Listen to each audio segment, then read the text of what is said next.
Devils and Dust by Catherine Wiltcher. Performed by Sarah Puckett and Jeffrey Haltz. Prologue. Nina. 16 years ago. Sad and fierce. These are my two least favorite words, ever. I've decided this with all the stubbornness of my 6-year-old self as I trail behind my older sister, Tatiana, on our way to the park. They've been invading our home for 2 days now, ever since our mama died. I keep rolling them around my head, like I'm choosing an outfit for my doll, and I still don't know which one to try on first. I guess I'm both sad and fierce about everything that's happened. Today I miss Mama so much I can't breathe. Those 2 words are stuck in my throat. They're pushing my face into a bathtub of water, like I saw my father do to a man once. And now they're chasing me out of our apartment block and onto the sidewalk, like a couple of scary monsters. I see them constantly, no matter how tightly I shut my eyes. The doorman looks sad and fierce as he watches us leave. The sun looks sad and fierce in the sky. I tip my head back for greater inspection, and Tatiana tugs at my hand. She's 5 years older than me. With her shiny curtain of dark brown hair, she looks so much like Mama it hurts my heart all over again. "Come on, Nina." "I don't want to go," I wail, dragging my feet, but her grip only tightens. "You heard what Papa said, didn't you?" I heard the shouting, but I didn't understand it. I just know that if we don't obey him, then his fists and his pain will follow us out of our apartment block too. Tatiana drops my hand as soon as we reach the park. I watch her stumble over to the swings, her feet catching on imaginary tufts of grass. She slumps down into the middle one, but she doesn't move. She just stares at her knees, her long bangs flopping all around her face. Sad. A group of older boys are playing pirates on the climbing frame. Fierce. You debating the choice, sweetheart? Drawls a deep voice behind me. I'd go for the swings if I were you. That girl looks like she needs the company. I turn and quickly take a step back. There's a teenage boy sitting slumped over the park bench. His face is all bruised, like a piece of moldy fruit. One hand is tucked between a white t-shirt and a torn black jacket, and there's a stain of red beneath his fingertips. I glance at it, and my heart starts jumping about in my chest like one of those magic bean things Tatiana keeps on her nightstand. He frowns at my reaction. I'm not going to hurt you, kid. Shit, I can't even sit up straight. He shifts position, and the movement knocks the easiness right out of his voice. Damn, that hurts. Sad and fierce. I mutter at him. His eyes are the cloudy gray-brown color of the earth in summertime. His hair is as black as my nightmares, but for some reason he doesn't scare me. What's that you said? He winces and tries to straighten up again. Sad and fierce, I repeat, because this man-boy is everything about those words and more. I can tell he's bad like my papa and his friends, but there's something so sad about him too. His face goes all tight for a moment before he shakes it loose. Are those 2 words from your fucking spelling bee this week, princess? I watch him pull out a crumpled pack of cigarettes with his spare hand and slot one into his mouth. His cursing doesn't shock me. Not even close. I've heard 100 times worse in my short life. "My mama's gone," I whisper. "And everything is sad and fierce now. He nods, accepting this, like this kind of loss is part of his life, too. That's a tough break, kid. He lights up a cigarette and inhales deeply. Never knew my folks. Got dragged up in Brooklyn by a bunch of fucking pedos. What's Brooklyn? His red lips curve into a smile. Well, it's not Manhattan, He says, waving his arm at all the smart buildings, glaring down at us. I can tell you that much. Why is your face all banged up? I ask him curiously. There's a pause as he blows out a fresh cloud of smoke. That story's not for sharing. Didn't your mama ever warn you about talking to strangers? I say nothing. A sudden rush of tears is making my vision go all blurry again. Ah, shit. No waterworks, okay? Can't help it, I sniff. Here, come closer a moment. I ain't gonna bite ya. I shuffle forward a couple of steps as he tosses away his half-smoked cigarette and bends down to run his fingers through the dirt by our feet. Good girl. Now, hold out your hand. I do as he says, and I feel a light sprinkling of dust across my palm before he's folding it into a fist. His touch is warm and gentle. His skin is stained pink. Again, I should feel frightened, but I don't. He's like the role play we did at kindergarten once. He's a good man pretending to be bad. It doesn't matter what side of the bridge we live on. He murmurs, staring down at my fist. We all have this in common. What? Dirt? I say, my nose wrinkling in confusion. His face creases up again, and I see a trickle of light behind his weird-looking eyes. You might have a point there. Sounds like we've both had to eat our fair share of it recently. I turn my fist over and study my knuckles. Can I throw it away now? Not until I'm done talking. He slumps back against the bench again. The stain on his t-shirt is getting worse. His skin is white beneath his tan. We come from the ground. Remember that. And we go back to the ground when we're done. It's what we do in between that counts. He pauses to light another cigarette, and as he raises it to his mouth, I can see that his hand is shaking. I ain't gonna be sitting here on this bench with a hole in my stomach forever. Neither will you always look so lost in that expensive dress next to your ivory tower with fucked up grown-up words like sad and fierce, chasing you around all over town. He gestures to the buildings again. Make it count, no matter what they throw at you, kid. Can you do that for me? I think about what he just said. I think about Mama. Did she make it count? I know I won't remember this moment forever. One day his face will fade into the dark, along with her memory. But for some reason I want to, so badly I can almost taste it.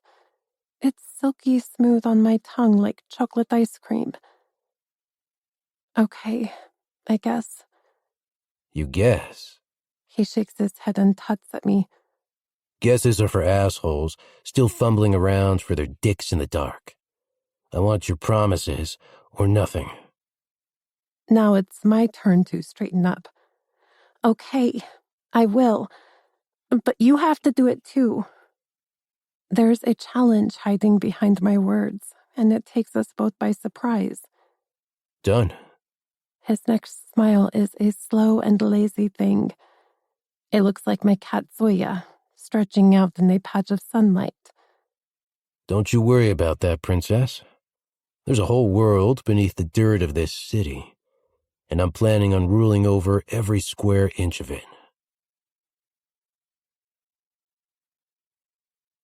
Chapter 1. Nina. Present day. He moves like a shark through the club, parting shoals and flashing his teeth. The lasers and lights catching on the designer threads of his midnight blue three-piece, easing his way into the crowds and into my life so effortlessly. Charismatic, urbane, toxic. One look sparks a flame of recognition. It's like glimpsing a sepia-toned snapshot of my past, and then it's gone, sunk without trace. A sunset swallowed whole by the ocean. What the hell? I knew nothing about Rick Sanders until 2 weeks ago, but things can turn on a dime like that, cutting grooves into the floor of life and the thrust of a spin. I've hardly slept since my father gave me his ultimatum, since he reiterated what a sick bastard he really was by shoving this guy's photograph down my throat, along with all the hints and threats if I didn't do as I was told. I know every instruction by heart. Get hired at Sanders' favorite club, seduce him, uncover his secrets, expose his bleeding jugular. I never had a choice. I wasn't so much backed into a corner over this as swallowed whole by the shadows lurking there. Getting hired was the easy part. It's my first shift tonight, and the next, not so much. I don't have years of seduction experience because I've never wanted it. As far as I'm concerned, men are like black holes with spikes. All they do is suck you in and cause you pain. And thanks to the man who dragged me screaming into this world 22 years ago, I've had enough of them to last a dozen lifetimes. Until now. Until I was told to ruin one of them, some big-time drug dealer who doesn't even know he holds the key to mine and my sister's cage. It's going to cost me, though. So much. Too much. My hands are shaking at the thought of a man like Rick Sanders on me, in me, hurting me, killing me. My silver ring is drilling holes into the frosted tequila bottle I'm holding. Before I can stop it, the whole thing slips from my fingers and slams onto the counter below, spraying $30 a shot liquor all over the place. Clumsy bitch! The guy sitting opposite me spits out a Morse code of irritation, brushing at imaginary spots of tequila on his Prada shirt. This is the most exclusive club in Manhattan, after all, where the stench of new money is almost as offensive as the clientele. I hate it. I hate what I'm doing here. I hate the noise, the crowds, the blackmail. It's a million miles from the stillness of my room, the peace of my art, the promise of better things to come. Breathe, Nina, breathe. Follow the tributaries that bend and flex and keep you alive. Hurting isn't what I do, but saving is a different proposition altogether. I grab a cloth and set to work, soaking up the edges of the spillage before the tide of tequila causes another over-entitled asshole to start tutting at me. As I do, I steal another glance at him, my prey, watching the fake smiles lift and take aim in his direction as my heartbeat races to the rhythm of the night that's pounding from the speakers above me. I swear, I know his face from somewhere. There it is again. That familiarization, that distorted image. But I tune it out because I don't want to know. My mind is a patchwork of lonely grassland, bounded by feelings and events that I refuse to recall. I live my life in the present, for things that afford me some relief from the horrors of my past. Tatiana, hope, freedom. Shit. He's coming over. The realization makes my nerves fizz and my stomach flip. He's approaching the bar, his bar. This man has staked a claim over every establishment in the district. Everyone swears allegiance to him, or they suffer the consequences. He's headed straight for me. I'm not ready for this. For him, the most dangerous criminal in New York City, the man I'm planning to destroy from the inside out. There's a rush of frigid air, a heavy split in the atmosphere. People are falling off their bar stools like dominoes to make way for his entourage. I drop my eyes to fix on anything other than him. The black carpet, the mirrored walls, the bright lights. But he finds a way to invade my space anyway. He's moving closer. Closer. How can a man smell so male?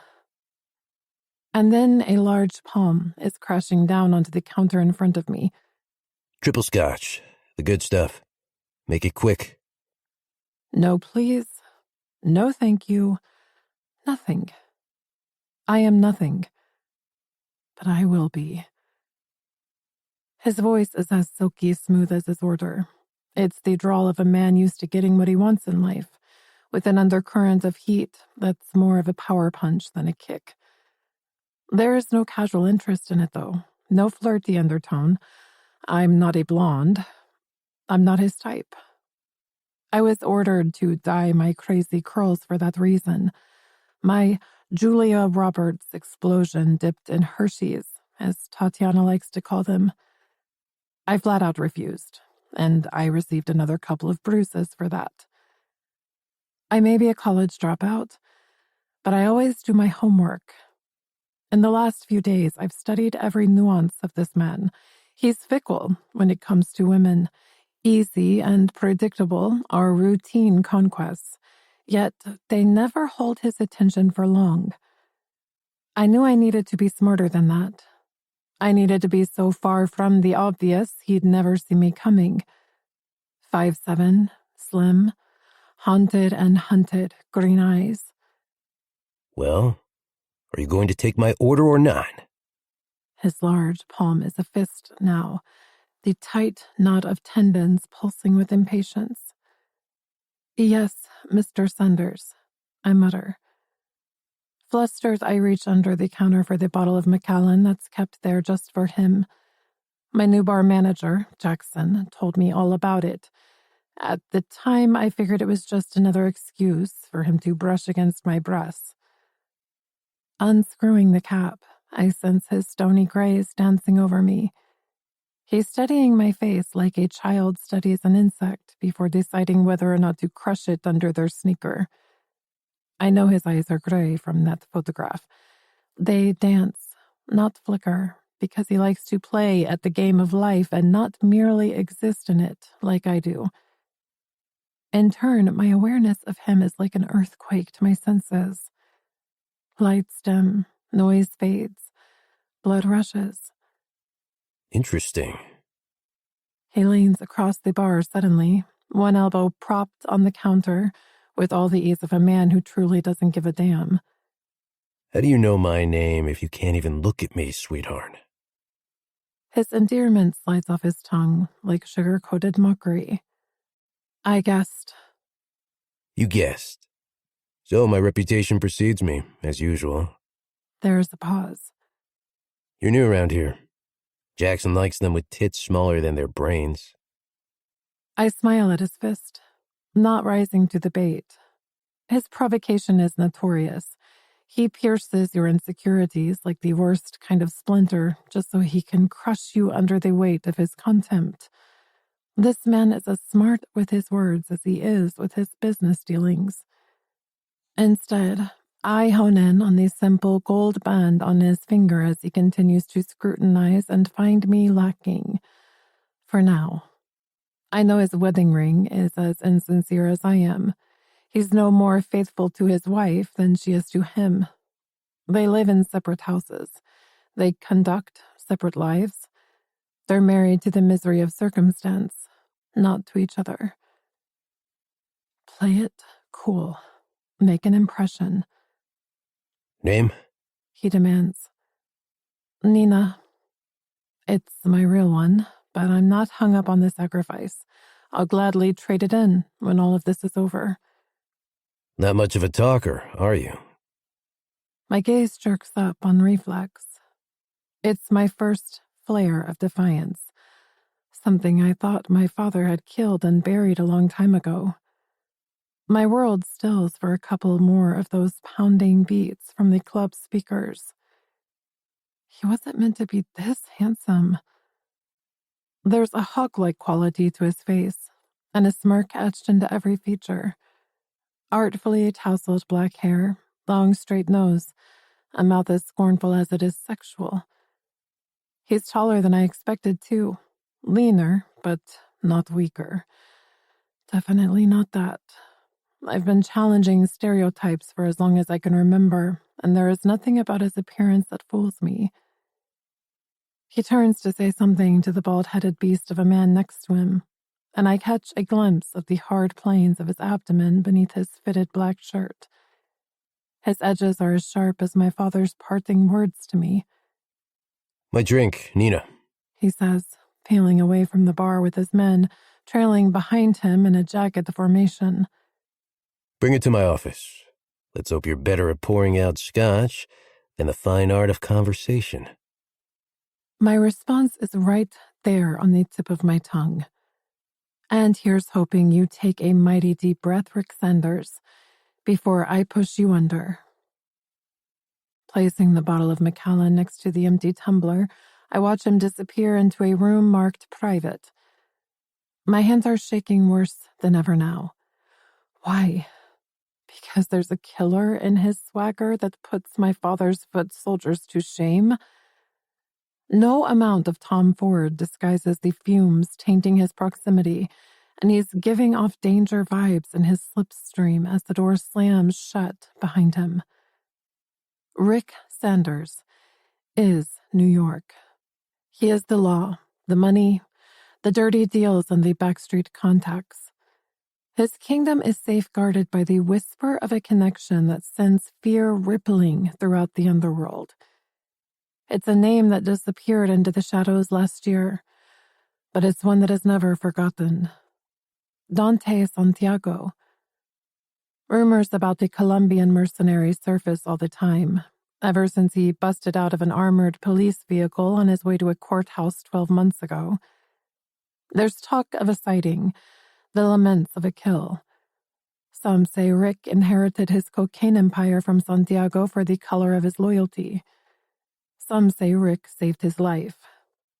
When a collective of New York Bratva, including my father's, took a swipe at his business, he swiped back even harder with a brutal accuracy that had Santiago's fingerprints all over it. He's the steel backbone to Rick's organization. Santiago is what makes him untouchable. Somehow I have to change all that. Somehow I have to drive a machete right through that connection until it severs for good. I don't have a choice. My sister's life depends on it.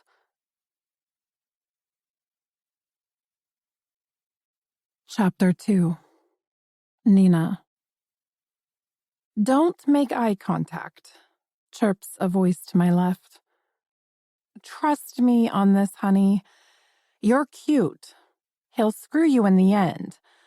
But the longer you stay off his radar, the longer you stay employed." A woman with bright pink hair and irises like cavities has appeared next to the liquor shelves behind me. The club is coming back to life. The lights are brighter, the music more punishing. People are starting to holler out their drink orders again. "I'm Manda." Her dark gaze flits over my appearance. "I'm guessing from the gist of the convo you're Jackson's new girl?" "His new employee," I clarify as an impatient voice pipes up behind me. Hey, sexy, stop gassing and get me a mojito. Amanda narrows her eyes at him and hisses out a reply. "Say that shit again, limp dick, and I'll slip a tab of something real special into your order. You get served when we say you get served round here. Capiche?" I think I love her already. This girl is 5'0" of candy floss and spitfire. "He hired you because he wants to catch you in a dark corner," she warns, transferring her gaze back to me. It's the most important rule around here. Don't go finding yourself alone with Jackson Willis. She slides her palm down the front of her jeans, then hands it out to me. Other than that, welcome to the Barfly. Nina. I take her hand briefly. I'm guessing you play by your own rules. She chucks me a grin as she bends down to check on the bottle stock. It's all about ace in the game, honey. Never fight fair, even when you can. The first time Jackson tried it on with me, I broke his finger. And, Mr. Sanders? I ask casually. She laughs. Never gonna happen. Rick doesn't have to try too hard with the rest of the female population, though. They are more than happy to trip over his shit-eating grin and land on his 9-inch dick. His what? Manda rolls her eyes at me. Time to ditch the Bambi thing if you want to survive this job. She grabs the Macallan, chugs out a triple, and slips the bottle back under the counter. Straight up and super generous.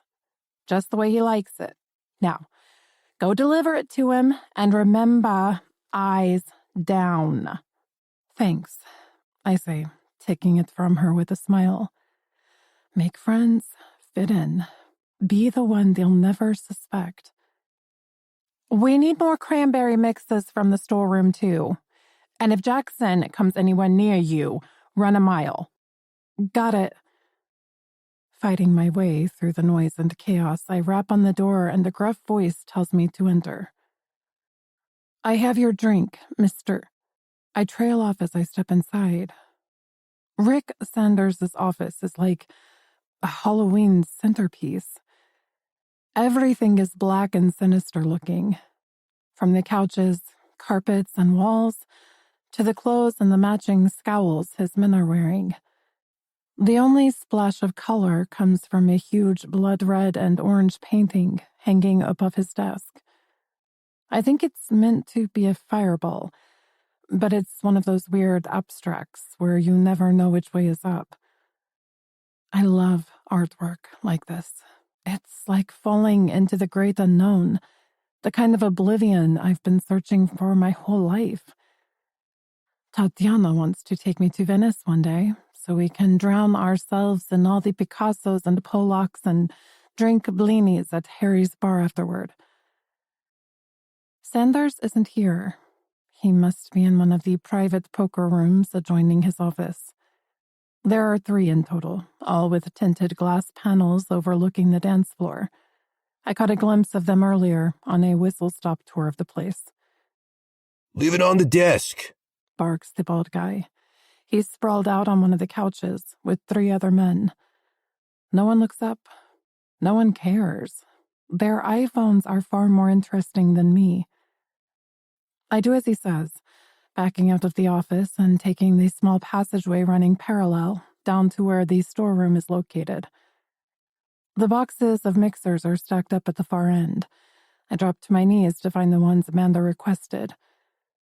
The naked bulb above my head keeps hissing and spitting, and I have to use the light from my phone to read the packaging labels. It's cool and quiet. The heavy beats of the club are muffled by the damp concrete walls, making my father's words to me sound even louder in my head. Do this, you worthless bitch, and I might let her live. Focusing on the task in hand, I yank out all the boxes I need and pierce the thick plastic packaging with my broken fingernails. Down here in the dark, all my senses are sharpened. There's another noise mixing in with the muted beats now, and it's a far more shrill and obvious one. I stop what I'm doing to listen, feeling like some kind of voyeur as the woman's screams echo the violent rhythm being pounded into her body. This isn't lovemaking. It's too ruthless, too primal. Whoever is fucking her is intent on leaving as many bruises as kisses. Does it turn you on? There's the voice behind me. I spin around so fast I lose my balance and drop all the cartons. They split as soon as they hit the hard floor, oozing a sweet, bloody red mess of cranberry juice everywhere. Great. Just great. My new bar manager, Jackson Willis, is blocking the doorway with his meaty 6-foot frame. Bright ink covers both forearms, but there's nothing creative about the look on his face. Oh, baby. Did I scare you? Why should they get all the fun, eh? He cocks his head in an exaggerated manner to listen as the woman is fucked along to my shallow breaths. No sound from the mystery man, though. No loss of control from him. Sliding my phone into my back pocket, I grab another couple of fresh cartons and make to leave. Manda's waiting. I take a couple of steps toward him and just know I'm walking into a bad mistake. Lucky Manda. His gaze drops to my chest. It's so blatant. He doesn't even try to hide it. Icy fear coats my skin. I can hear Amanda's warning in my head playing on a loop. Surely he wouldn't be stupid enough to try anything on my first night. I brace myself for more sleaze, but nothing prepares me for what happens next. As I draw a level with him, his fist snakes out and smacks the cartons from my hands. The first cry hasn't even left my lips before I'm being pinned against the wall, with one of those huge forearms driving into the base of my throat and cutting off my air supply. We never discussed employee benefits earlier, baby. He croons, looming large and so damn terrifying over me. Now is as good a time as any, don't you think? His breath stinks of hard liquor and bad decisions. Everything I thought Rick Sanders would smell of, but all I got from him was nicotine, mint, and sin. Can't breathe. I wheeze, clawing at his arm as gray spots spark my vision. This guy has 100 pounds of pure muscle on me, and lust and determination just added another 50. He chuckles as his fingers toy with the buttons on my jeans. Oh God, not that. I shrink into the cold slab of wall behind me, but that seems to turn him on even more. That's the whole point, sugar. Think how tight your pussy's going to feel around my dick as you're blacking out on me. Fuck you. This kind of forced vulnerability has been the cracked cornerstone of my whole childhood. I try to squirm away, but his grip is too tight. He chuckles again. Don't stop on my account. I love it when a chick puts up a fight. His dark eyes are glinting with everything I hate in this world. Possession, hurt, ruin. Tatiana's face floods my mind. Follow the tributaries. Follow the tributaries. Get the hell off of me! I gasp out, angling my knee at his groin, but he bats it away like I'm made of nothing. Because that's what I am, right? I've been letting men treat me like this all my life. Not anymore. His thick fingers force their way down the front of my panties.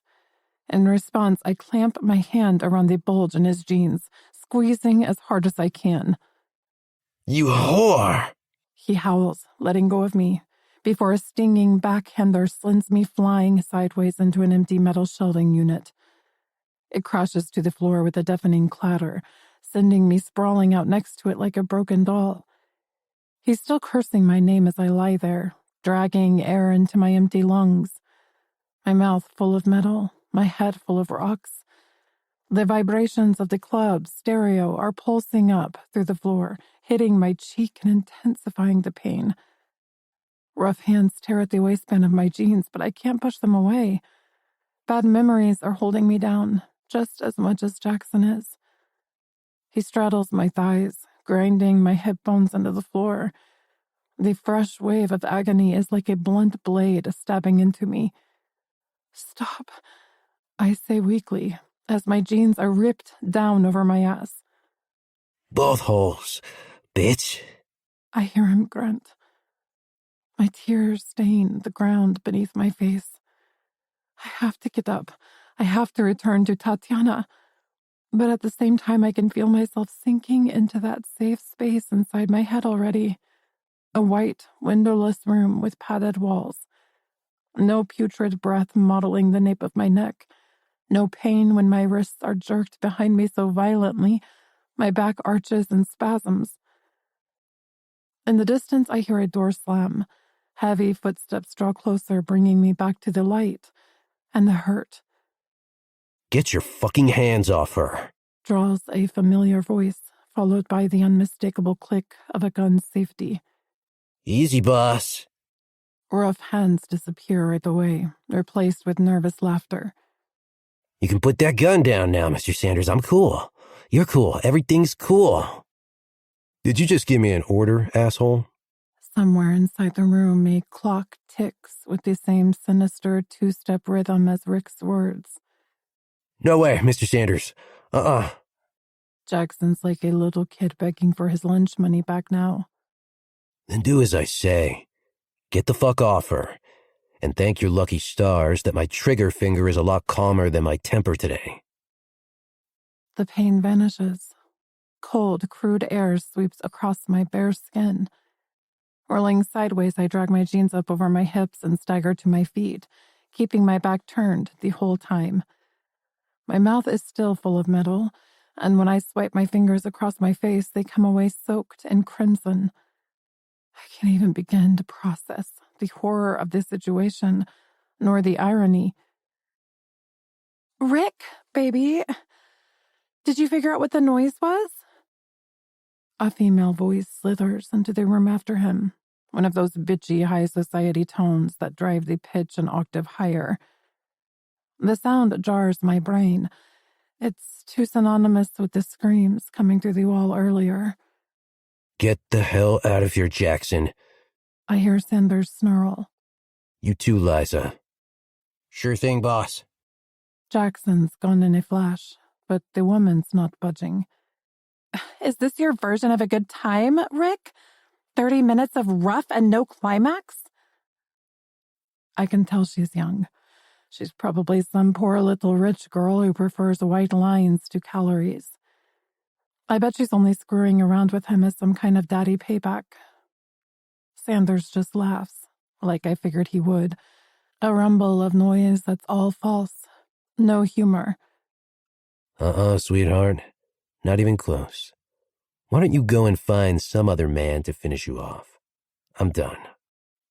Who the hell do you think you are talking to me like that? She screeches. You know exactly who I am, and therein lies your answer. I'm a fucking D'Angelo, you prick.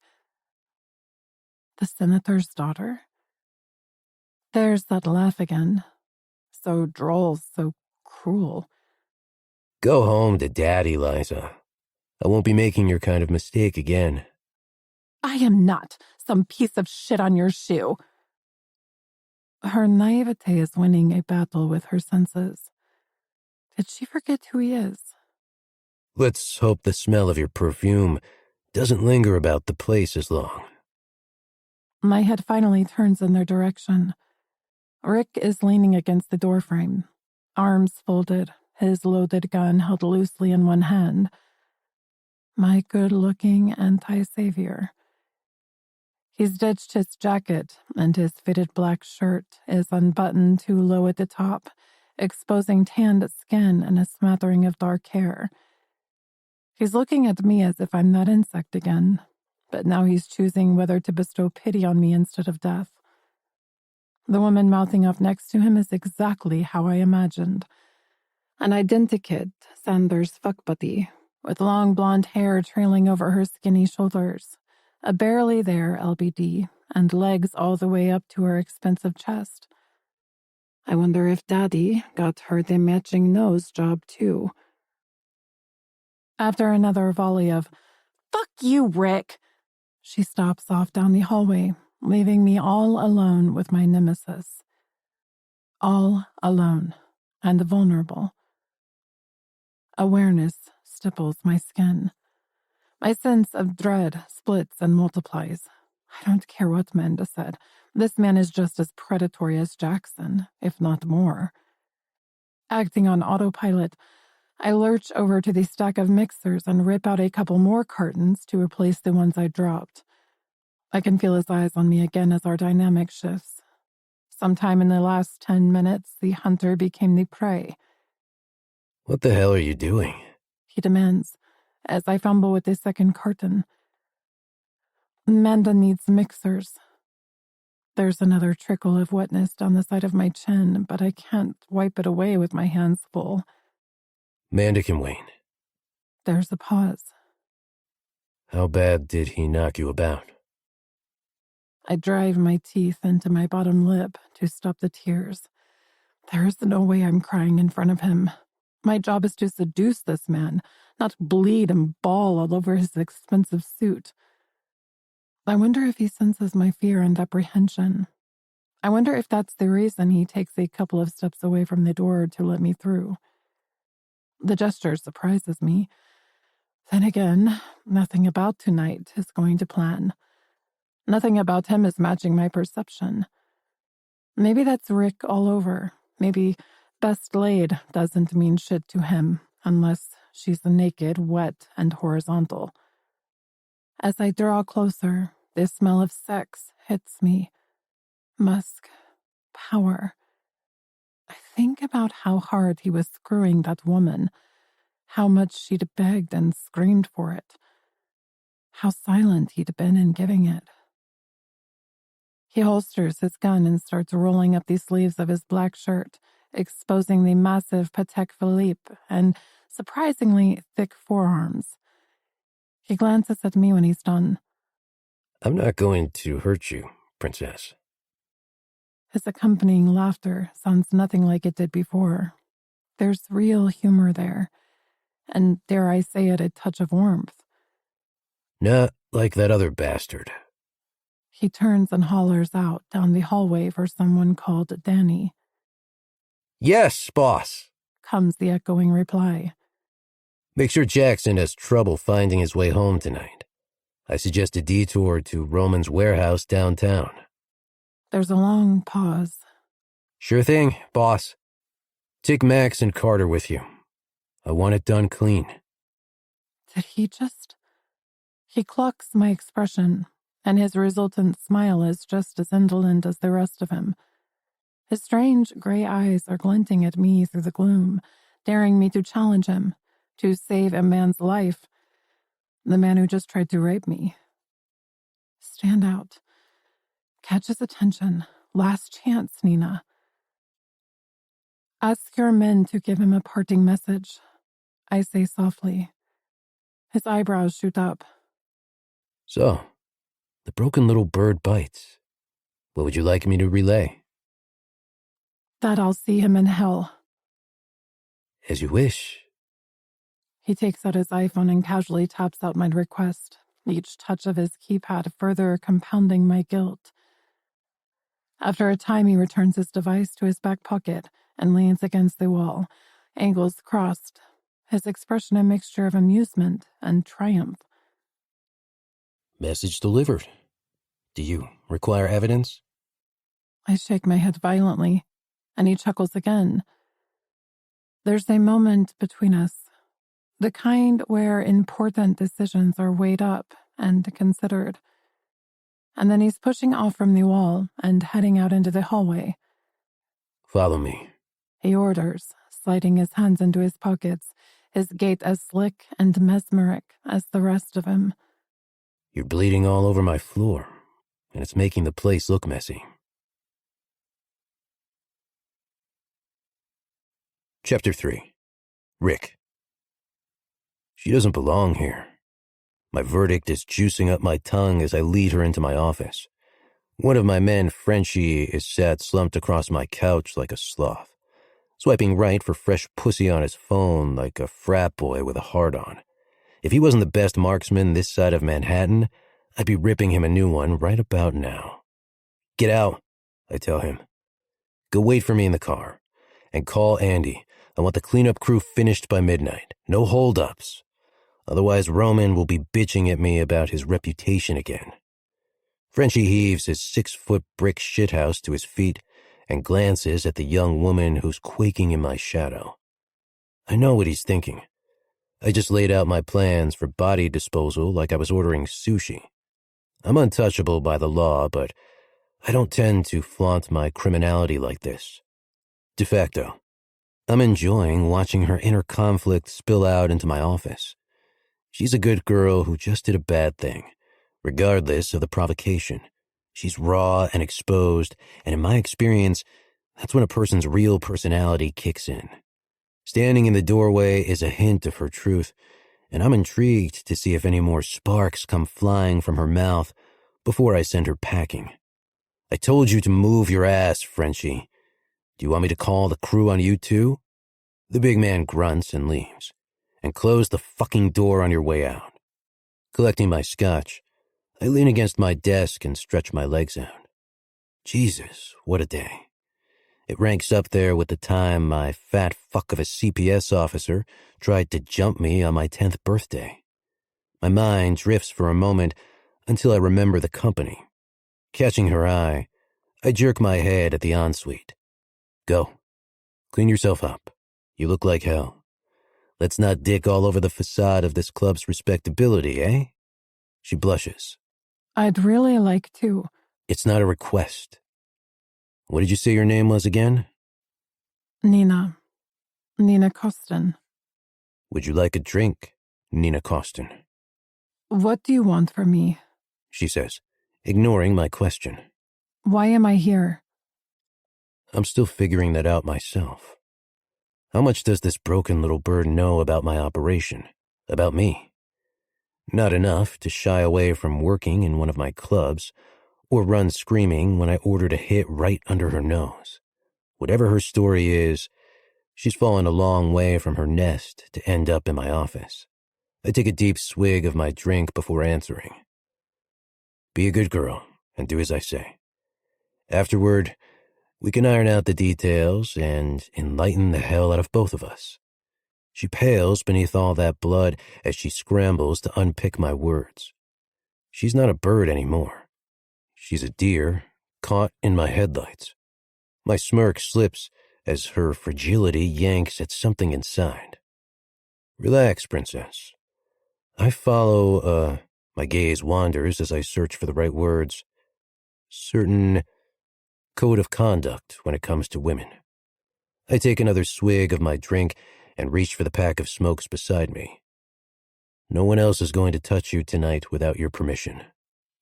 Next you'll be telling me you are a gentleman, Mr. Sanders. Her voice is so soft, I have to strain to catch it. My bark of laughter surprises us both.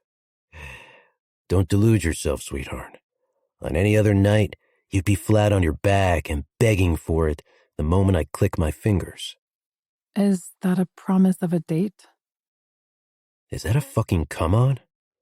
The kid nearly got raped. Did Jackson smack the brains out of her as well? Ensuite. Now. Her words have rattled me. Her mouth doesn't fit the profile. These fingers don't click for just anyone, Nina Costin. I'm pretty well catered for in that department. She nods, and the overhead light snatches at the tears in her eyes. What's with the contradiction? She scurries past, and I hone in on the untidy ponytail of dark curls and the skinny, coltish legs. Is she even legal? She looks like a teenager. Jackson, did you fuck up some more? How many times did I tell him to keep his hands to himself? How many warnings did I issue? I should have gotten rid of him weeks ago. But he's well connected with the Italians, and I couldn't be bothered to make waves. My eyes miss nothing. The cheap jeans, the dirty pink chucks, the frayed nerves, and non-existent fingernails. So, she spits up a little sass and caught my attention. It's not enough to keep me interested. Except for maybe her ass. My gaze dips, ripe, heart-shaped, more than a handful. Truth is, I'm growing tired of all the gym-honed and silicone. The sound of the running faucet has me sparking up a light and taking a drag. I'm still filling my lungs with smoke and satisfaction as she steps back into my office. Thank you. She says quietly. Don't mention it. I flick ash at the tray on my desk, noting the warm hue of her eyes. They're neither brown nor green, just a pleasant fusing that hints at even more of a contradiction beneath her surface. I swear they were green when we first met in the bar. Is this some sort of two-faced Batman crap? Does the color complement her mood? I wonder what color they'd be if my tongue and my fingers were driving her straight to paradise. She's managed to wash most of the blood away, but her left cheek is a mess, and there's a bruise forming by her mouth. She looks like roadkill, but I can't stop staring at her lips. All that crying has made them extra plump and juicy. This shit is getting ridiculous. I shift position to ease the ache in my pants, taking such a deep drag on my cigarette that the goddamn thing incinerates in one hit.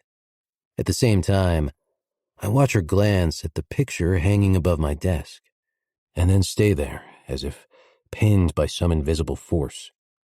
It's called Dante's Inferno, I tell her, stubbing out the butt, waiting to see if this elicits another response. She stills immediately. So she does know more about me than she's letting on. A good friend gave it to me as a gift, I say, confirming her suspicions, dropping the dead butt in the ashtray and rising to my feet. Oh yes, little bird. Santiago and me go way back. It's meant to be a depiction of hell, but it looks like a load of acrylic vomited on a canvas. I like it. Interesting. Art history major? She looks the academic type. She shakes her head. I only completed my first year at NYU. I never graduated. Why? I'm moving close behind her so I can taste the flavor of her fear. Strawberries and cream. Delicious. She stiffens again, but she doesn't move away. Sad and fierce. They hit me out of nowhere. A 1-2 sucker punch that rips the smirk from my lips. I swear to God, those words are going to drive me insane one of these days. So, about that drink, I murmur, ignoring the primal urge to bend her over my desk and split her perfect ass in two. She's a foot smaller than me and as slender as my blade, but there's a quiet resilience about her too. She reminds me of Dante's wife, with that delicate, tensile-like quality. Now there is a woman who has bent and adapted to the weight of this world. Not that Dante gave her much choice in the matter. No thanks. She shakes her head, and the ends of her long ponytail brush against my chest. I'm working. Manda's on her own out there. I need to get back to... Manda's fine. She can handle it. That woman has bigger balls than I do. I'm admiring the curve of her neck now. She's shaking. She's nervous. It's turning me on more than it should. I'm sending you home. This is my first day on this job, Mr. Sanders. I'd like to see it through. Mr. Sanders? I think my dick just did the fandango in my pants. Call me daddy next, baby girl, and we'll pave the way to heaven together. There's a faint trace of an accent in her voice. I can't place it, but it's like a red siren going off in my head. Reluctantly, I take a step back. Self-preservation is key. I need to know all the details about this little bird before I ruffle her feathers. You're going home. No arguments. I open up more room between us, and it feels like the universe took a huge sigh of relief. For some reason, that pisses me off. Take a bath, drink a quart of gin, sort your head out. I want you back on the job tomorrow. She's nothing special, I tell myself. She's just some chick who works in one of my clubs. I have 10 such establishments on this patch alone. This isn't even my main business. It's a distraction from the mundane of pushing coke for a living. Ever since Dante decided to grow a conscience, life has been pretty dull around here. She turns to face me, and I catch a flash of relief in her eyes. Green. When she senses freedom, they're green. She doesn't belong here. There it is again. That knowledge. That certainty. I live and die by my intuition. I have to, with the stuff I do and the company I keep.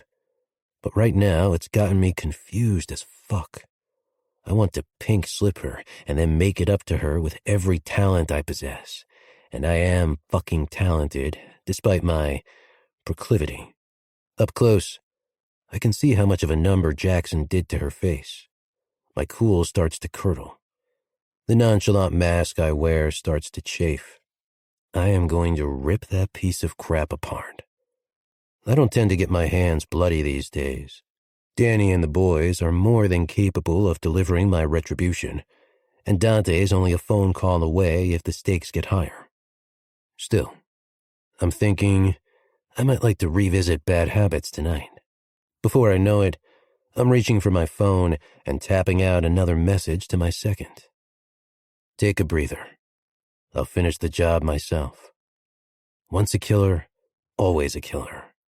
Tossing it back onto the desk, I consider the unthinkable, of asking this chick if she's okay, of asking if her bruises hurt, and if she needs to see a doctor, of how far Jackson went before I interrupted him. I never normally ask this kind of shit because I never care about the answer. I made that deal with myself on a park bench when I was 17 years old. Keep people at a distance, so they'll never get the chance to hurt you again.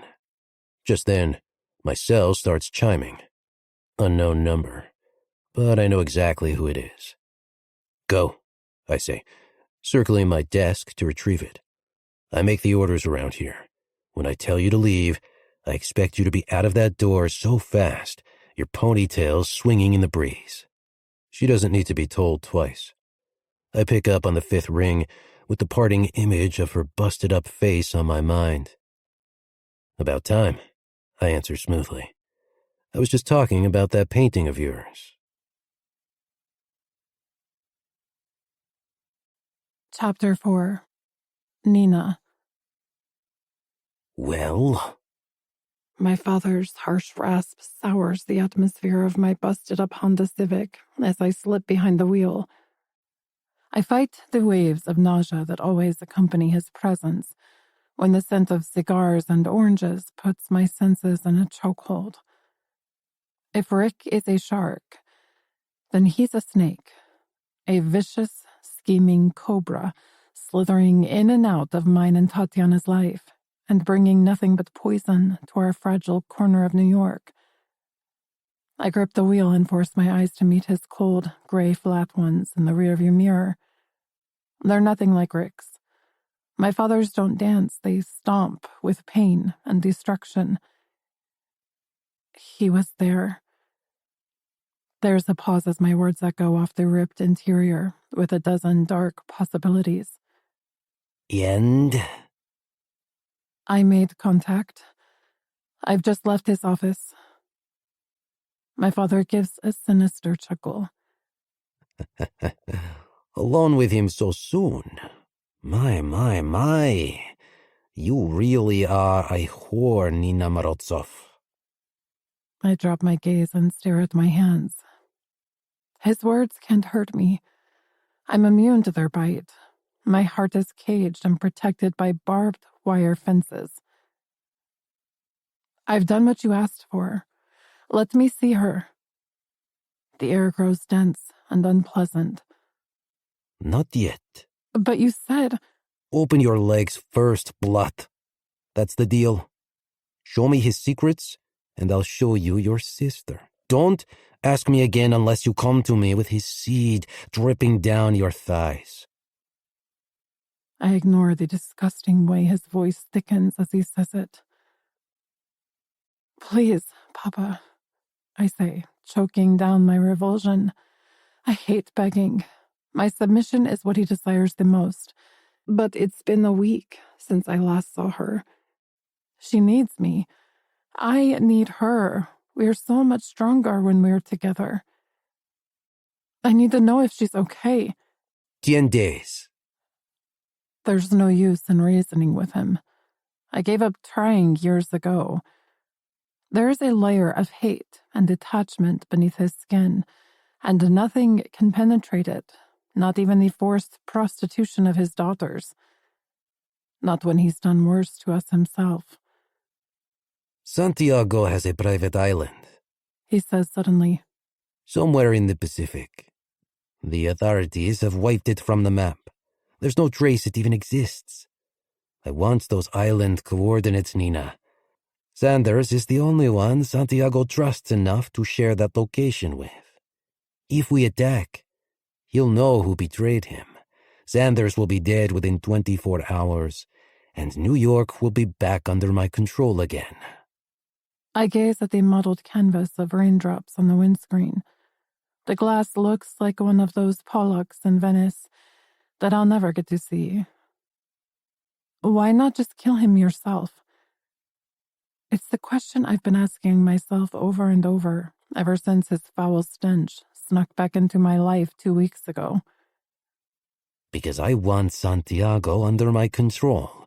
He has a wife, a child, 2 perfect pawns with which to manipulate the most dangerous man in the world.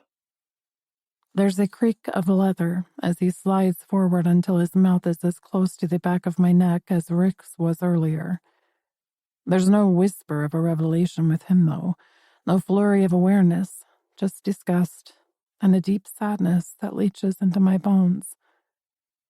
10 days.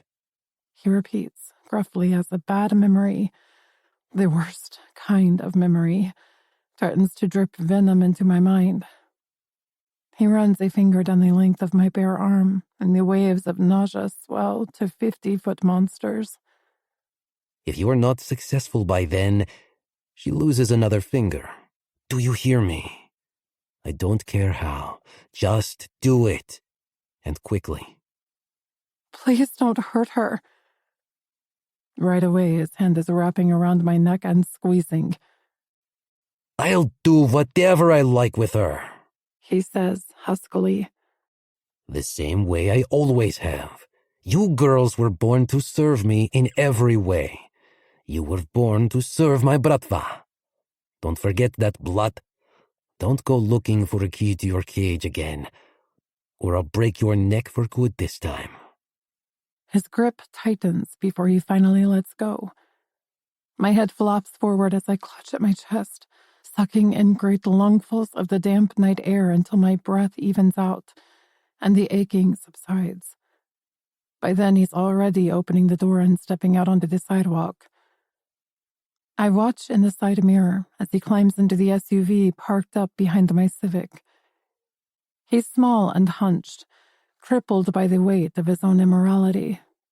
The same slicked-back gray hair that used to catch in the moonlight when he slipped into my bedroom late at night. I used to hate him. I used to pray for a stray bullet to drive him into the ground and away from us. Since then, I've come to realize what a stupid, wasted emotion it is. He doesn't deserve my hate. He doesn't deserve my anything. So I regard him from behind my own wall of apathy these days. There have been plenty of bullets fired his way, but none have been fatal. Now he has his Bratva soldiers guarding him like a mad king. Since the events of last year, he's become as obsessed with his protection as I have with my escape. Irony has a twisted sense of humor, though. She's the clown at the circus that everyone tries to avoid. The man who came the closest to killing him is the same one I'm being blackmailed to devastate. As the SUV pulls away from the curb, I glance across at the blue neon cocktail glass hanging above the barfly. He's in there right now, drinking his scotch, pacing his office as he surveys his domain, issuing kills, playing with my fate, and not even realizing it. No doubt his face would curve into another smirk if he knew the real truth about me. He'd enjoy breaking me as much as my father. My cheek is stinging like crap, and my lip has started bleeding again. I wipe away a smudge of fresh blood as I root around in my bag for a tissue. I can't dwell on what Jackson did to me tonight. I need to store it away with all the other hell my body has endured over the years. Nor will I dwell on how hard the beat exploded between my legs as Rick Sanders moved up behind me, how my breath hitched when the scent of sex and danger drenched my thoughts again, how I briefly sensed a refuge in him, the man I've been conditioned to hate. Chapter 5. Rick. I shouldn't be here. I'm breaking my own rules. I don't like predictability to my nighttime routine, and as such, I never frequent the same club 2 nights in a row. It helps to keep my staff and my enemies on their toes. I couldn't help myself tonight, though. Stalking into the Barfly's VIP lounge, I'm as irritated with my decision as I am with her. "Rick, you're here! Good to see you!" Yawn, yawn. I nod vaguely at the sea of sycophants as they surge forward to greet me. I learned long ago that when you reach the top, the meek will do anything and everything to exploit your power. Pushing my way through them, I hit the bar. But my broken little bird isn't here. In her place is a familiar pink-haired, pixie-faced Rottweiler. Her black eyes widen a fraction at seeing me back in the club so soon, but she gets the measure of my intentions right away. "Don't do it, Rick," she warns, reaching under the counter and slamming a bottle of Macallan down in front of me. "Stay out of my business, Manda," I say mildly. I don't need to get heavy with my threats around her. She's known me a long time. She knows what I'm capable of. She sighs and starts pouring me out the usual. "What's the plan? Dye her hair? Send her to a plastic surgeon?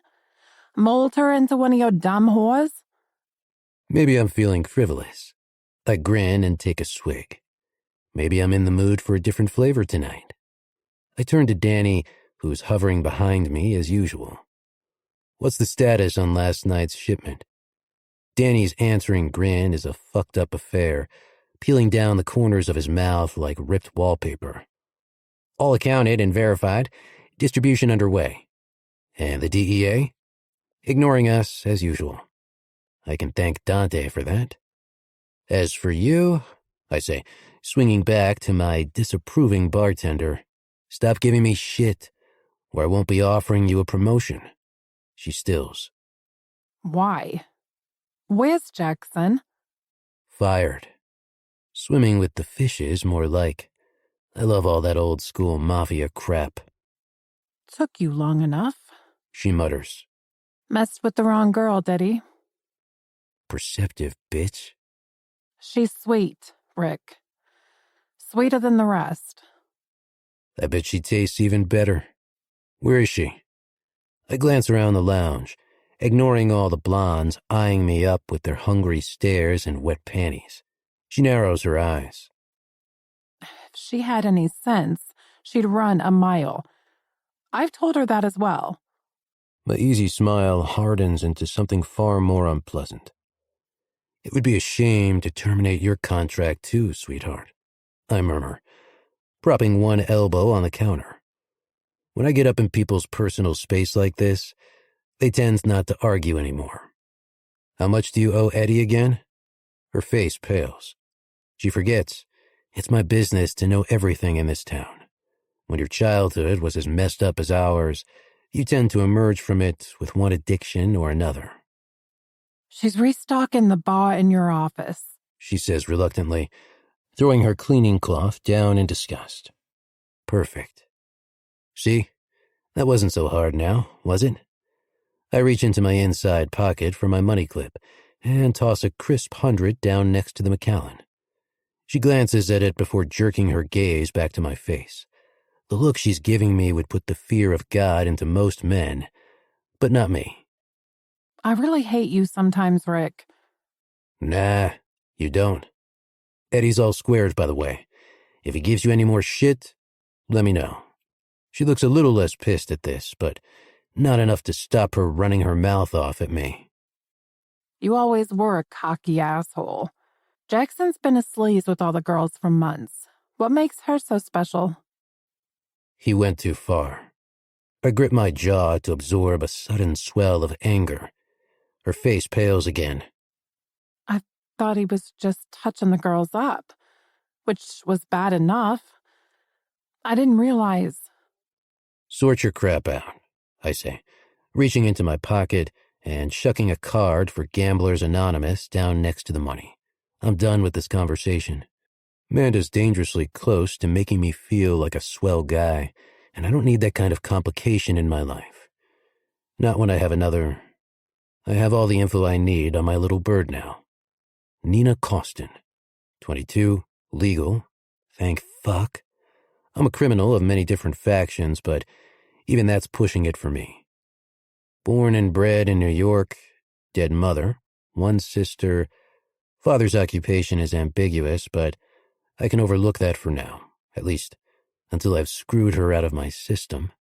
She wasn't bullshitting me about the art history stuff either. She clearly has the smarts, and I don't know why that's so appealing. I like to stuff my girls' mouths so full of me, talking becomes an unnecessary digression. What I can't figure out is how she ended up as a college dropout and working in my club. Danny's trail goes blank the year she left NYU, until her reemergence 2 years later. For the last few months, she's been working as an assistant in a small gallery downtown. Then 2 weeks ago, she quit. No explanation. Maybe she got caught screwing the boss? My smirk darkens at the thought of little Nina Costin spread-eagled across some faceless fucker's desk, her dark curls dripping over the edge like spilt coffee, and her pink pussy on full display. Before I know it, my glass is empty, and Danny and the rest of the boys are biting my dust. I find her on her knees in front of my drinks cabinet. Same ponytail, same fine ass curved in my direction like a hot temptation. She turns when she hears me enter and nearly drops the bottle she's holding. Not that one, princess. That's the Louis Rodera. Mr. Sanders. She stutters, jumping to her feet. I wasn't expecting you here tonight. So I can see.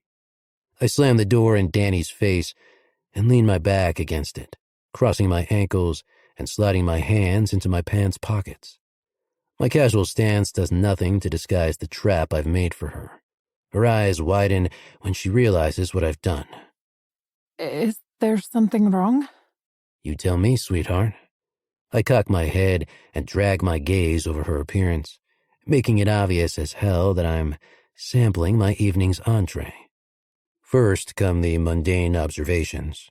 Same black t-shirt and jeans, lips less bee-stung, mellow yellow bruises next to her mouth and cheek.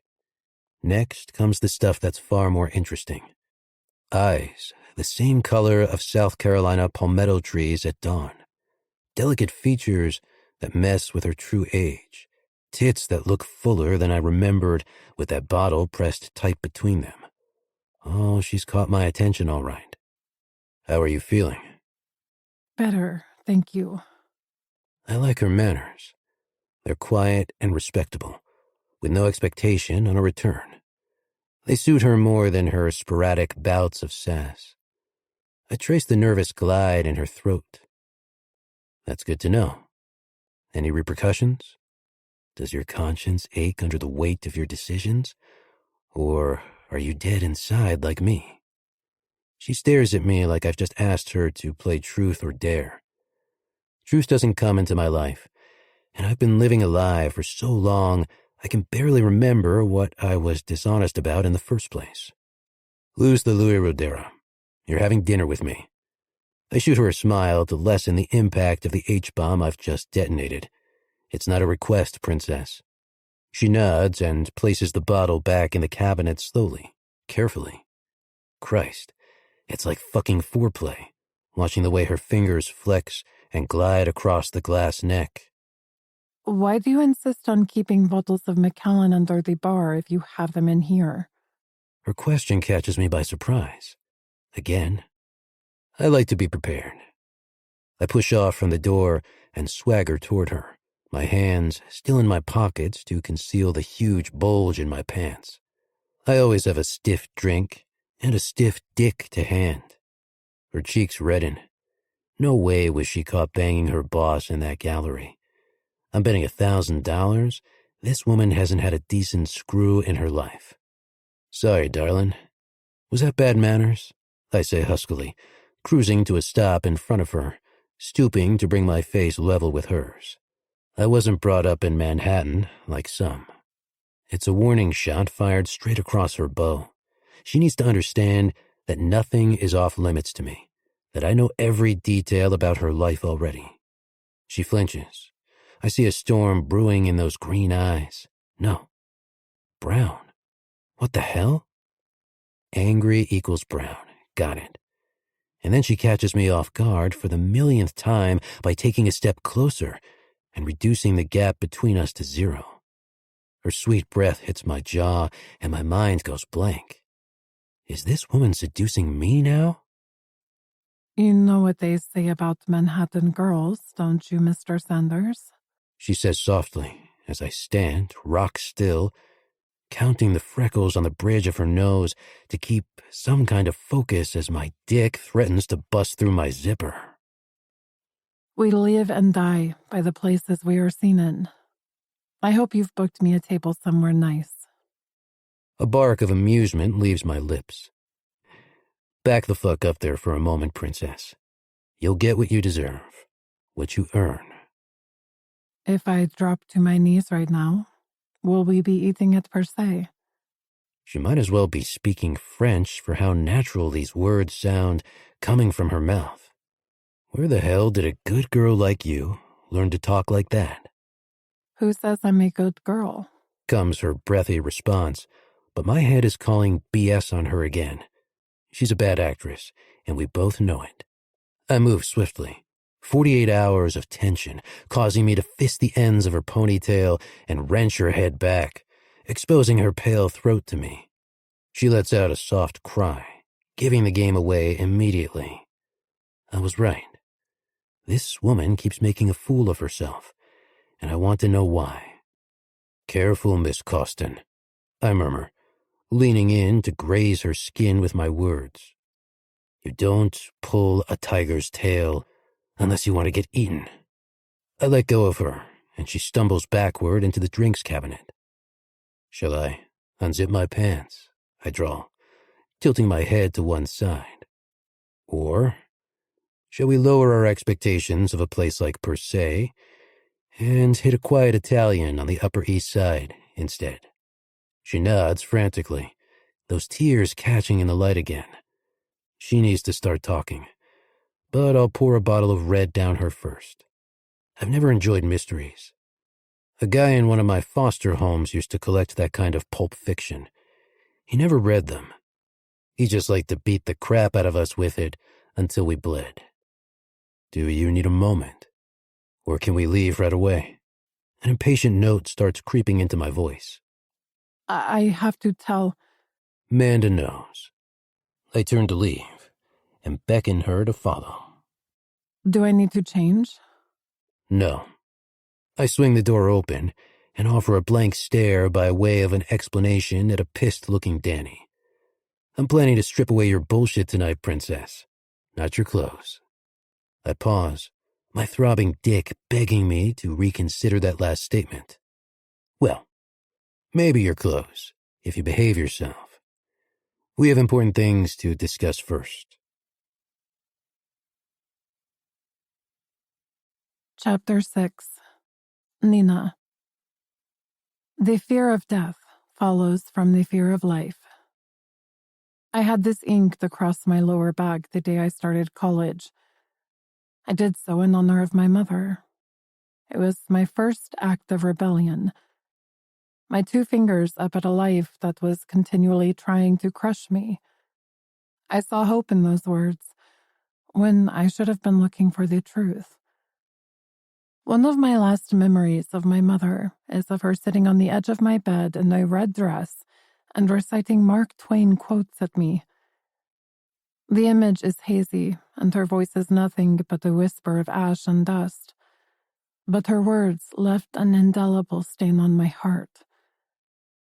I've since learned from Tatiana that she was an American, a New York native, something my Russian father constantly punished her for. I like to think that this was her last act of defiance. Whispering American literature into her 6-year-old's ear was her way of clinging to the last threads of her heritage before he and his Bratva snipped them away. Or maybe she was preparing me for the horrors to come. My whole life has been a perpetual cage of fear. Fear of my father, fear of escape, fear of being caught again when I did. The gift of freedom is a talisman that many wear too lightly. I fear life, so why shouldn't I fear death? Whatever horrors have come to pass before this moment, I have never tasted fear like I do right now. I am staring out the window of Rick Sender's SUV. The streets of New York are flashing past me in a speeding blur, the lights bleeding into one long arrow, pointing me toward my fate. Somehow he figured out I was faking this stupid seduction routine. He called my bluff, and now I am dangerously close to blowing my cover. My heart rate finds a new rhythm as paranoia takes a hold of me. Does he know? Is my reprisal lying in wait for me under the guise of some fancy Italian dinner? Maybe there is no restaurant. Maybe it's all a lie. Is this man planning to kill me once he tortures the truth from my lips? Will my end be in a deserted warehouse like Jackson's? I saw what he and his crew did to my father's Bratva. I know it won't be quick. Will Santiago do the honors himself? I have nightmares about the stories I've heard of his vengeance, of broken bodies and mangled limbs. He shows no mercy to men and women alike. If you wrong him and his own, you pay for it with your soul, screaming out his name as you depart this world. Why art history? Rick's voice drifts out across the dark chasm between us. It's the only thing I could stand about my father's house. I mutter, the truth escaping me before I can stop it. There's a long silence. Favorite artist? He's like a cat toying with a mouse. Why is he bothering to even ask me this? I'm going to be dead before morning, and then every hope and dream of mine, every joy and smile, will be another fading memory, like my mother. And my sister. Oh God, Tatiana, I am so sorry. I'm so sorry. I turn away to hide the silent tears that are tumbling down my cheeks. Her fate will be worse than my death because of this failure. Our father will make sure of it. Well? I can feel him watching the back of my head, those strange gray eyes burrowing deep for my secrets. Polak, I gasped out, swiping at my face. Dali. Ah, surrealism and expressionism, etc., etc. That's why you like my painting so much? Are you trying to find order in the chaos, Nina? He's dangerously on the money with that statement. If he keeps flaying my secrets like this, he'll find more than he's bargaining for. Look at me. There's a snap to his voice, and it yanks on my puppet strings. His piercing gaze soaks up my tears, but he doesn't comment. The SUV slows to a standstill. All of a sudden, I am drowning in panic. Please, Mr. Sanders, I say, seizing his forearm, vaguely aware of the heat and power beneath my touch. My sister. I can't leave her alone. I can't die. There's a pause. Eyes narrow. Light fades. Who the fuck said anything about dying? He seems genuinely bemused by my outburst. Why would anyone do something so vulgar when they could be enjoying a bottle of Chianti instead? My hand slides off his arm in shock. But I thought... He chuckles in amusement. I know I have something of a reputation, Princess, but I have a fairly complex list of reasons for committing murder, and your piss-poor attempt at seduction isn't one of them. He moves across the seat and takes my chin between his fingertips.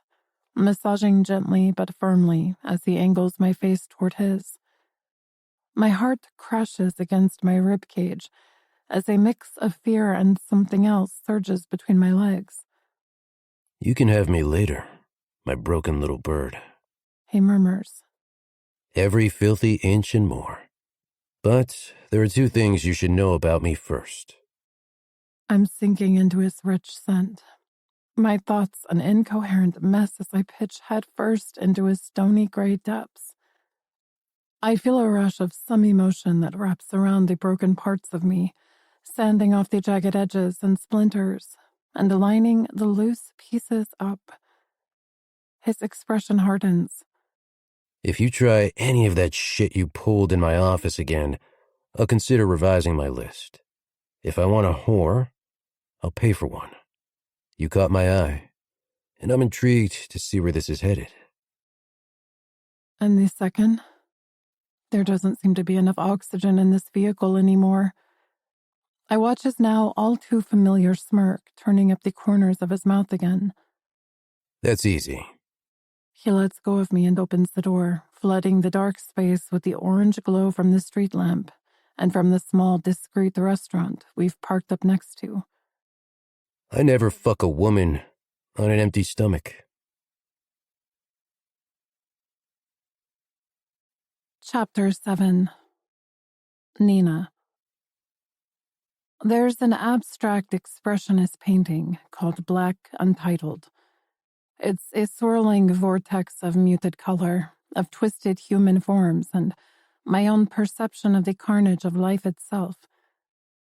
When my past came calling again 2 weeks ago, I remember staring at the postcard copy of this painting on my refrigerator door, with my cell glued to the side of my head and my left ear ringing with the beeps of a disconnected call.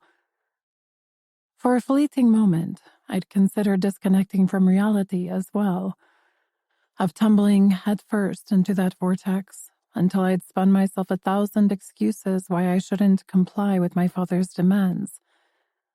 But as usual, he'd been the fist to crush my momentum. When he called back the next day to outline what he'd do to Tatiana if I didn't fall into line, I knew my optimism was useless. I can't stop thinking about that painting as Rick walks me into the restaurant with 2 of his men trailing behind. His stay of execution has sent that vortex spinning in my mind again. Rick knows something's off, but he seems content to let us play out. Regardless, I've achieved the first phase in what I set out to do. His eyes are on me now. As long as I keep them there, it might buy me some breathing room from my father. The restaurant is an intimate affair, with very few patrons sat inside the maroon walls.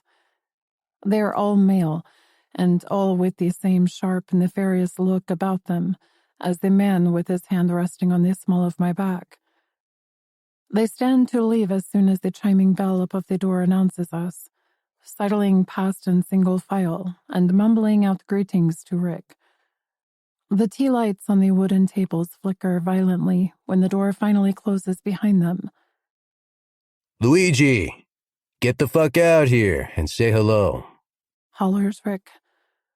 An elderly gray-haired gentleman in a dirty white apron springs forth from the kitchen, singing out Italian words to him and shaking his hand profusely.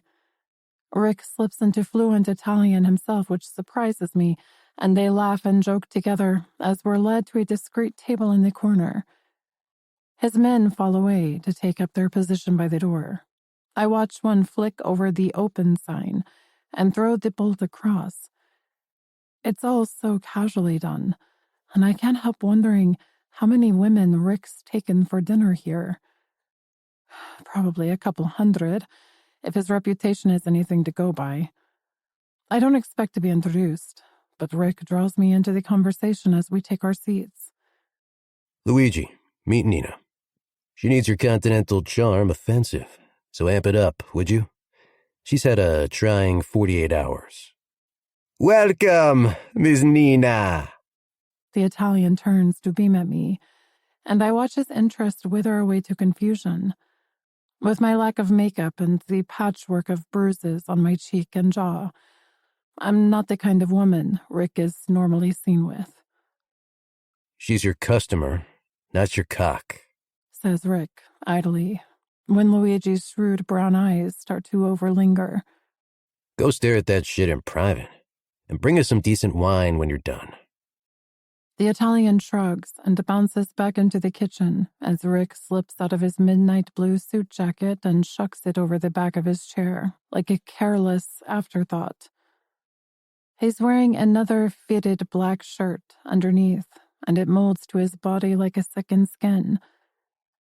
Everything about him is flawless, from the cut of his clothes to the web of hard muscles that knit together his chest and abdomen. Even his tousled black hair and a day's worth of stubble look set by design. There's a brutal nuance of control, though, flowing from his pores like a wicked undercurrent. Nothing is wasted or out of place. It's all calculated and precise, and my thoughts strayed to what I overheard in the storeroom yesterday before Jackson beat the crap out of me. "Why do you always wear suits?" I blurt out.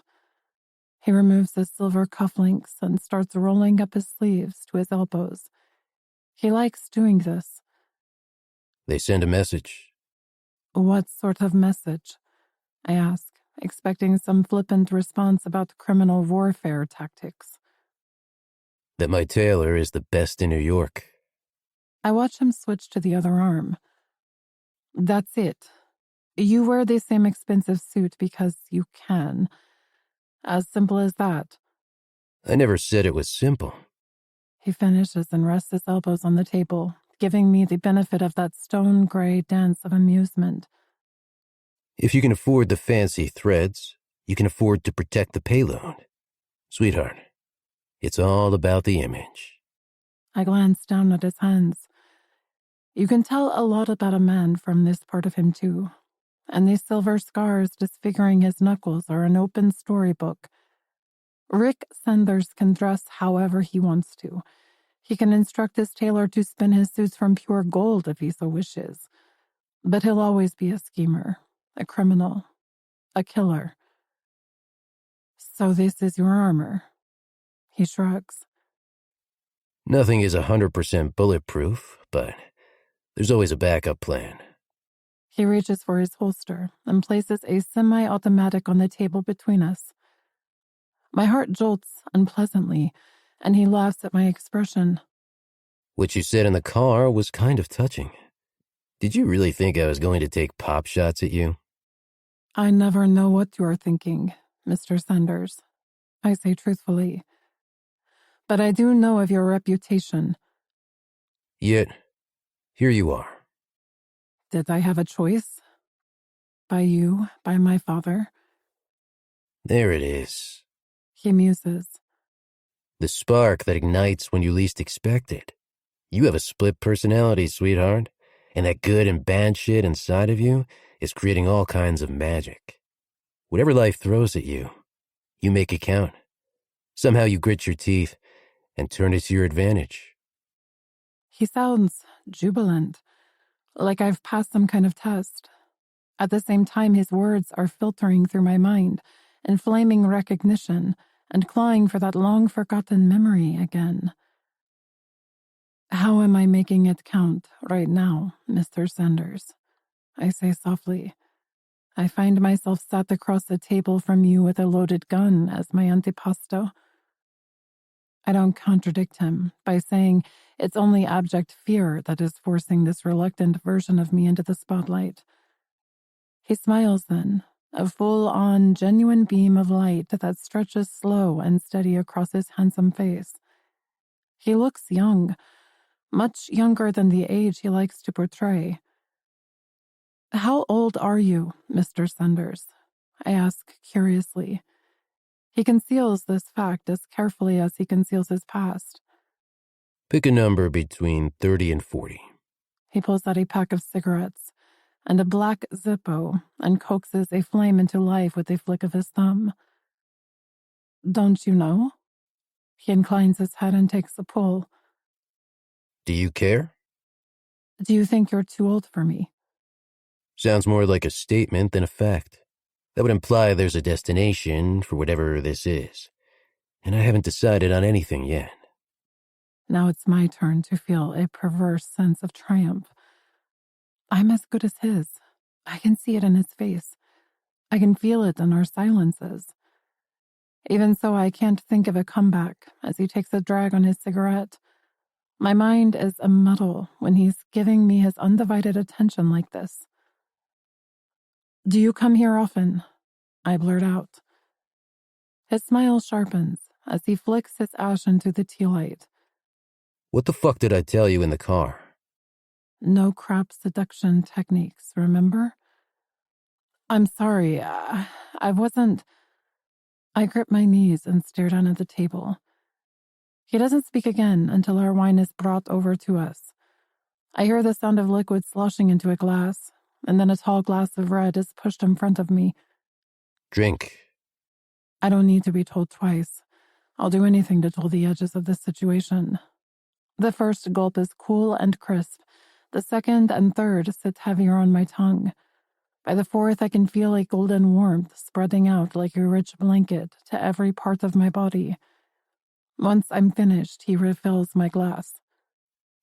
I'm not averse to getting a woman drunk and taking advantage of her, He says idly, exhaling a spiral of smoke over his shoulder as he places the bottle back on the table.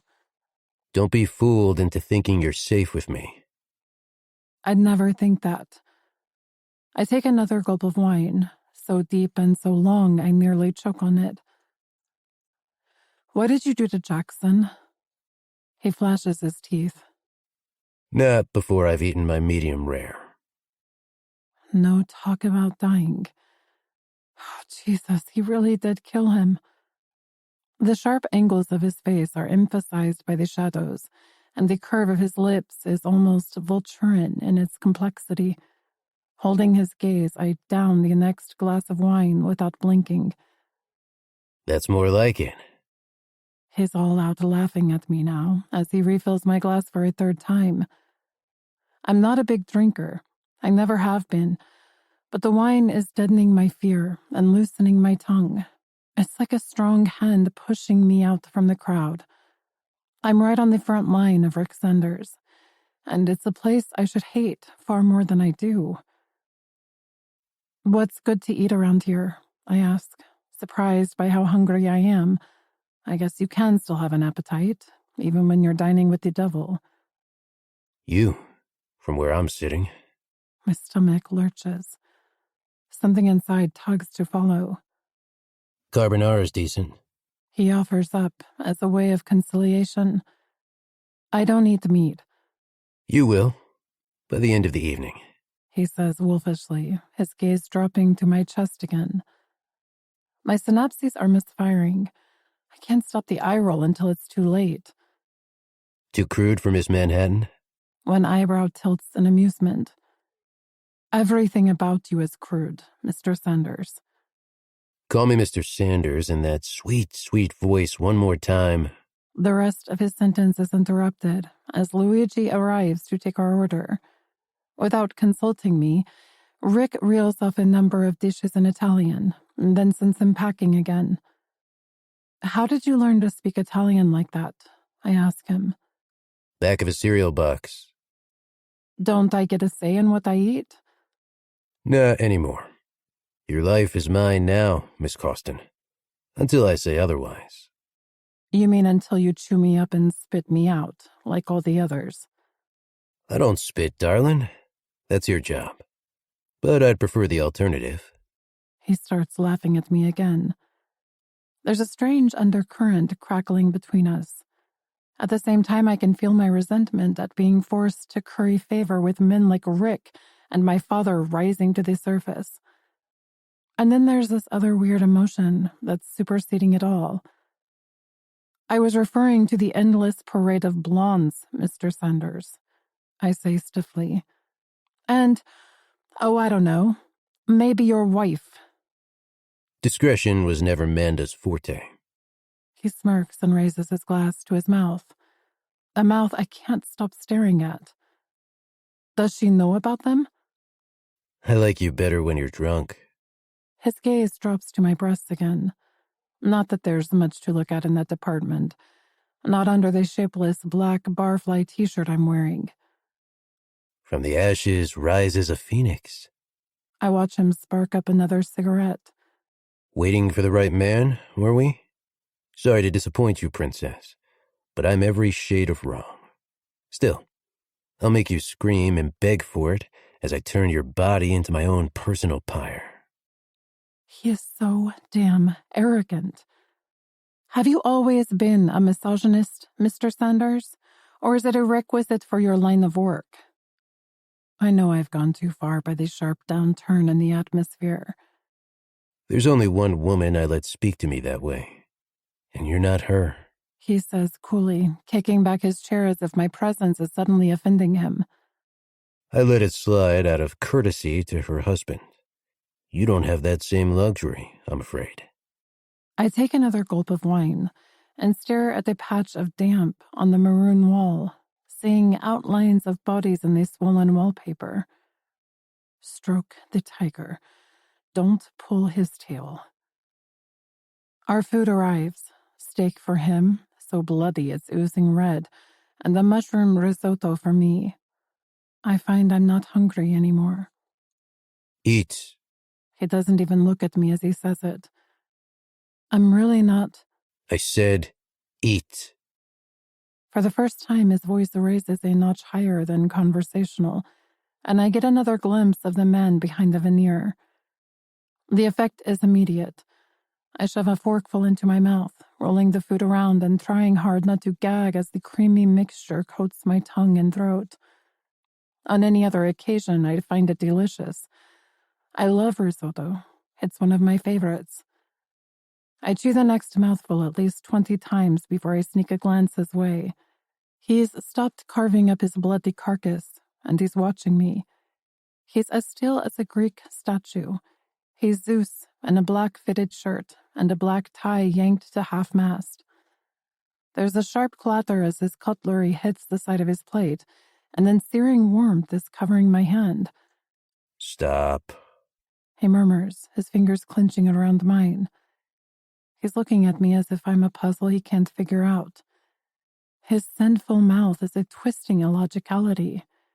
Is it a smile, a grimace? I think it's meant to be some kind of an apology, but his facial muscles aren't quite as forgiving as his gesture. I go to put the fork down, but it slips from my fingers, landing square in the middle of the risotto. Leave it. Keeping his hand on mine, he calls out to Luigi again. Can we get some water over here? His voice is rough, like loose gravel strewn across the sidewalk. I can hear the ghost of a Brooklyn drawl as well. I thought you wanted me drunk. I trip over the last word like a classroom klutz. I think he may have succeeded. I've changed my mind. His hand retracts. The water arrives and he pours out 2 glasses for me, lining them up like sober soldiers next to my barely touched risotto. About what? Me? This? What happens now? My panic is bubbling up like bile, scorching and blistering and stealing my breath away. I have to keep his interest. Say something. Anything, Nina. Get on your goddamn knees and act like a whore if you have to. You drink up, and then I'm taking you home. He stops abruptly as something on the sidewalk outside catches his eye. Get the fuck down! He yells, grabbing my hand and yanking me off the chair. I hit the floor with a scream as 2 strong arms pull me into a prison of hard muscle. Moments later, the first bullets are slamming into the wall above our heads. Chapter 8. Nina. Fragments of plaster and brick are still raining down on us, long after the rat-a-tat-tat of firepower and the scream of getaway tires have ceased. Acrid smoke fills my nose and mouth, tussling with the scent of hot, angry mail and the chemical cleaning odor coming up off the tiles. Rick pulls me even closer until he is covering me like a second skin. His croons of reassurance are interspersed with a volley of threats and orders at his men. It's okay, baby. Keep your head down. You're doing real good. Danny, you better still be alive. He yells. Tell me you got that fucking plate. Got it, Comes the gruff response, followed by a round of harsh coughing. Don't die on me now, you bastard. Get Roman on the line. I want those cunts dead by dawn. Whatever version of Rick Sanders I was privy to a moment ago has long gone. He's every part the master criminal now. Controlled and lethal, cold and merciless. Demanding retribution for whoever just dared to try and take his life, like it's his birthright to do so. He's the man I had the correct measure of the first night we met. The man I was right to fear. But somehow he's more than that now. Everything changed the night he stopped Jackson assaulting me, when he became my reluctant savior and the only man who has ever tried to help me. And it's happening again. He shifts his weight, and my awareness of him is like a million electric pulses lighting up my nerves. I can feel every single connection our bodies are making. His groin is pressed up against my ass, his breath on my neck, his hand protectively gripping my shoulder. A wild supposition creeps up on me. So this is what it's like to feel safe. What happened? I whisper. Drive by. He rolls off of me and onto his back, checking his gun's clip and snapping it back into action with a smack of his palm. Haven't had one of those babies in a while.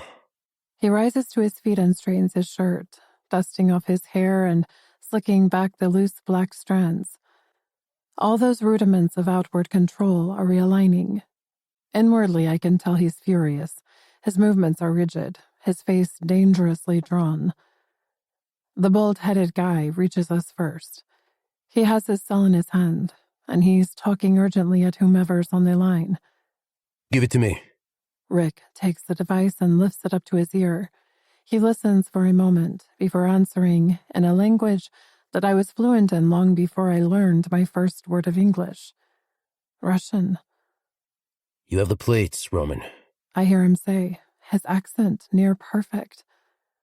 This better not be connected to one of your Save the World crusades. There's a pause. Oh, fuck off, you self-righteous asshole. You're not the one with a line of bullet holes above your head. How did they know I was here? Call me when you have something. He hangs up and chucks the cell onto the nearby table, his gaze returning to me. I'm still lying on the floor, elbows bent, arms tucked beneath my chest. Danny, tell Max to go get Luigi. He's probably hiding under a crate of limoncello. I owe him $100,000 tip for the mess some opportunist asshole made in here tonight. Sure thing, boss.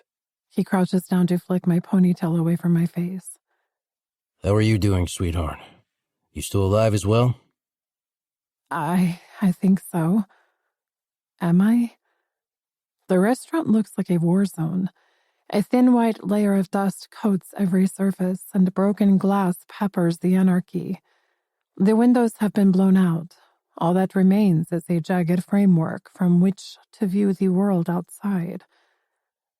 I wish I could say that this was my first experience of turf violence, but I've been a reluctant Bratva princess all my life. Glad to hear it.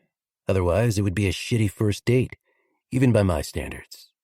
Regardless, he still pats me down to confirm it himself, the heat of his touch generating a rash of confusion on my bare arms.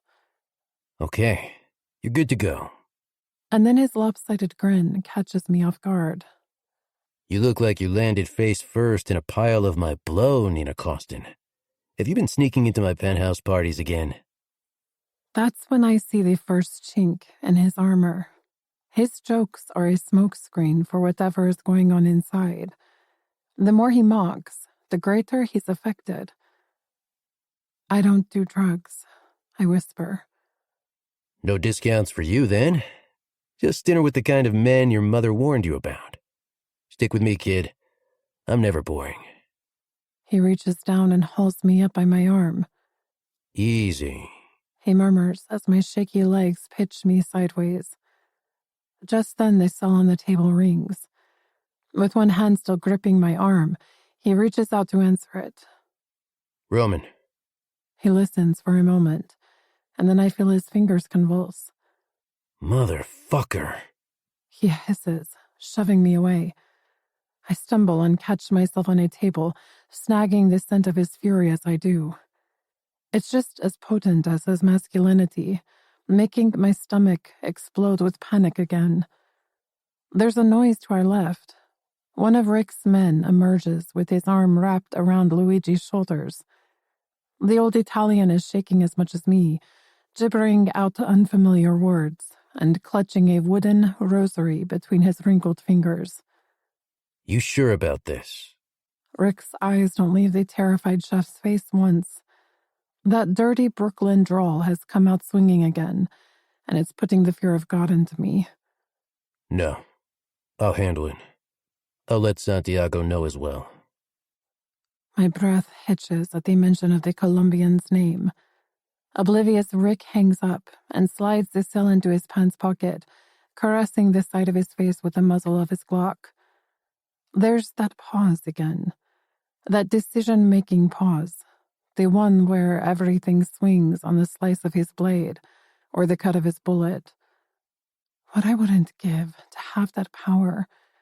The kind where I could save Tatiana and not worry about this man hunting me down to the ends of the earth as a consequence.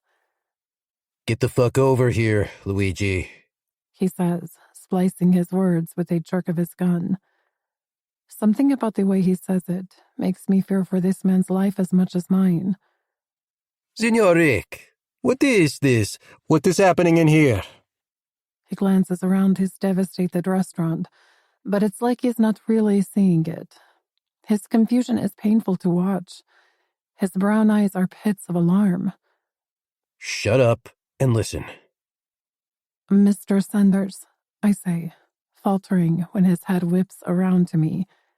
His gray gaze is feral, but his lips are twisted in amusement. Yes, princess? I see that challenge in his face again, that dare. How much more are you willing to take before you're begging for my release? When I say nothing, the curve of his lips widens. Good answer. Pull up a chair. Things are about to get interesting, and this concerns you too. Oh my God. He turns back to the Italian. How long have you been a soldato for the Ricci family, Luigi? Save me, Jesus!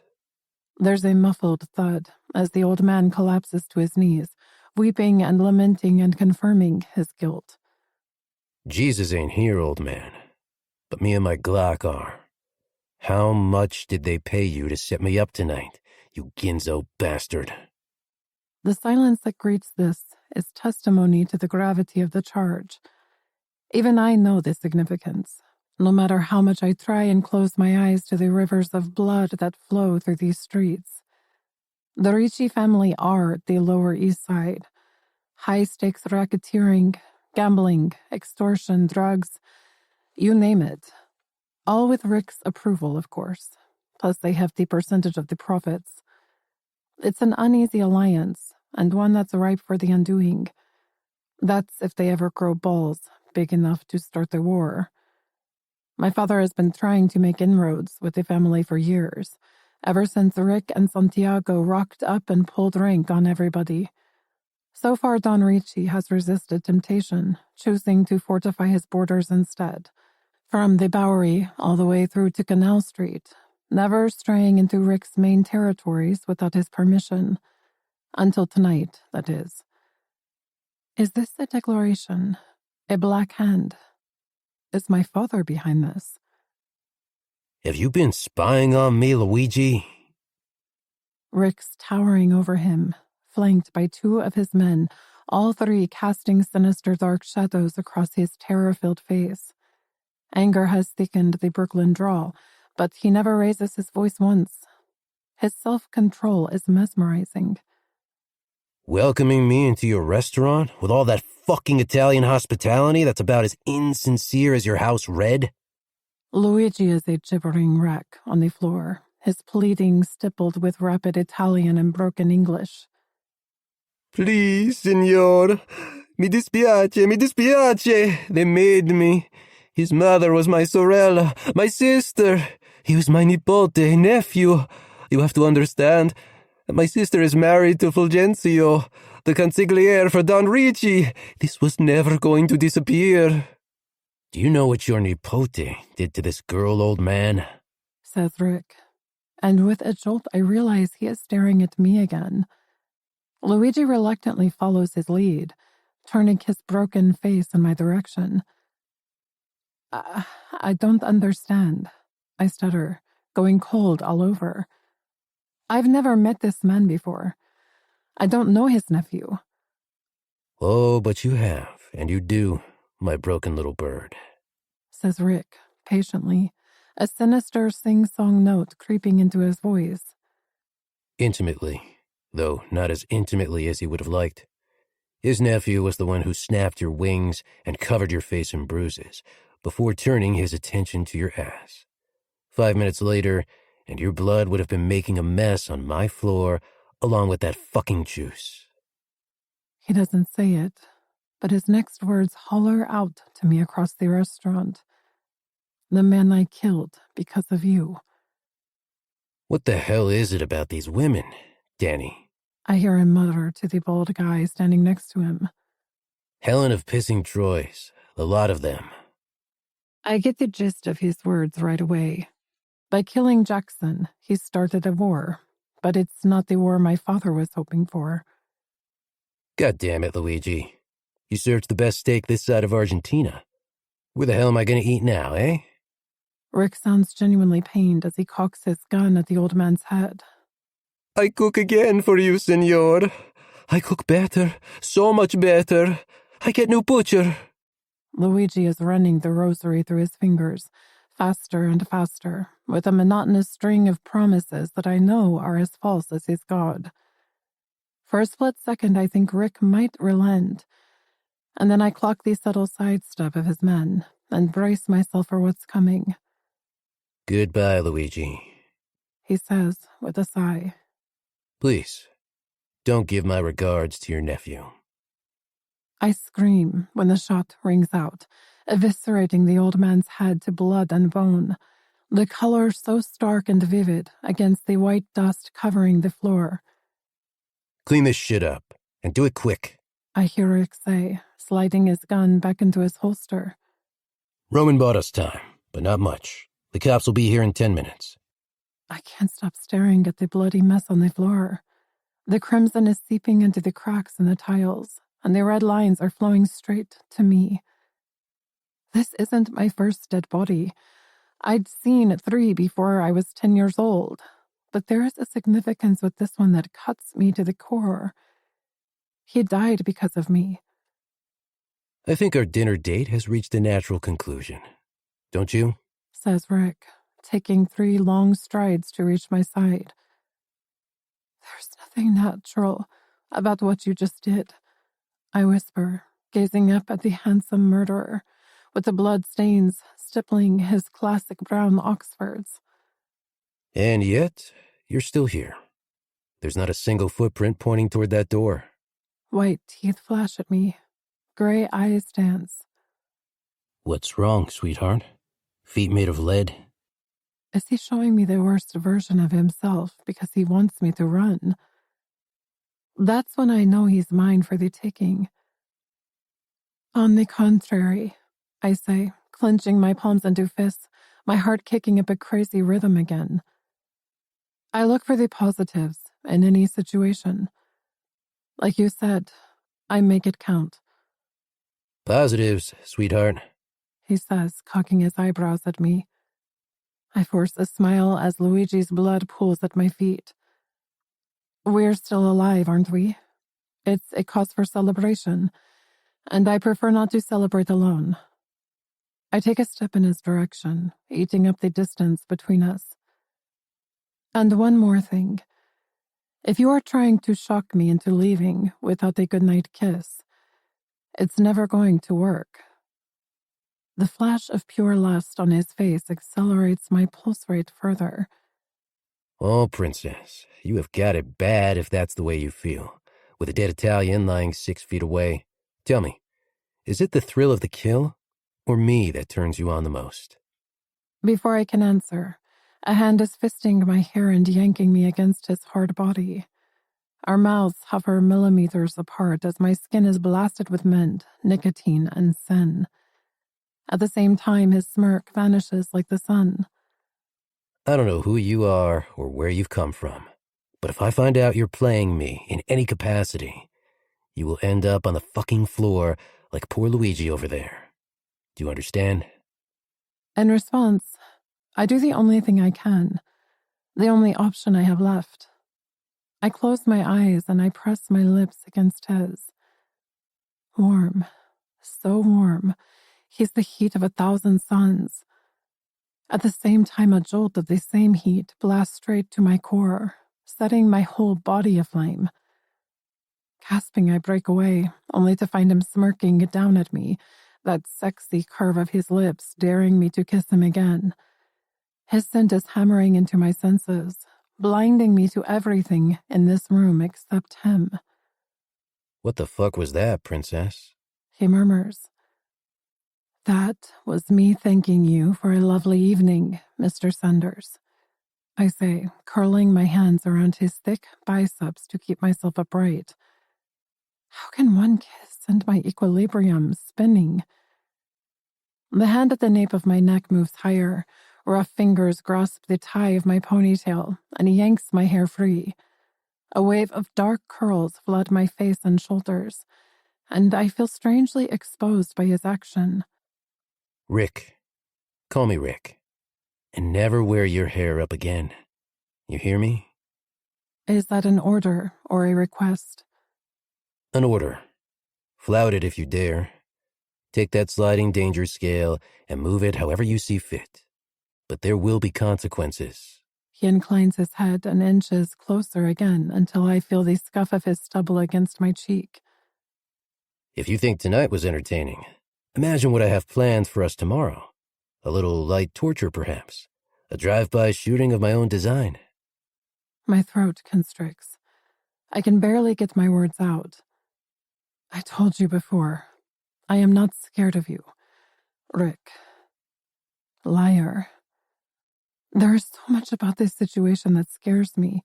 The bloodstains on our horizon, the deception, the truth, the future that is as bleak as any Rothko painting. I am scared of my reaction to his touch, the sort of reaction that's visceral and untamable. Feelings for this man, no matter how remote, were never part of the plan. How disappointing. I must be losing my edge. He straightens up, stealing all the heat away from my body. The sound of distant sirens is already painting the night with red and blue. Fun time's over, sweetheart. Get in the car and wait for me there. It's bedtime for little girls and their monsters. Chapter 9. Nina. My cell is lighting up the kitchen table as I let myself into my apartment. I know who it is, even before I flip it over and check out the number. There's only one person in this world who calls me. A week ago, there were two. I'm all alone as I kick my chucks off and force myself to answer it. My father knows it too. I feel his eyes on me constantly, watching as I die a little more inside with each passing day, storing up my failures, calculating his next move, and turning my pain and suffering to his advantage. Once Rick's SUV had parked up next to my quirky block on 6th, situated loud and proud on the wrong side of the East-West Village division. There was no move to touch, kiss, or extend the night. Apparently little girls and their monsters don't co-sleep, not after the latter kills old men in revenge and turns New York into a battleground. I'm still working out how I feel about that as I raise the cell to my ear. You did well, moja shuka. My father's cackle goes right through me, suffocating me, unleashing all of my shock and horror of the last 48 hours. The really nasty stuff that I've been fighting to repress. Was that you tonight, Papa? I say, fighting back the tears. Were you trying to kill me too? He'll dance on my grave the minute I am caught in the crosshairs. Oh no, Nina. That was all you. He says, mocking me with another round of cruel laughter. Was it your idea to entice that little Italian Obludak into the storeroom and make yourself look vulnerable to him? It worked. You turned his head. Sanders has acquired himself a taste for pale and uninteresting. There are so many spikes to his words, I can't even count the puncture wounds. He's starting to trust you. Yes, I whisper. Then you shall be rewarded. There's silence on the line, and then tears. An ocean of tears that shatter my spirit. Tatiana! I scream, my fingers clutching myself so hard it's like I'm trying to break inside and reach her. Oh God, I can't understand you. I can't hear your words when you're crying so hard. I need them more than air. Help me, Nina, she sobs, her breath catching on her despair, her words affecting me more than my father's ever will. Please help me. They hurt me. They hurt me every night. And the pain is so bad. I can't stand it any longer. I'm not as strong as you. You are, Tats, you are. You're stronger than the both of us. I am doing everything I can to end this nightmare. Trust me. Will you do that? I'm working on a plan. I'm getting closer to this man every day. Please, just... The line goes dead as I'm still screaming out my reassurances to her. Please, hold on. Please, hold... My last words dissolve into noisy sobs as I slump down my kitchen cabinet and bury my face in my knees, crying out her name over and over again. If I say it enough times, maybe I'll expel this evil from our lives. I've never felt so desperate. Somehow I've always managed to keep a fragile flame of hope alive despite the beatings, the fear, and the assaults. I've kept following the winding tributaries to a better life, just like my mother instructed me to. Not today. No. Today I'm cocooned in a razor wire mesh of my own fate. I can't see hope anymore. That's the thing about hitting rock bottom. You're too busy kicking up dust to ever see a way out. Help me, God. I whisper at the faded walls. Give me the courage to do what I need to do. Give me fearlessness. Help me hate this man because that's all he deserves. I trail off when I remember Luigi begging Jesus to save him before Rick pulled the trigger. Like Jesus, God doesn't answer. Instead, he shows me a face with gray eyes, ones that dance and mock and kill and save.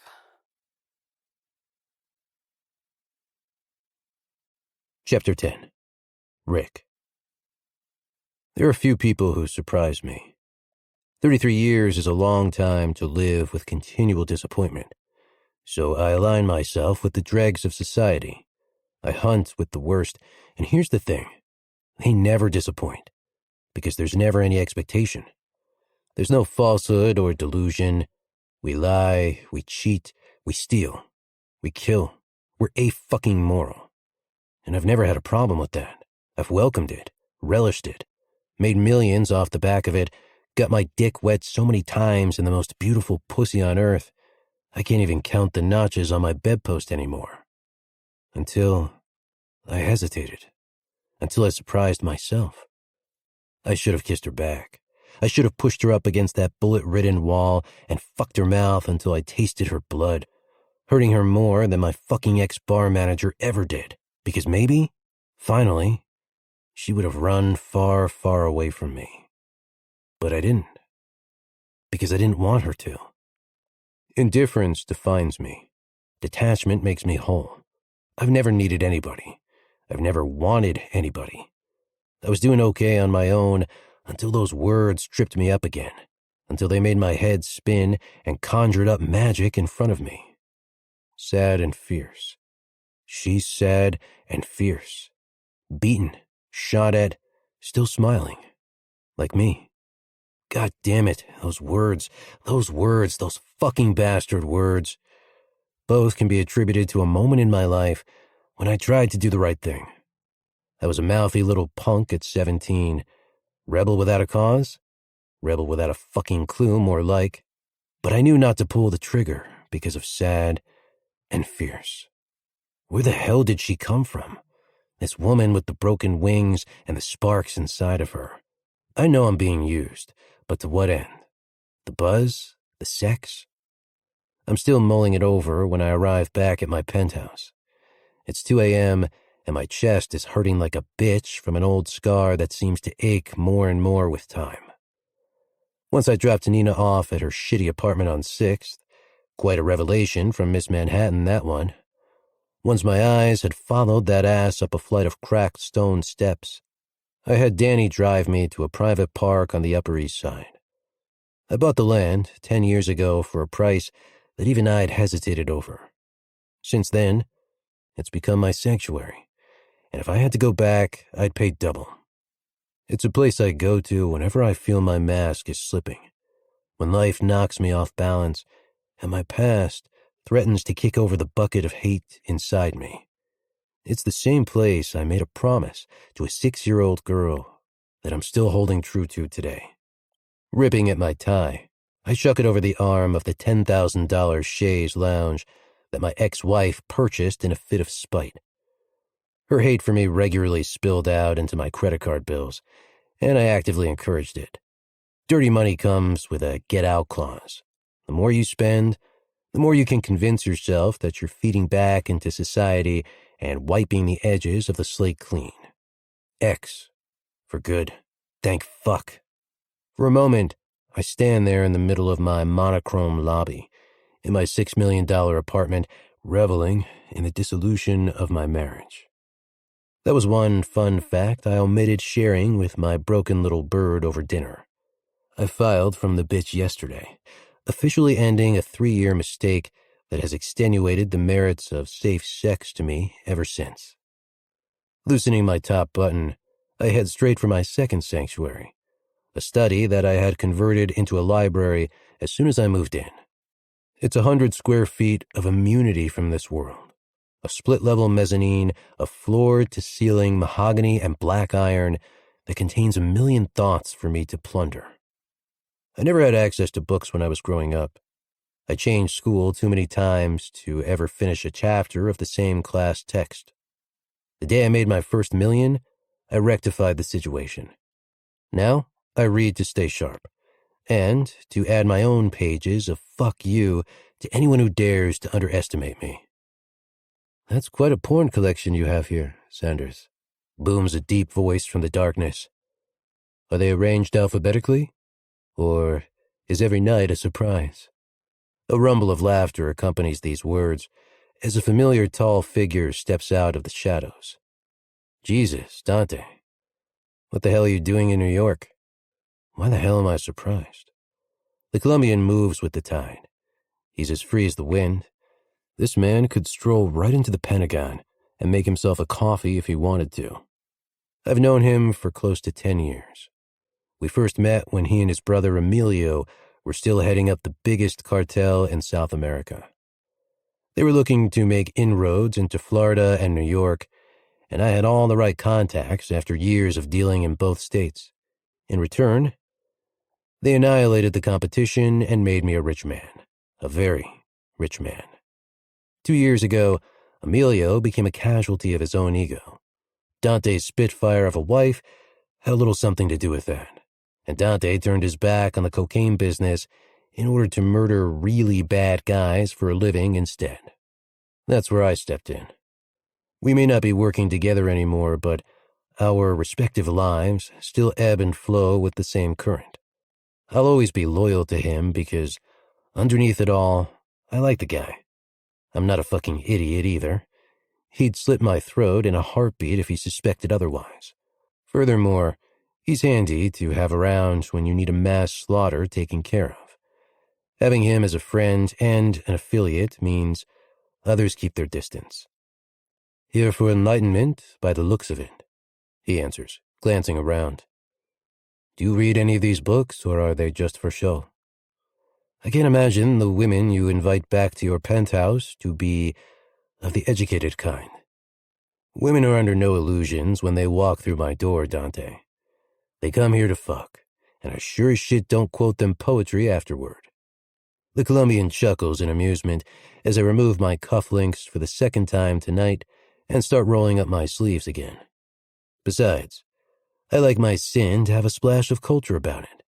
Speaking of which, do you still have those Salvador Dali originals on your island? Yes? Why?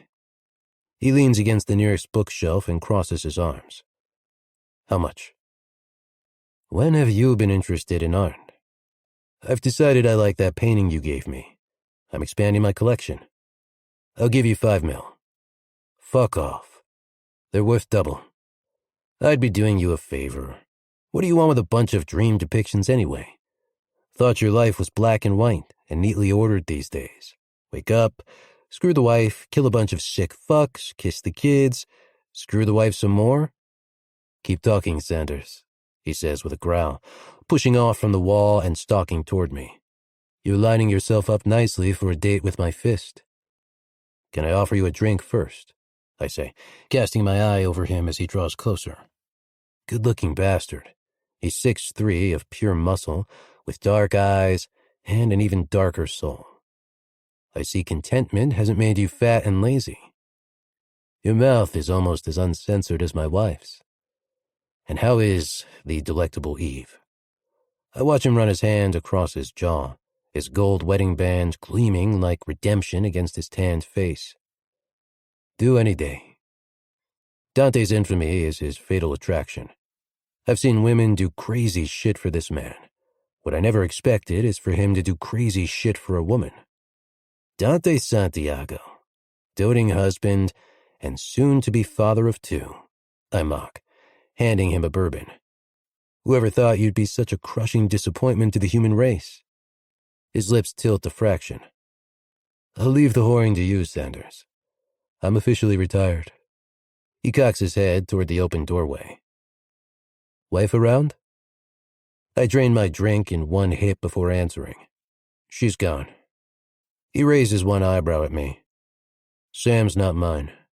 My fingers clench around my empty glass as I chuck my proclamation at him like an afterthought, as if the kid I'd been raising as my own for the last 3 years could ever mean that little to me. Found out yesterday. Kicked them both out. And it's a loss I still haven't figured out how to process yet. Dante doesn't do sympathy. Even so, his guarded expression wavers for a split second. He knows how much I loved that kid. I'm a piece of shit through and through, but I did the father thing okay. No way was history repeating itself on my watch. That's my own personal computer glitch right there. I'll always have an inherent longing for things I never had when I was growing up. Security, a home, a family. All of that little house on the prairie crap. Without a word, he picks up the bottle of bourbon and refills my empty glass. It's the closest he'll ever come to consolation. You going to keep in contact with him? I think it's best if I don't. A cold smile quirks my lips. If I ever see my ex again, I won't be held responsible for my actions, and the kid needs a mother. He can have my money, but I'm done with the rest. Even saying it out loud hurts like hell. Would you had trouble with the Italians tonight? He says, changing the subject. Skirmishes in the ranks, nothing I can't handle. Who told you, Roman? It was a calculated hit. Things like that shouldn't go unpunished. I'm here for another 12 hours, and I can do a lot of damage in that time. I know you can, but I'll deal with the motherfuckers myself. What brings you back to the U.S. anyway? I was summoned. I laugh in surprise. What are you, a fucking genie? No one summons you, Dante, unless they want a death on their conscience. Who's the kill? No one yet. Not until I have the full picture. I swore to Eve I'd be more selective, especially after all the shit that went down in Miami last year. More sex traffickers? Dante reserves the lion's share of his talents for those sorts of scum these days. It's personal to him. But if I were to call him a vigilante, he'd break my face. Recently, he's been targeting a Russian mafia ring in Florida after he found out they were using drug money to help fund a new worldwide sex slave organization. Perhaps. He takes a generous swig of his bourbon.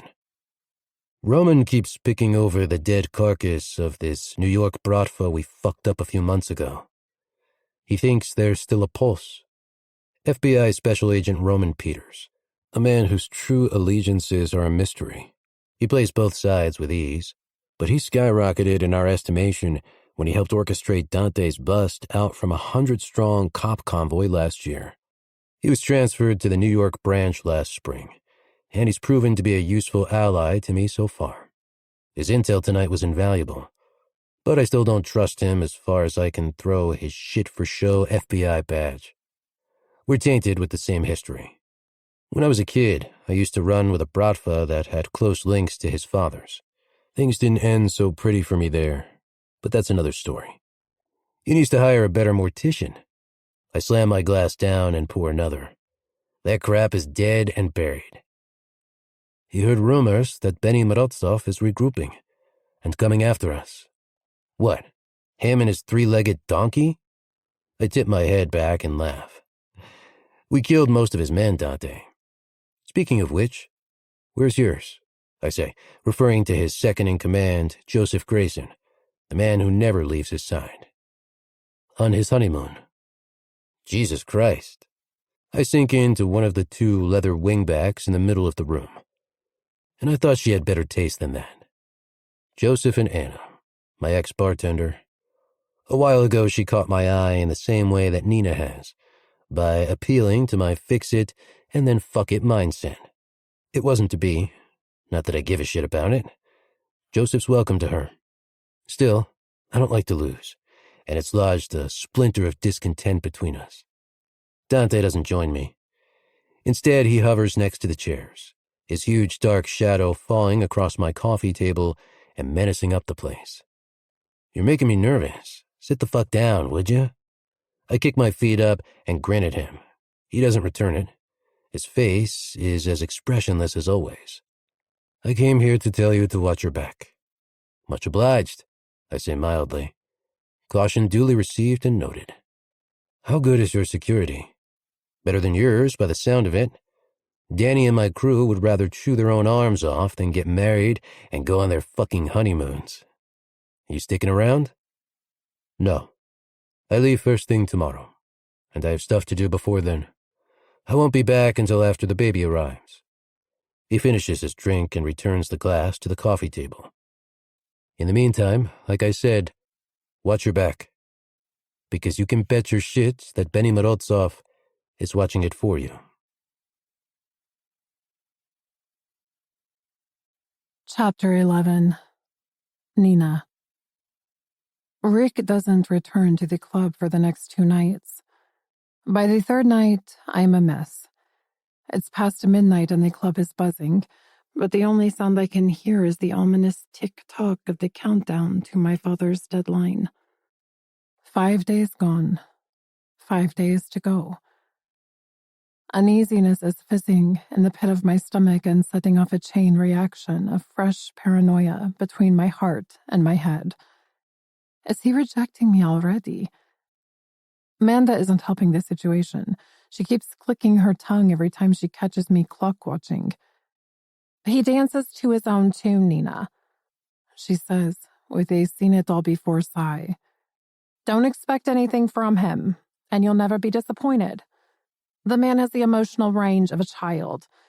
He's incapable of giving you anything other than a quick fuck. I have no idea what you're talking about. I grit out, banging the lid down on an unmixed margarita and shaking it vigorously.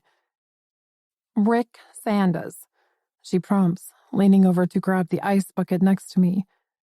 That smooth-talking, smoking hot, sexy bastard of a devil that you're acting all distracted and swoony over? She has it so wrong. You told me to keep my distance, and it's pretty obvious from the state of you that you ignored my advice. She slips a slice of burnt orange peel into a pink Cosmopolitan. Look, chill.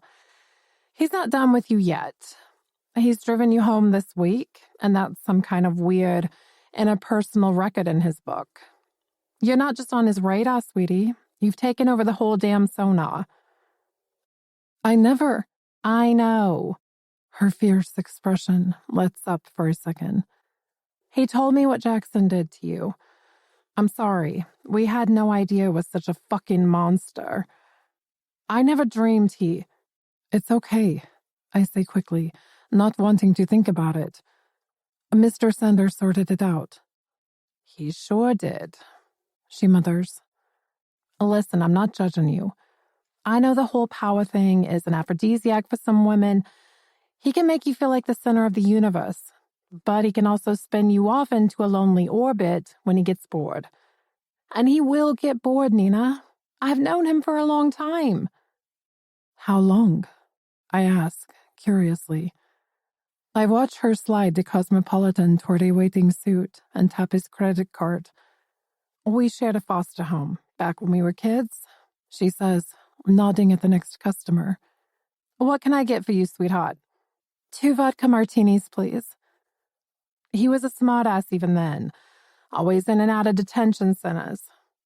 She glances at me as she grabs the frosted bottle of Grey Goose from the top shelf. No surprises there, huh? But he always kept tabs on the younger ones. Foster guys sometimes get a little handsy with the underage girls.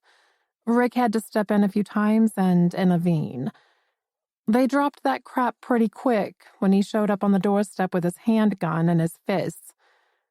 He was running with really bad company from the age of 15. Some say he was mixed up with the Russian mafia, until that all went south and he turned to coke. All hearsay, of course. She adds with a grin, filling up her cocktail shaker. I go very still. You mean Bratva? Like I said, hearsay, says Manda firmly, tapping the counter with her electric blue nails. You have customers, honey, and they sure as hell don't want to be drinking tap water. God, sorry. I turn back to my margaritas. Do you know where he's been for the last few nights? Keeping a low profile. Word on the street is he's got some major stuff going down with the Italians. But I'm guessing you knew that already. She knows about Jackson. She knows what Rick did to him. Before I have a chance to start panicking all over again, a deep voice is booming at me across the counter. Miss Costin? One of Rick's men is looming over the front row of the bar like a heavy rain cloud, making all the posh suits cringe into their $100 cocktails. Yes? I put down my shaker as he jerks his head in the direction of Rick's office. Boss wants you dressed and ready. He's picking you up in 30.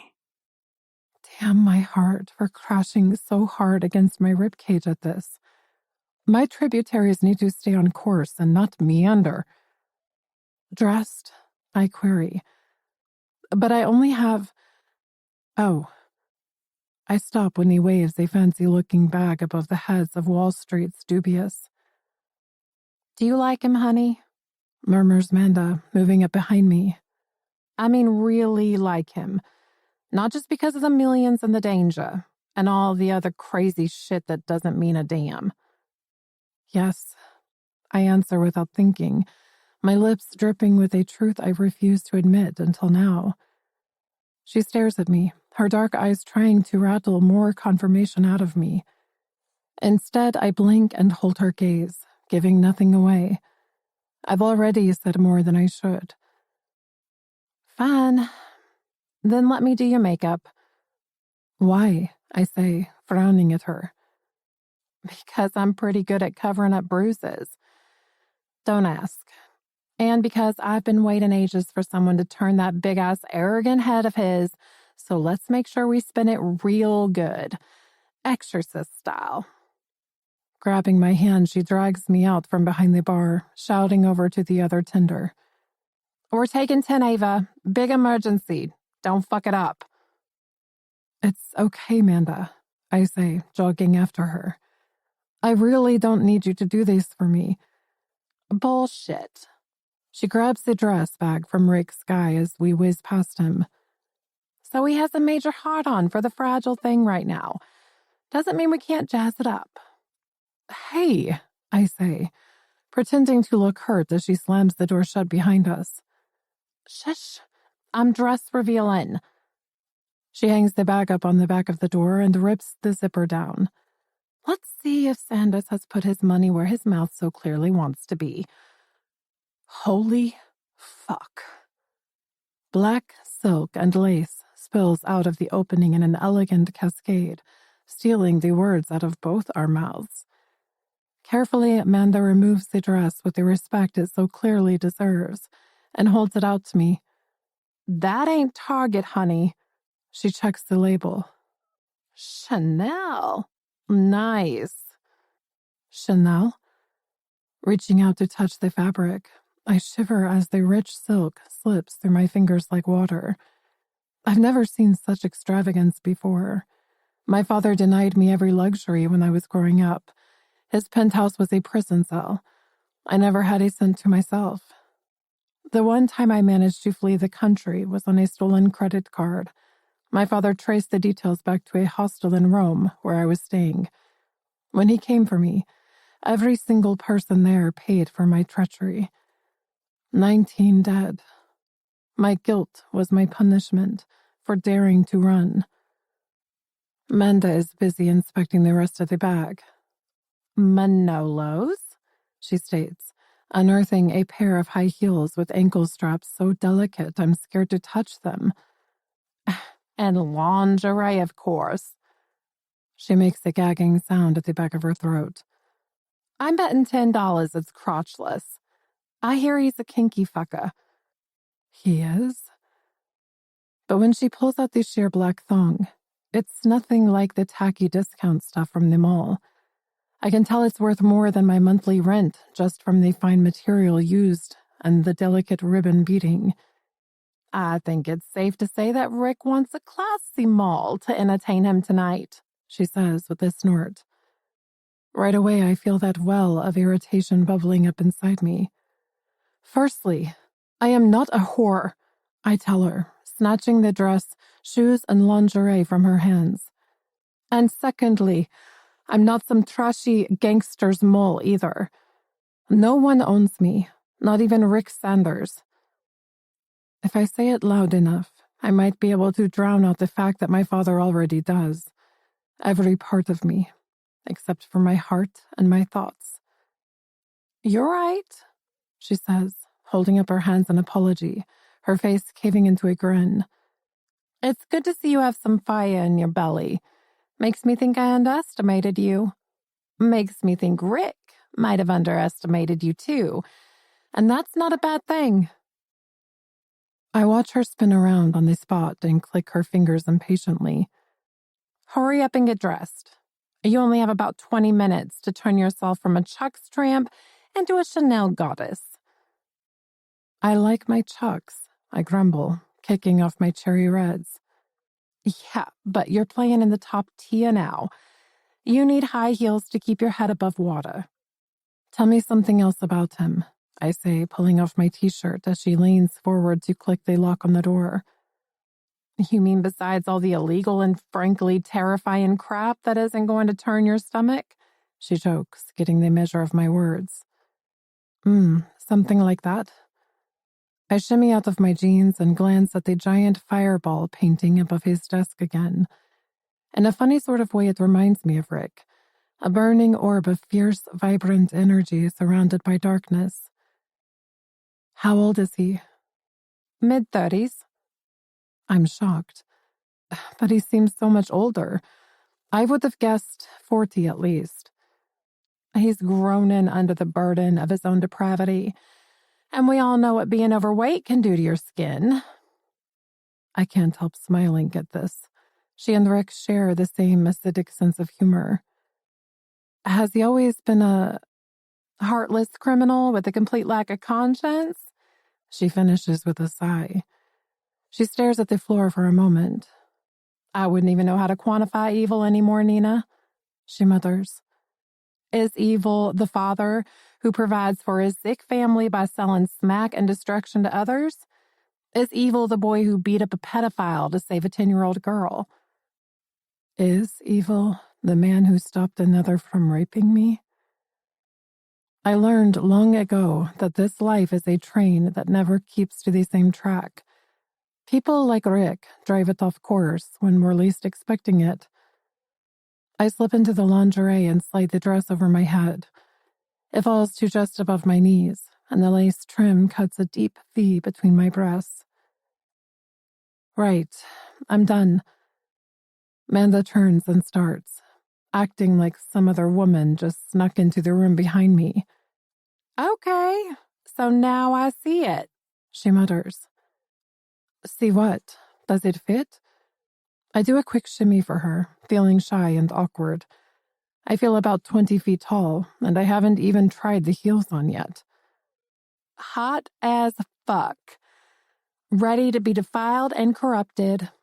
And he will corrupt you, honey. She warns again. Mind and body.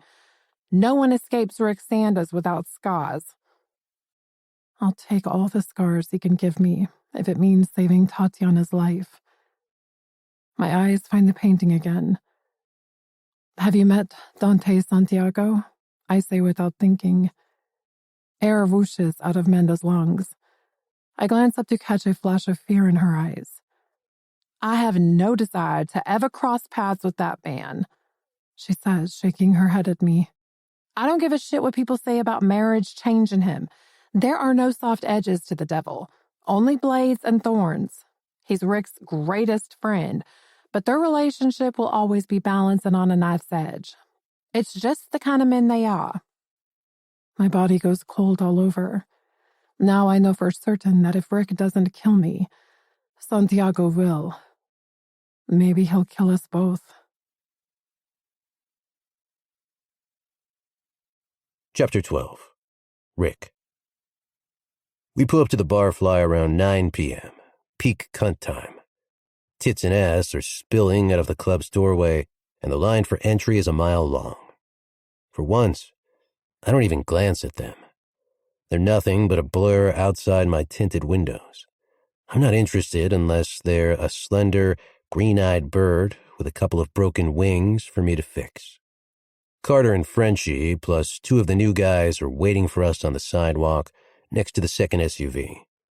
I've had to step up security in the last few days, since a couple of well-connected Italian assholes got added to my kill list. My back and my business have had red targets splashed all over them, and there's a big shipment of merchandise due in from South America any day now.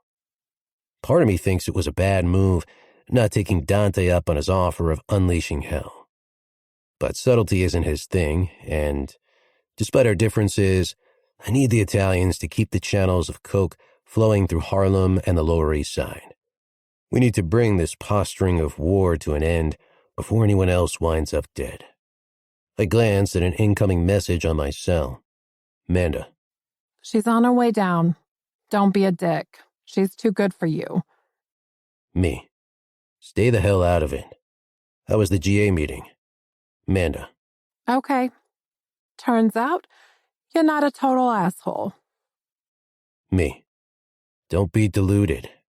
Go clean some glasses. I open the door to let a sliver of streetlight in. I'm lying to myself that it's not in anticipation, that I haven't fisted my cock in the shower for 2 days running, picturing her soft lips and that halo of dark hair smeared in my cum.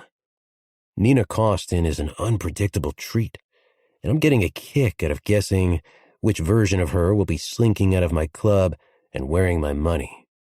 Am I going to have to work for her kisses tonight? Or will she be begging for mine? I go to check my watch again when there's a buzz in the atmosphere. The fast chatter on the sidewalk slows to a dull thrum. I'm on my guard right away, drawing my weapon from my holster as I spot some kind of commotion over by the front entrance. Danny, I want eyes. I call out to my second. who is standing just outside the car. We watch the crowd part and heads swivel as a tall woman in a black dress emerges from a sea of sequins and color. She's heading in our direction. Her loose brown curls bounce in time with her hesitant steps.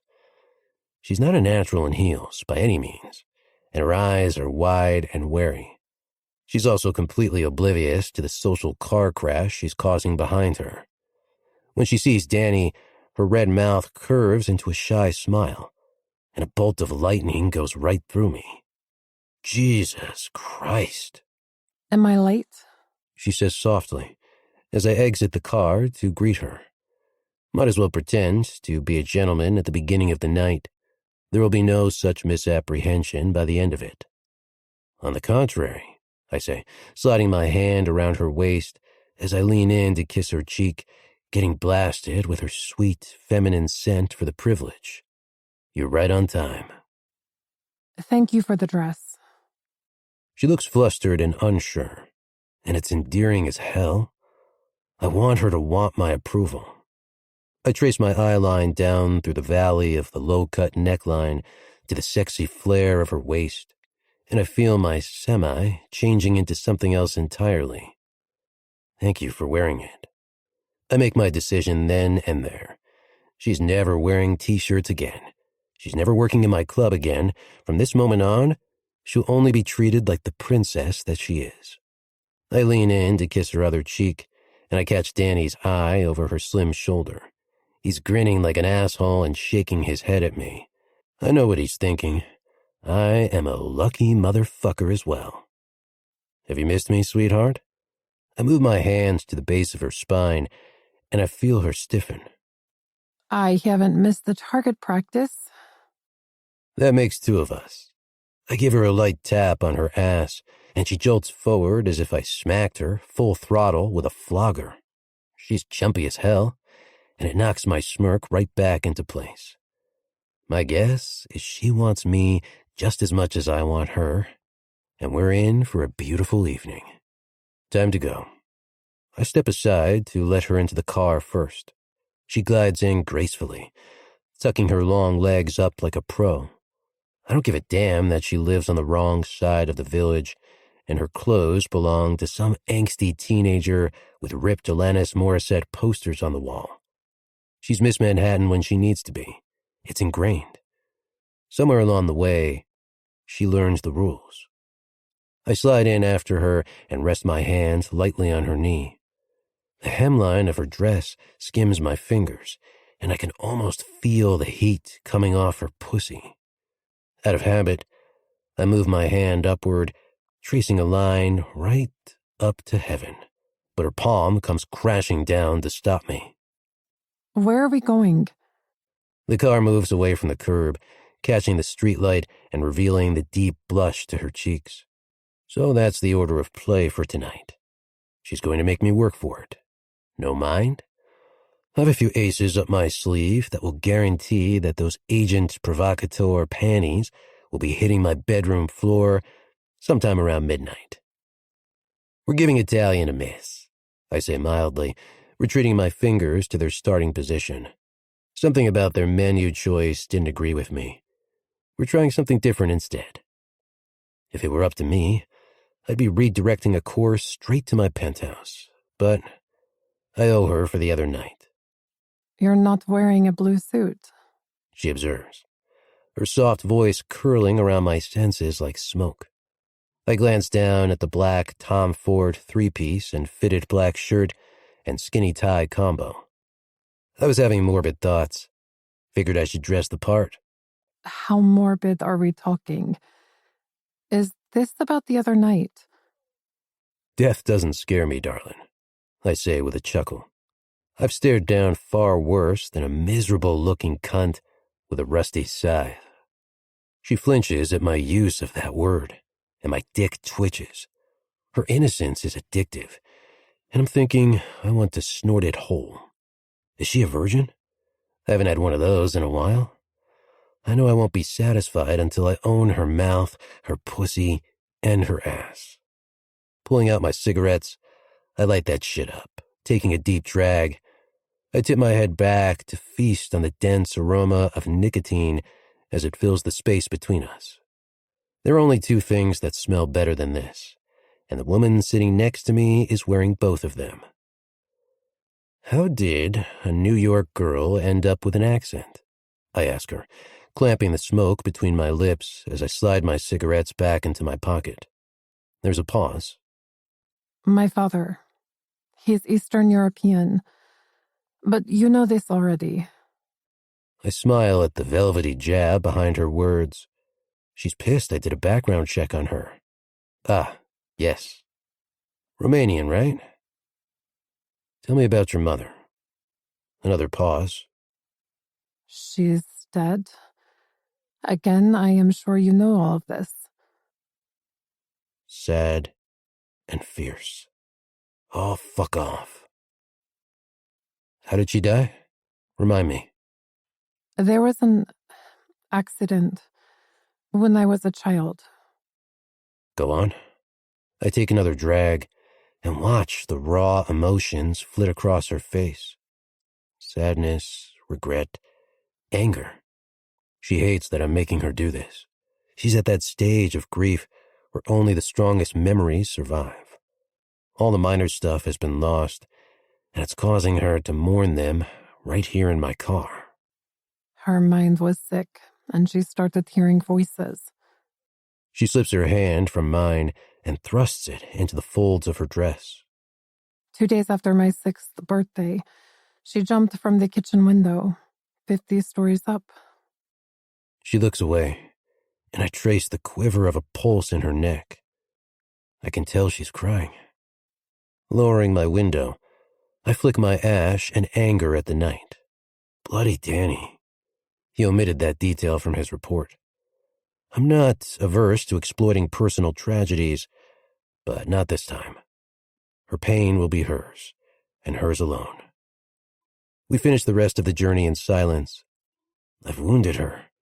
Caution has laid the foundations of a brick wall between us. When the SUV cruises to a stop, I take her hand, ignoring her flinch this time. Opening the door, I step onto the sidewalk and guide her out. Hopefully, this will make up for sharing that uncomfortable as fuck car ride with me, I murmur. Why? Have you brought me home? I can tell the words just slipped out by the way she slaps her palm across her mouth. I'm sorry, I never...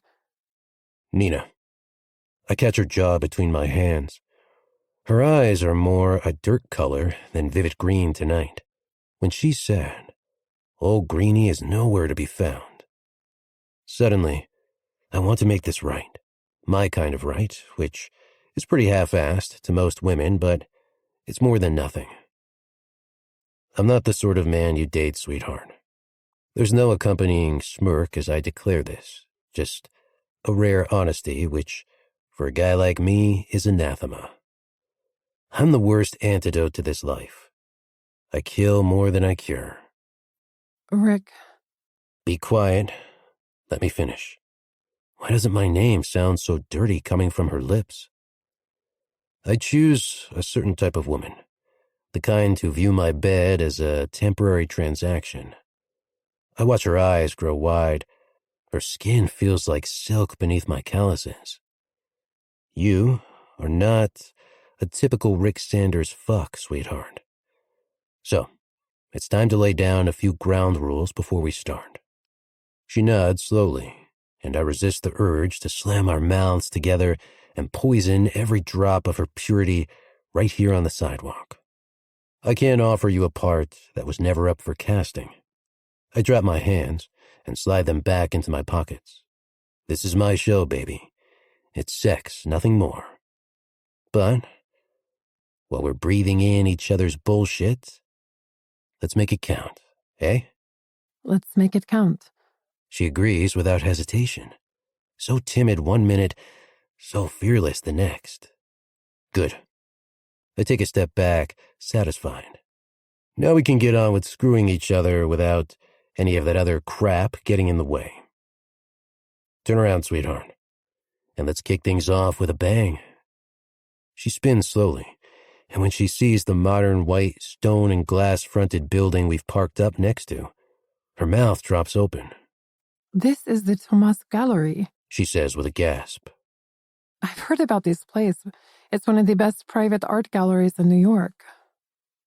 The lights from the gallery are spilling out onto the sidewalk, entwining our shadows, and making me think of her naked and under me again. If you say so, darling.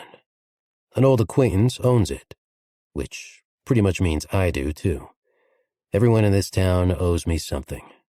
Why, Rick? Why did you bring me here? Her voice is pulsing with shock. It's more to your tastes, I shrug. More than a substandard risotto made by a two-faced Italian, anyway. Come. I take her arm and lead her up to the front entrance with Danny and Frenchie trailing behind.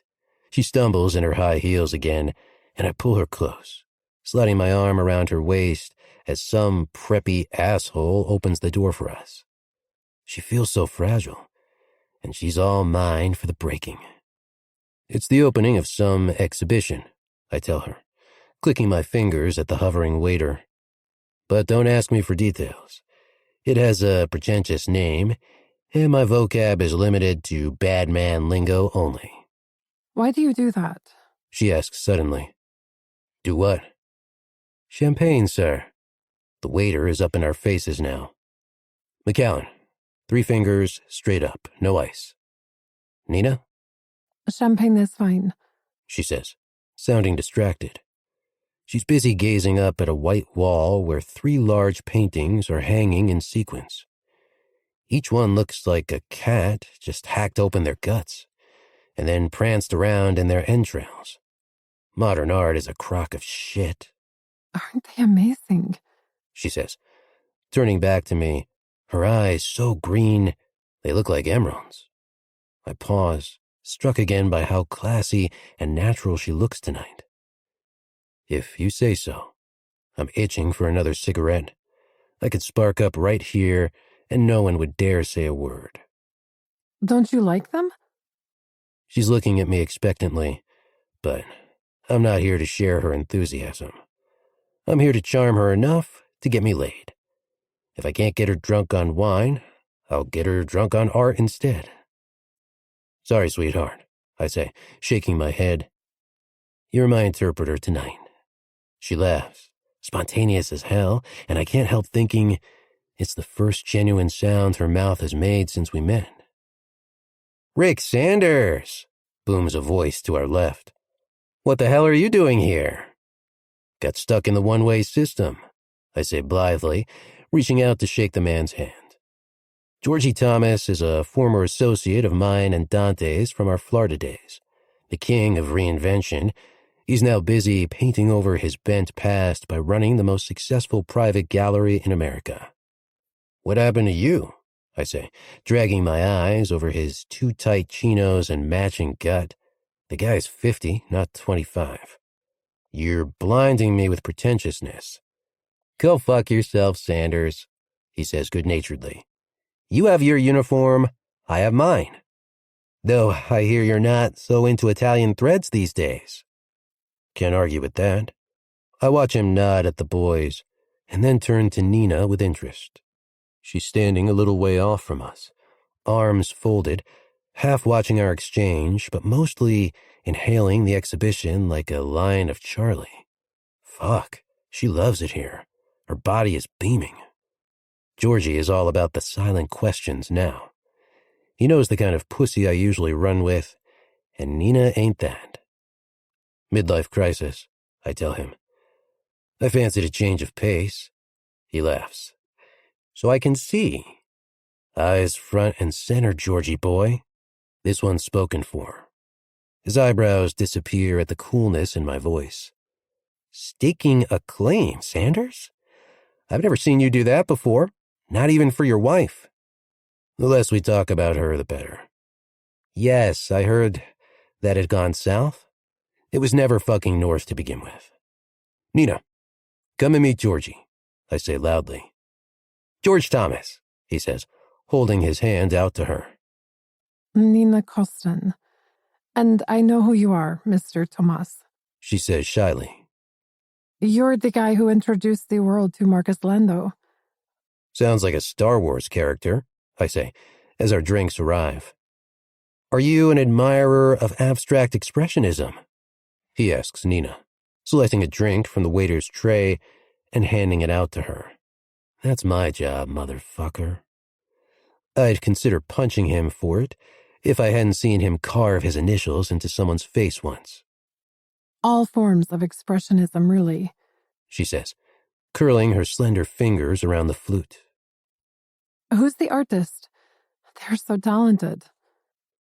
Georgie smiles at her enthusiasm. A young man I discovered in Venice last year. I was working with the Guggenheim on a private collection, and he submitted a piece of work for consideration. I was so impressed, I decided to commission an exhibition. Venice. I watch her eyes widen again. Is it as beautiful as everyone says it is? When the dusk catches the campanile in Piazza San Marco, you could almost swear you were walking through heaven, he says, his voice thickening with emotion. You taking backhanders for the local tourist board now, Georgie?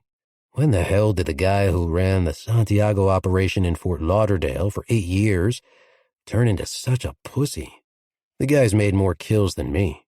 He shoots me a look, and I know he's winding me up on purpose.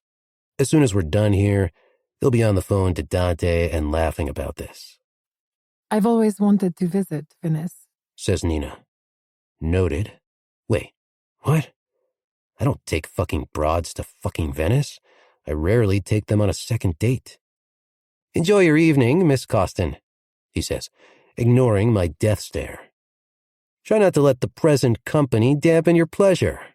Nina's pleasure is the last thing you should be worrying about, I say, finishing up the rest of my drink and slamming the empty glass down onto a passing tray. We move through the next couple of rooms together. Her champagne remains untouched. Her eyes are drinking in far more than her mouth. In the last room, there's a whole wall dedicated to a single piece that looks like one of my kid's finger paintings. Former kid. Still hurts. Still ignoring it. We pause in front of the canvas. What do you see? She asks me. A load of blue paint? What do you see? A waterfall, dragonflies, hope. I squint my eyes and tilt my head. Nah, nothing. You sure about that, princess? Then I clock the discreet price tag. Scrap that. For 2.5 mil, I'll see anything you want me to. Her small smile tips into something far more alluring, and a warmth blooms beneath the scar on my chest. Can I touch you? She asks, suddenly. I burst out laughing, the rough sound echoing off the walls and the chrome strip lights. Thought you'd never ask, though I doubt Manhattan's elite will approve. I jerk my head at all the pearls and updos milling about, sipping from their Laurent Perriers and talking bullshit. I bet most of them have never even crossed the bridge. We could give them one hell of a sideshow. Oh, no, I didn't mean that, she says quickly, blushing so hard her whole face catches fire. Don't come over all bashful now, I chide her, running my finger down her burning cheek. You're the one who kissed me, remember? Please, let me try this. She forces an eye meet when I know she'd rather be disappearing into the ground. Just warn your men first. I don't want them pulling a gun on me. Now I'm intrigued. I mouth a stand down at Danny and offer her a crooked smile. I'm all yours, sweetheart. Educate me as you see fit. She thinks for a moment, catching her tongue between her teeth as she does. Okay, I am going to show you another painting on the opposite wall, and I want you to do something for me. I watch her down her champagne and lose the flute to another passing tray. She's determined to do this. My little bird is stretching her wings. She moves behind me, coming in real close. I can feel her breath on my neck and the points of her nipples brushing against my shoulder blades. And, fuck, if it isn't the most erotic thing I've ever experienced. When I was in college, I had a teacher who believed that the true emotional message of art could be felt within the first few seconds of viewing it. She says softly, and then she pauses for a beat, and I swear, she's inhaling me in as much as I am her. Subsequent viewings will only add intellectual layers. The heart of the piece will never change. The gentlest of touches glides up my arms, across my shoulders, and up to my jaw. Close your eyes. She whispers. I'm more a lights-on kind of guy, I say, chucking humor at a situation that has me every shade of fucked. I'm jolted by how much my dick is aching. Trust me. I don't trust anyone, sweetheart. I say nothing as her fingers creep across my vision until everything goes black. She's pressing her whole body against me now, and I'm resisting that urge to spin around, slam her up against the wall, and drive my lust into her body. Instead, I allow her to turn me toward the painting. I'll count to 3, and then I'll take my hands away. I want you to say the first thing that springs to mind. Newsflash, princess. We've been through this already. There's nothing there but dollar signs. Search harder, beyond the money, as hard as you can. Stop saying the word hard, I mutter. It's not helping the situation. She giggles. Okay, ready? 1, 2... Who is this woman? I'm betting my dirty fortune that her eyes are green again. Green equals happy. Art is her universe. But I'm thinking I might like to have a place in it too. 3. Blinding white light comes flooding into my darkness. I blink a couple of times and then stare at the chaos in front of me. It hits me like a bullet, plain as fucking day. 2 words in perfect, slanting purple and yellow brushstrokes. Rick?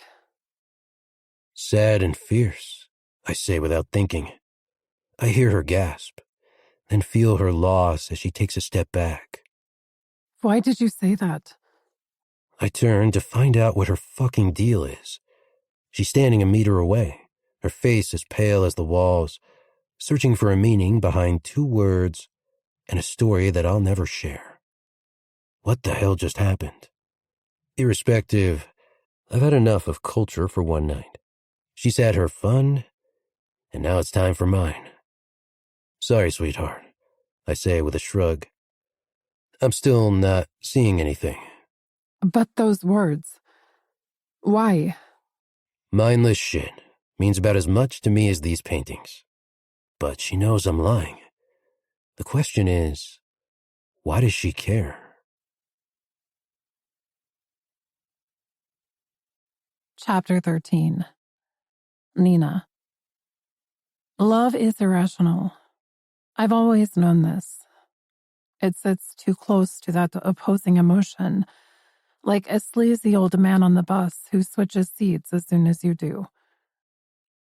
Love and hate, snarled as tightly together as any knot. Love isn't supposed to be easy or straightforward. It's sending me to destroy a man I hate for the sister I'd die for, who then turns the tide so unexpectedly that I am left drowning in confusion instead. And then there are those other 2 words, the ones he just said. I used to detest them before they became my greatest weapon. On the same day I received my Mark Twain tattoo, I had sad and fierce inked across my bikini line.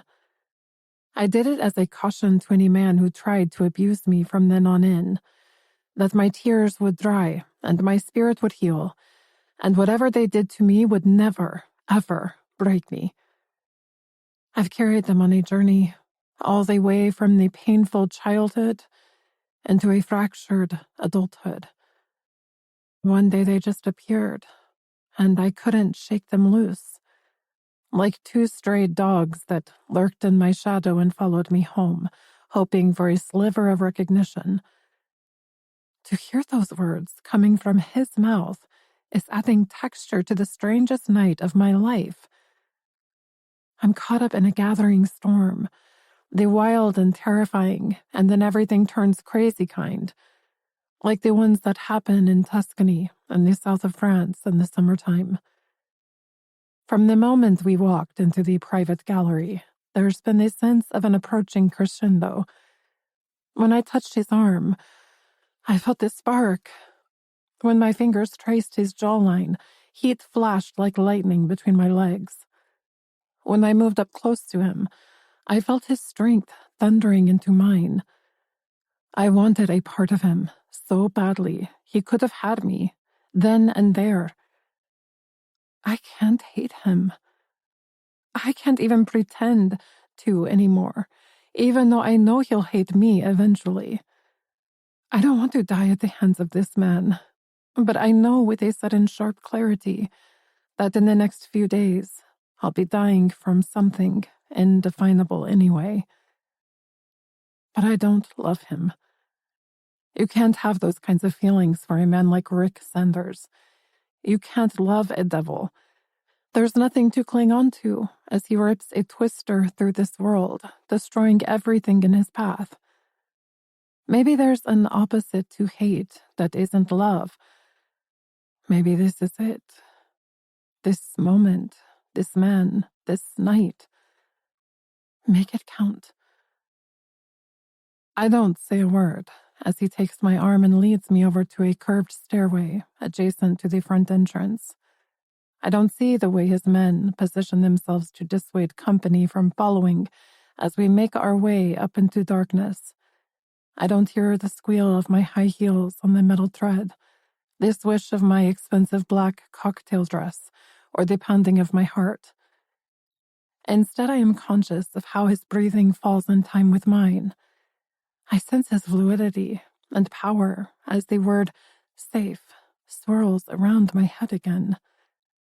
I feel his hand drop to caress the base of my spine at the point where my skin joins the lace trim of my modesty. The staircase opens out into a huge loft that overlooks the jagged New York skyline. With the lights down low, I can see all the way to the East River. There is a balcony to my right and doors leading out. Rick flicks a switch, and this space is bathed in a soft red glow. Christ, I thought Georgie had more taste, He exclaims. He's made the balcony look like a porn set. I think it's beautiful, I say truthfully, admiring the 6 calyx-shaped metal chair shells that reek of wealth and status. Beautiful from a distance, though. That bodes well for the rest of the evening. The corners of his wicked mouth lift as he goes to lead me outside, but I wrench my arm away just short of the threshold. My heart is pounding for a different reason altogether now. Gray eyes narrow to warning slits before he puts 2 and 2 together and grasps my reluctance. Your mother. He states, and I nod. Shame. The view is spectacular, and I was planning on enjoying it from every angle. His hungry gaze dips to the V in my dress. We won't go anywhere near the balustrade. I don't think I can, I say, swallowing quickly. Then don't fucking think. Simple as that. In a move that mimics mine, he circles around behind me and presses his warmth and hardness against my ass. I flinch in surprise, but he anchors us together with a powerful forearm thrown across my shoulders. The sheer size of him is intimidating as hell. He must be 6'2" at least. I am not so sure. You soon will be. He leans down to plant a feather-light kiss to my temple, his stubble grazing the side of my hair. I never attended a fancy college, sweetheart. I got a graduation from the School of Hard Knocks, and it taught me all sorts. I feel his erection pushing between my ass cheeks, and then my world turns pitch black. What are you doing? I tried to twist away, but he's too strong. Putting your tutor's words into practice again, with a little healthy manipulation on my part. No, please, My lungs are closing up with panic. We're doing this, whether you like it or not. I'm interested to see if his rules apply to city views as well as paintings. Rick. Trust me. I can't. My pleas are useless. This man always gets what he wants, whether he has to lie, cheat, or steal to achieve it. Breathe, Nina. I hear the Brooklyn in his voice again. Tell me something else your tutor taught you about art. At the same time, he nudges me forward. He's using his words as a lethal distraction, but his close proximity is just as effective. My intentions aren't the only traitor here.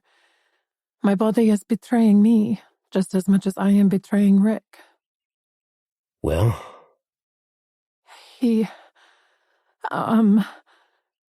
My mind can't conjure up words again.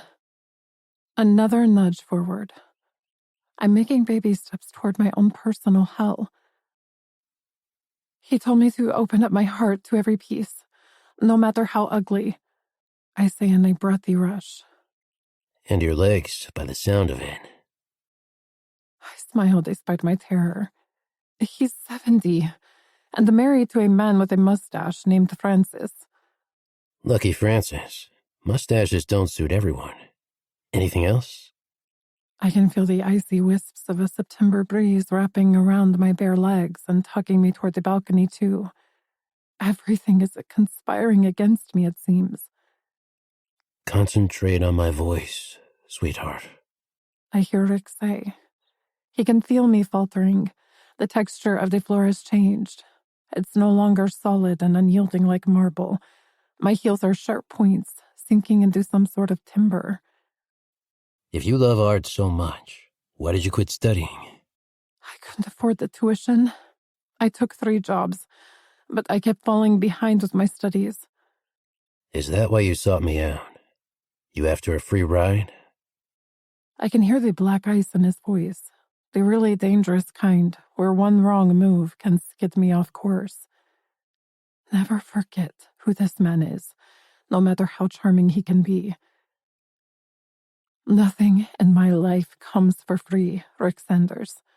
I tell him quietly. And it never will. He's won. We are outside. His hot breath on my neck is making me shiver just as much as the chilly night air. That's when I realize there is so much worse for me to fear than vertigo and bad memories.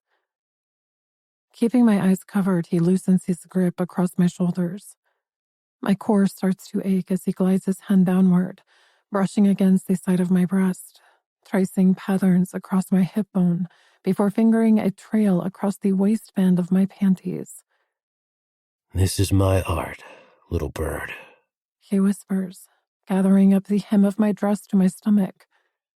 And I don't need a fucking exhibition for it. Just you and me and a blank canvas on which to decorate all our filthy fantasies. His words awaken the rest of my senses. His strong masculine scent is everything. I start to moan as he circles my clitoris through the delicate mesh fabric, his lightest touch diffusing liquid warmth between my legs. I'm going to make you come now, sweetheart, He says roughly, with Brooklyn stamped all over his voice like a guide map to his emotions. I want you screaming out my fucking name. I want the whole of New York City to know it's me who is breaking you apart on this balcony. If you break me, will you fix me? My question comes out of nowhere, infusing the space around us with my desperation. I'll take all goddamn night if I have to. Yes, I whimper, my fingers seeking his to encourage progression. He slides my panties to one side and delves deeper, thrusting one finger inside me and then another. I hear him cursing in satisfaction. So fucking wet for me. So fucking tight. Where did you fly from, little bird? A colder climate than this. My words succumb to another moan as he picks up his rhythm, taking me aggressively as his thumb presses down on my clitoris. I am falling into a paradise I never knew existed. I am caught up in a landslide with a man who is hate and destruction and so much more. I'm going to erase every single trace of that asshole. He hisses as my back arches away from his abdomen and I fist the front of his suit jacket. Jackson was nothing. Erase the others instead. His breath is harsh and ragged against my shoulder. The heat coming off his body is like a furnace. Fuck! He curses again as I thrust my pussy into his hand. At the same time, I grind my ass into his erection, smearing my arousal all over the front of his pants. The pressure on my clit increases. Flaming licks are burning me up. I come on a screaming soliloquy of his name, as if I had any choice in the matter. In response, he splays his hand across my belly to stop me tumbling to my knees. Tell me what you see, He says hoarsely, whipping his hand away from my eyes. 3 seconds. Go. I blink, trying to make sense of the lawless chaos going on inside me first. No man has ever given me an orgasm before. It was all so effortless for him. An intricate dance of 2 talented fingers and a thumb that took me to a place of new discovery. Don't think, just tell. His insistence goads a single word to form in the haze of lights.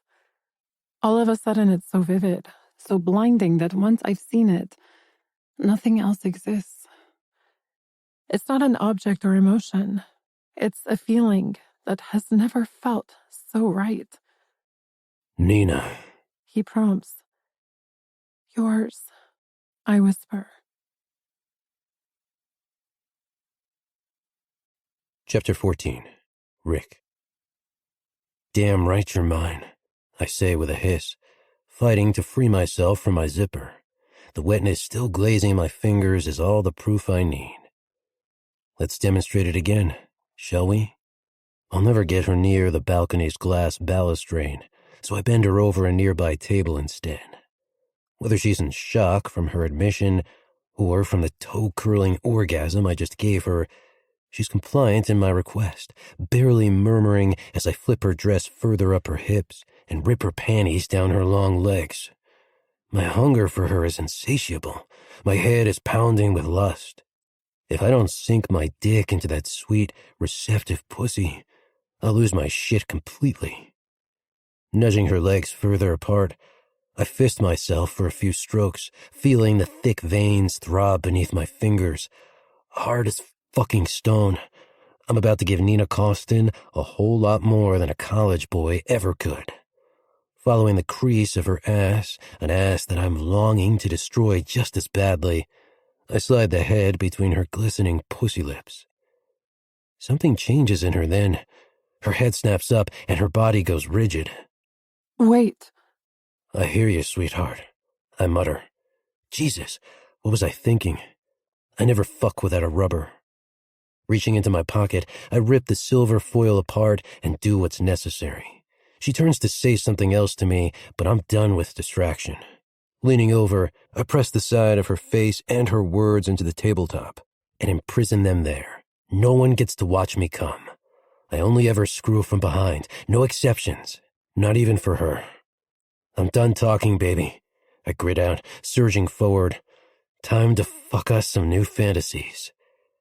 She's tighter than I've ever had before, tighter than I could ever have imagined, clenching around my dick like a velvet glove, sucking me deeper and deeper into her mysteries until I'm buried right to the hilt. I pause to revel in the feeling, and then I work her hard. Harder than I usually do women, fucking her pussy so violently against the table that it groans and whines under the relentless pressure. After a minute, I realize she's not making a sound. That's my routine, sweetheart.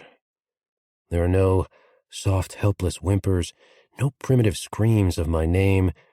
Something's wrong, and I'm not that much of a frenzied, pussy-hound asshole that I can't put a stop to this until I figure it out.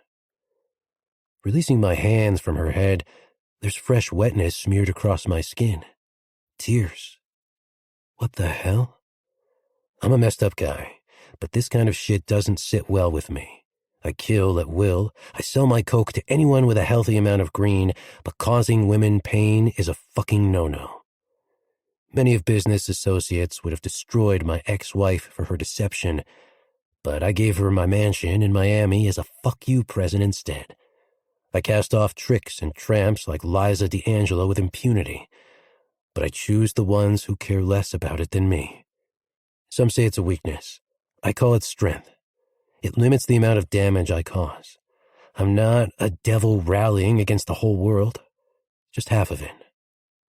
That's why I saw red when I walked in on Jackson and Nina. He was dead from the minute I saw what he was capable of. I'd been letting him get away with minor shit on my watch for too long. The only other time I slipped up was at 17, and I'll have that guilt branded across my chest forevermore. It's this same philosophy that sees me pulling out of her with an erection the size of the Titanic. I can feel my heavy balls protesting as I remove the rubber and yank my pants up. As for Nina, she doesn't move from where I bent her over the table, head turned away from me, wrecked, exposed. She's crying and trying hard not to show it. Feeling like a total piece of work, I smooth her dress back down over her hips, noting the Mark Twain quote inked across her lower back. The fear of death follows from the fear of life. It means nothing to me. I fear neither life nor death. Even so, it's a strange tattoo for an innocent to have stamped into her skin. Easy, sweetheart. I've got you. Sliding my palm under her stomach, I gently coax her back into my arms and hold her there, ignoring my erection pressed up against her ass again, absorbing her tears and shudders like they were my own. My pretty contradiction is in more pain than I can fix. She starts whispering something over and over, and I have to strain to hear her. I'm so sorry. So sorry. So sorry. Nothing to be sorry for, I say gruffly, pulling her closer and nuzzling into her hair. Still strawberries and cream, still enough to keep me addicted. You don't understand. I am not who... Whatever she's about to say is interrupted by a loud shout from inside the gallery. Hey, boss, you still out there? The man has the timing of a moron, I mutter, before bellowing back at Danny. What is it? Al Bailey's on the line. Says it's urgent. God damn it. I drop my arms to straighten up my shirt and waistcoat. Al Bailey is my head snitch at the DEA. The shipment from South America was due in tonight, and he only makes contact when complications shoot fireworks up his ass. Come, I say to Nina, ushering her inside. She does so without any hesitation, but she won't meet my eyes. To hell with it, I'll deal with her later. I take the outstretched cell from Danny, who is waiting for us by the door. His gaze drifts to Nina's tear-stained face, and he cocks one eyebrow at me. Sanders here, I say, snapping the device to my ear. Like Dante, I don't explain myself to anyone. Either Christmas came early, Al, or you just reversed over the Easter Bunny. Which is it? Easter Bunny's still hopping, but your shipment's not. Not near you, anyway. My spare hand clenches into a fist. The only time I lose my cool is when someone's pissing all over my territory or stealing my money. What happened? Richie wants a cut of the action. He knew the location and logistics. They waited until the crates were loaded into the vans, and then bam, swiped the lot and left 15 bodies rotting on the causeway. The DEA are all over it. Sorry, Rick. I can't contain this one. That motherfucker. I storm back out onto the balcony and start pacing. Georgie's red lighting is a perfect fucking foil for my mood right now. You got proof it was Richie? Him, plus others. What others? Dunno. One of my guys down on the docks swears he heard Russian voices. Thought you and Santiago saw off the major leagues. We did. The Bratvas are dead in New York. I pause when I remember Dante's words to me a few days ago. By now my fist is so tight my nails are making bloody marks on my palm. If Benny Morozov wants round 2, I'll fucking bring it to him. The cunts took advantage, I tell him coldly. They knew Santiago was out of the town for the foreseeable. His wife just had another baby. He won't be back on the mainlands for another couple of weeks. Ah, shit. I hear the note of panic creeping into Al's voice. The last thing either of us wants is a tussle with the Italians spilling out across the Bronx and Harlem. It would be a messy situation for the both of us. So, what's the plan? I'm thinking on my feet here, trying to mitigate an escalation of all-out war again. Are the feds involved? Arrived within the hour. Team's being headed up by someone called Peters. You know him? Oh, I know Peters. Petrov. Whatever the fuck Roman calls himself. Never heard of him, I snap. I make a habit of keeping all my sources in the dark. A team of snitches can be a dangerous thing. Makes them cocky. Makes them turn in a heartbeat. I'll have the boys look into him. See if we can pay him off. There's another shipment due in soon, and I don't want any more fuck-ups. I'll deal with security in the interim. Stay by the fucking phone. I'll call you. I hang up in a seething fury. This is my town. From the arches of Brooklyn to the bling on Fifth Avenue, this city screams my name, or it screams in pain. I chuck the phone back at Danny. Nina is nowhere to be seen. Where is she? Waiting in the car. Thought dates were meant to be enjoyable. How deep did you dig with her? I snap, ignoring the jibe. Danny shrugs. As deep as I needed to. Father's still AWOL, but she's clean. Missed all the crap about her mother, though, didn't you? Why the hell am I focusing on this when my coke's just gone up in smoke? Mother took a long walk out of a 50-story-high window. As a result, balconies don't exactly float her fucking boat. Ah, shit. Sorry, boss. He shrugs his giant shoulders. What did Al say? I jam a cigarette into my mouth, tickle the lighter, then take a drag. Mussolini's had a resurgence and wants a rematch of World War II. Stalin wants in on the action as well. I take another angry drag. I am gonna blow their asses back to their graves. They got hold of the shipment? Danny looks shocked. All 200 mil. Killed every single one of our men. Dockside. Fuck. Give me the cell back, I say, holding out my hand. I'm calling Santiago. I need his men for this. You think he's going to send his army to New York without their general? I'll have to talk him around, face to face. If he can't come to us, I'll go to him. I check my watch. He keeps one of his jets in New York. I'll make the call now and be in the air within the hour. I'll go solo, like always. I always travel alone when I visit his island. Dante is a paranoid bastard, and he has every right to be. He's been betrayed too many times in the past to give an inch. Not when his family's lives are at stake. What about the girl? Danny is being a persistent little shit tonight. You want me to drive her home? I shake my head and finish up my cigarette, flicking the butt over the side of the glass balustrade. She's been marked. Jackson was the catalyst, and now she's the collateral. They know I slit his throat because of her. This city's not so hot for her health right now. I'll put her in a safe house then. New Jersey? Florida? Not good enough. None of them are. Danny waits patiently for my response. I'll get my coke back. I always do. But for the first time, the rush of my retribution isn't what's making my dick hard. For 33 years, I've scrapped and fought for my place, and now my chest is aching at the thought of another conflict. So, what do you propose? Prompts Danny. Move her out of the country? No. I need her close to me. I need to taste her. I need to fuck my broken little bird without the tears and drama.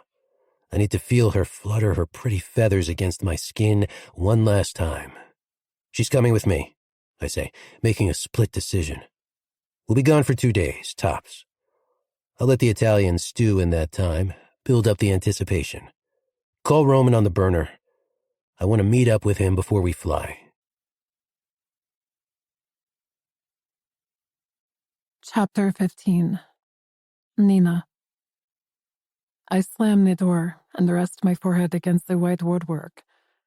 I can feel the uneven ruts and grooves beneath my skin as plentiful as the lies that keep spilling from my mouth. And my truth, my one single truth, it's floating like driftwood on an ocean of deception. I nearly told him everything. I nearly exposed myself. I nearly killed my sister. His compassion was my undoing. His tenderness unlocked parts of me I thought were dead and gone.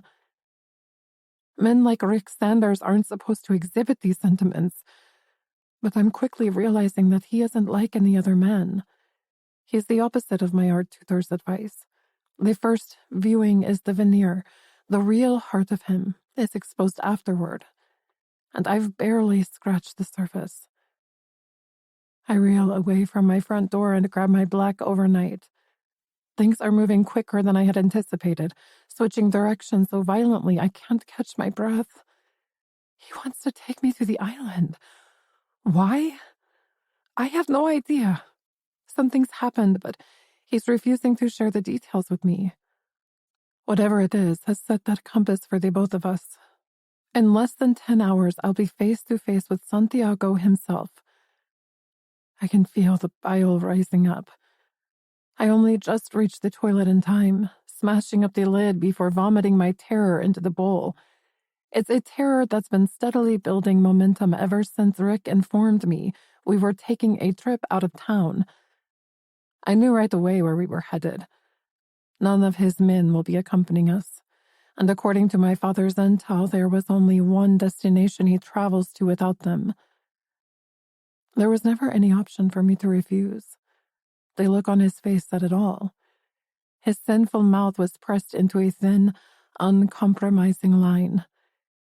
He's waiting for me in the car outside. He sent me in to throw some things together. I have 5 minutes before he's knocking on that door. I have 5 minutes before I am on my way to a private airport to catch a jet straight toward my finish line. Splashing cold water across my face, I rip my high heels off and stumble out into the hallway. A great sadness envelops me when I realize that these are my last few moments in this small apartment. A place filled with pot plants, threadbare furniture, cheap art, and gentle memories. I'm never coming back alive. Santiago has spent 30-odd years torturing the truth out of people. He'll spot a traitor the second my foot hits his soil. There's a noise coming from my kitchen. It takes me a beat to recognize my ringtone. How did he know the plan had changed so fast? I was only informed of it myself 20 minutes ago.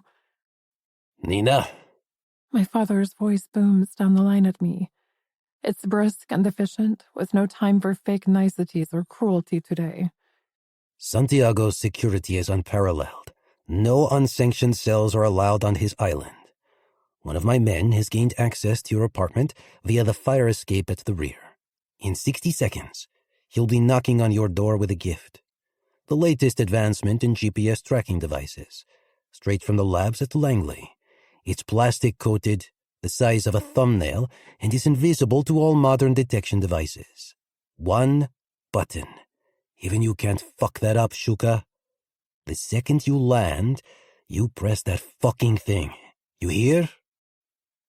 I need your assurances that Tatiana will be okay, I say, hating the tremor in my voice. Don't show him fear. The moment I send you those coordinates, you will release her, and you will never touch or contact her again. She'll be as dead to you as I am going to be. There's blind faith, and then there's this kind of foolish, hopeless optimism. My father has never kept his word to me, but I am clawing for something, anything here. She'll be as free as the wind. I'll even give her a goodbye kiss myself. He laughs then, a sound so bleakly triumphant that I know he's reveling in the downfall of his enemy already. Fail me, And I will kill you myself, but only after you watch Tatiana being enjoyed by every single man in my army. As God is my witness, you will have a front row seat for the repercussion of your disappointment. God left your life a long time ago, Papa. The words fly from my mouth without restraint, like an exploding pressure cooker after 22 years of assault and terror. I will find you in the afterlife. I will kill you 1,000 times over for what you've done to us, and I will smile at you when I pull the trigger. Then we meet in hell, Nina Morozov, He says, chuckling at my outburst, dismissing it like he would the first tepid growl of a puppy. Make sure you keep it warm for me, eh? You'll be arriving first. I feel it's only fair to warn you that Santiago will make you bleed for hours before the fatal cut. You are invading his world. You're threatening his wife, his children. I hang up on his rabid incitement of fear. I don't need any more reminders about the cage of razor blades I'm flying into. At the same time, I'm overcome with relief that I'll never have to speak to him again. My father, my tormentor. 10 seconds later, there is a knock at the door. Chapter 16. Nina. Rick's on his cell again when I return to the car. I am still dressed in black Chanel as I slide onto the back seat next to him. There wasn't time to change. I was too busy fucking up my heart. His handsome face is turned away in all its perfect profile, a lit cigarette dangling from his mouth, black hair swept back, suit immaculate, looking every inch of wrong and every beat of right. The SUV pulls away from the curb. I wish I could tell him that I didn't want him to stop earlier, that my tears were of a much deeper emotion than sorrow, that I've never felt as whole or as wanted as I did when he was inside of me. I'm still going to betray him, though. I don't have a choice. I'm glad I'm going to die soon. I don't want to live a single moment with this man hating me as much as he will. It's non-negotiable. I hear him say, grabbing my forearm and yanking me closer. His powerful body is burning hot against my own and bathing me in rich musk and nicotine again. Fine. Do whatever you feel is necessary, Grayson. I can't be dicked to argue about it. We'll see you in a few hours. He hangs up and crushes the device in his fist. Asshole. He mutters, flicking ash out of the open window. I watch his stony gray gaze flicker over my clothes and bag. All sorted? I nod. Good. He stares straight ahead. Danny's driving, and another unknown man is sitting up front in the passenger seat. Rick, I venture hesitantly. About earlier. Not now. He says tersely, leaving no room for discussion. I watch him light up another cigarette from his smoldering stub. He's chain-smoking like a demon tonight. There's a pause. Should I call Amanda and let her know I won't be? You don't work there anymore. It takes a moment for this to register, and then another for the facts to hit home. In a way, he's right. I don't work there anymore. I am a dead woman walking. Gray eyes start drilling, not dancing. You're a kept woman, Nina Costin. And from the looks of it, you're not surprised. Was this your plan all along? No! My harsh denial shatters the peace of the car. Let me go! I wrench my hand from his grip and make to move away. I've barely shifted an inch before he's tugging me back and lifting me astride him, tossing away his cigarette at the same time. Let me go! I fight to free myself, furious that he could think so little of me, when I'm so much worse. Calm the fuck down. He rumbles, his voice all Brooklyn again, fisting my hair to hold me still as his lips tussle just as hard with his smirk. This suit is Tom Ford and worth more than your fucking apartment. Even the cleaning bill would wreck you. Why the hell do I care what it costs? I snarl. I'm just a kept woman, remember? We stare at each other for a beat, one that's drenched in stormy anticipation, and then our lips are crushing together. Now he's driving his tongue between my teeth like he drove into my pussy, hungry, savage, and wanting, with no room for compromise, taking everything from me, except for my secrets. He groans into my mouth, the first sound I've heard him make during any form of lovemaking, and I groan back just as hard. After a minute, he rips his face away, his lips glistening with moisture, his expression both stunned and wanting. Fuck, darling. I can hear the shock in his voice. More, I whisper, straining against his grip, straining to reach him, longing to continue our connection before I sever it completely. At the same time, I am aware that the vehicle has stopped moving, the doors are opening, and our company is in exodus. Later, He says, loosening his grip and tipping me off his lap. I watch him reach inside the front of his pants to adjust his huge erection, smooth down his ruffled hair, and then shoot me a crooked grin. I suggest you dry your tears now, sweetheart, because there isn't a hope in hell I'll be stopping mid-fuck next time. I want you too bad, and I know you want me. You came on my fingers too hard to convince me otherwise. I do, I whisper. Truth, truth, truth. A confession at last. He leans over and grasps my chin between his thumb and forefinger, a possessive gesture that comes with more than a hint of warning. Stop playing coy with me, my broken little bird. I'll only take it out on your ass later. With that, he opens his door and exits the SUV to join his men. I watch through the window as he lights up another cigarette and leans against the front hood. We're in some kind of empty industrial warehouse, and a tall lone figure is approaching. As he moves closer, I have a jolt of recognition. I know that guy from someplace. Have I lived another life before this one? Is this some kind of déjà vu universe I'm trapped in? I scoot forward in my seat to take a closer look through the front windshield. He's clean-looking, official, with a crisp white dress shirt and a neat navy blue suit. He's definitely hot, but in a more wholesome way than Rick. They're both tall and dark-haired, and when he reaches out to shake Rick's hand, I catch a glimpse of the badge attached to his waistband. Oh my God, the guy's a Fed. I sit back in my seat and scour my mind for when our lives might have intersected before. At my father's house, perhaps? But so much of my past is that desolate wasteland. There's a rush of cold air as my door is yanked open. Nina, sweetheart, there's someone here who's dying to make your acquaintance. I can tell Rick's not thrilled about it. His nuances are subtle, but I'm learning to read them already.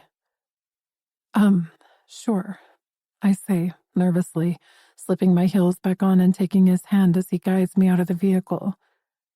Nothing to fear, darling, He murmurs as I straighten up. He's one of the bad guys, like me. Like us, Not guilty until proven otherwise. grins the man, his jade eyes flickering over my face with interest. His voice reeks of education and privilege.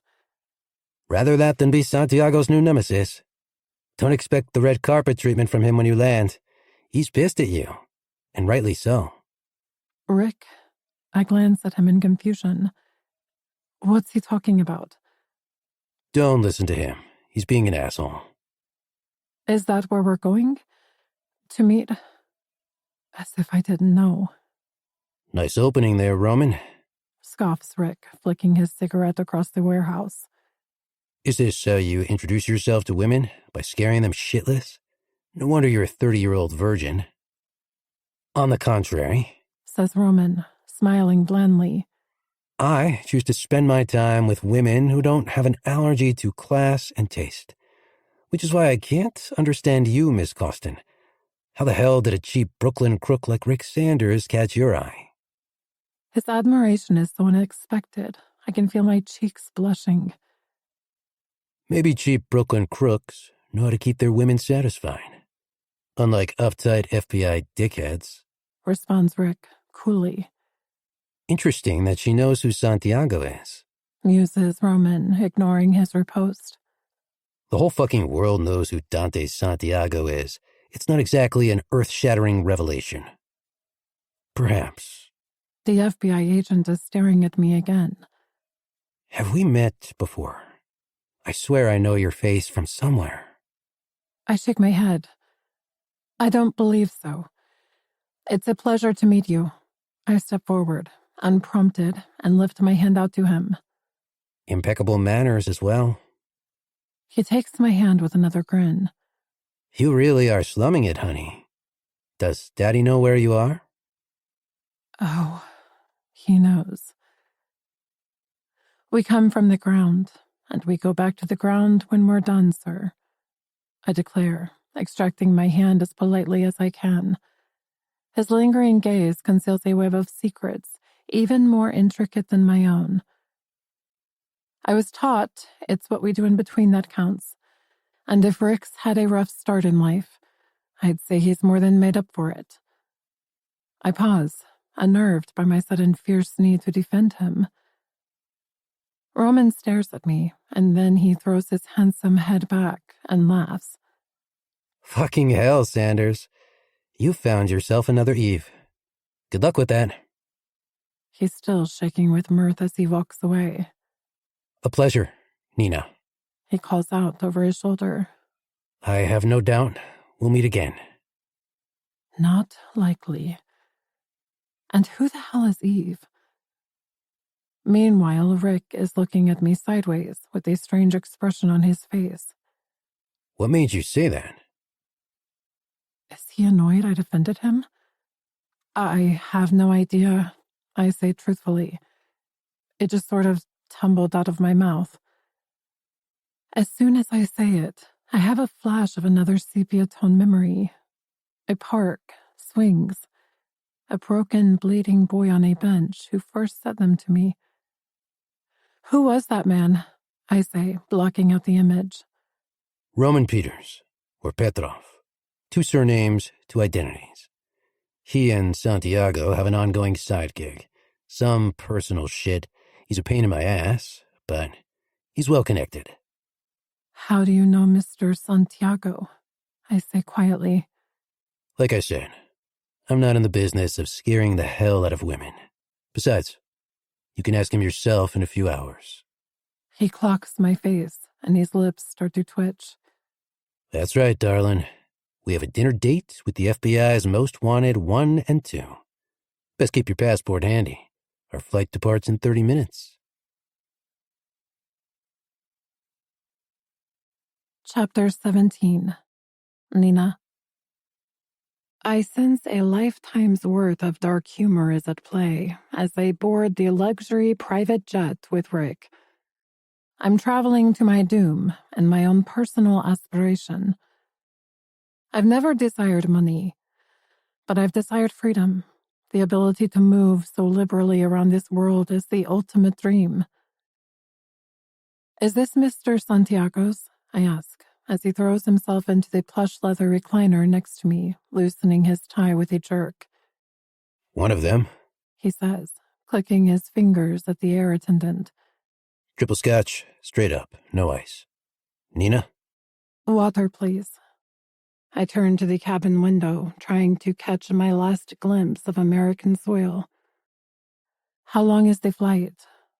As long as it fucking takes. He's being evasive, distracted, twirling his black Zippo between his fingers and flicking the lid. I watch 2 strangers exit the cockpit and move toward the back of the plane, nodding at Rick as they pass. They're dressed in black jeans and t-shirts, but they walk like soldiers. They hold themselves like trained killers. Why aren't your men joining us? Dante's island is off the grid, and he prefers to keep it that way. But he entrusts you to keep his secret? He shrugs. I knew its location from the get-go. I was the one who suggested he buy it when he was picking bullets out of his stomach in a South African hospital a couple of years back. What happened to him? I ask as the flight attendant arrives with our drinks.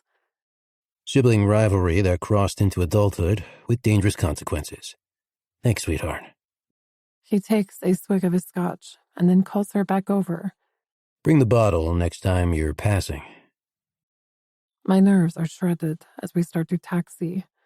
The last time I flew anywhere, I was being dragged back to New York in chains by my father. I liked you kissing me. He declares suddenly. It made me feel like I was more than a dollar sign with a dick. My head jerks back to find him studying me. Oh, God. Why does he have to go and say these things?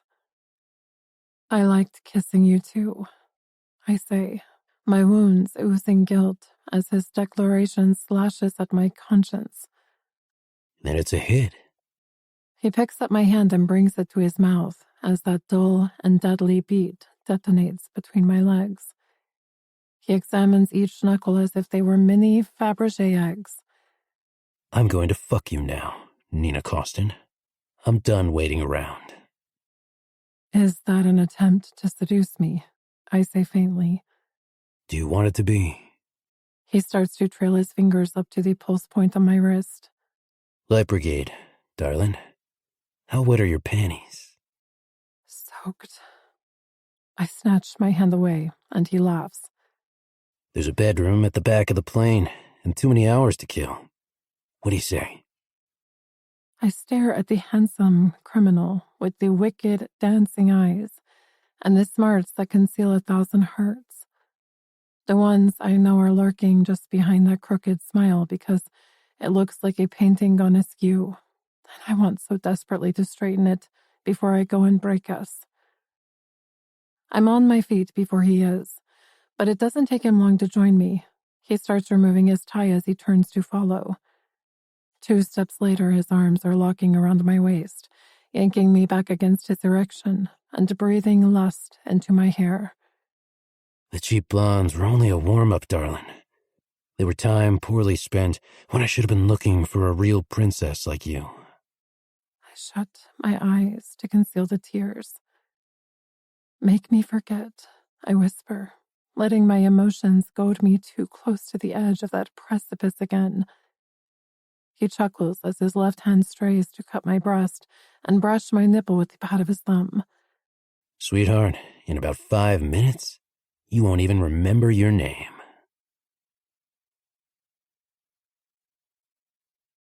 Chapter 18. Nina. His kisses are like feathered darts across my collarbone. They're piercing me with the sweetest poison and killing me softly before my black dress is hitting the floor. He kicks the door shut and pulls out his shirt tails. On the bed. He orders as his vest follows. Face down. Ass in the air. I've been waiting to worship that peach ever since we met. I do as he says, remembering his words from earlier. He only fucks from behind, and that suits me fine. He has his reasons, as do I. It's hard to conceal your deceit when the man you desire most is about to take your body apart, piece by piece. I hear the sound of his zipper, and I fist handfuls of the red coverlet to get a handle on my lust. His anticipation has the deepest roots of my core aching like hell.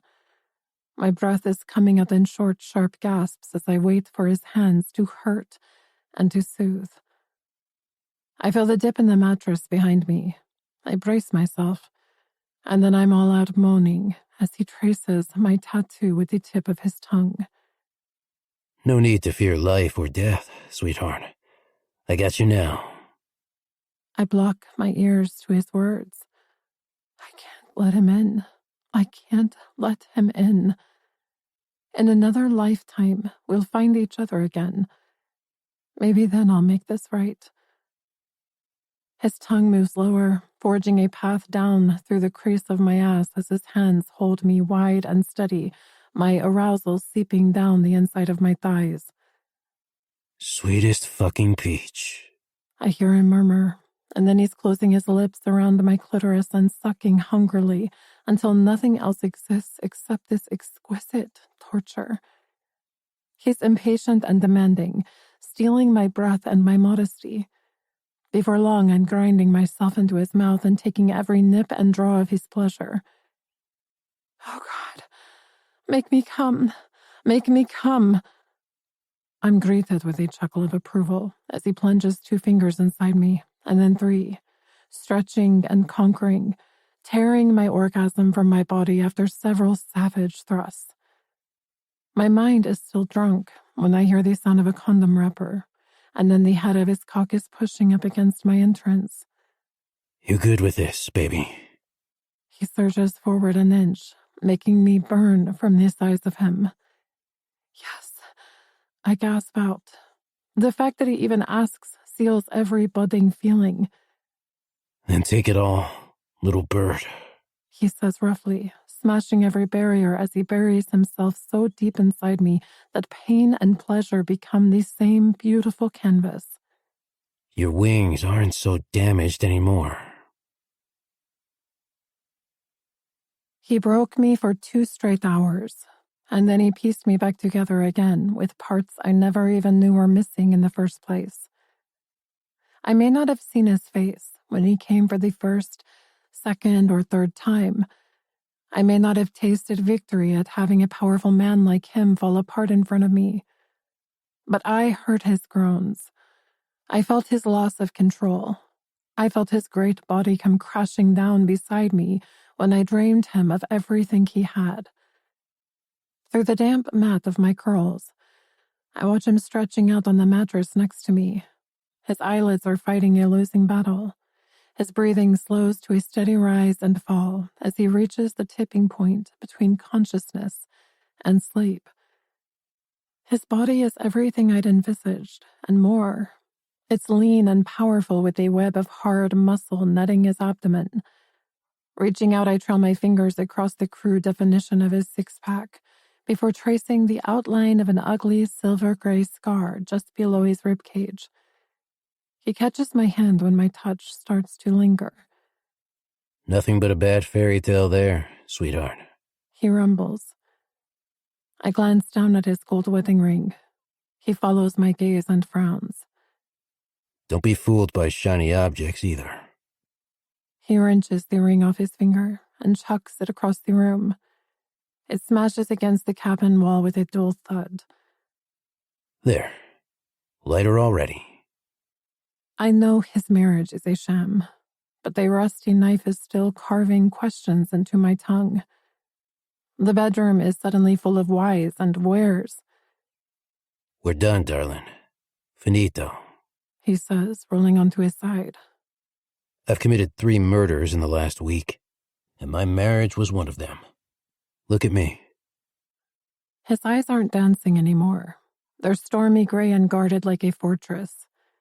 He smooths the hair away from my face and plants a kiss to my temple. We were over long before you first poured me a bad drink at my favorite club. I didn't pour it, I argue softly. Amanda did. I shouldn't care that he's telling me this. I have no right to any part of this man. Lucky for me, your talents lie elsewhere. What about your son? How did you know I had a son? Amanda, I say hastily. Amanda's getting a demotion the next time I see her. He rises from the bed and starts pulling up his pants. When he turns away from me, I let out a gasp.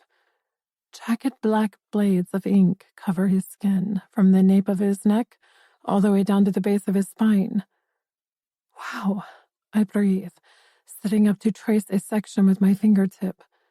There isn't an inch of his back that hasn't been snared by the design.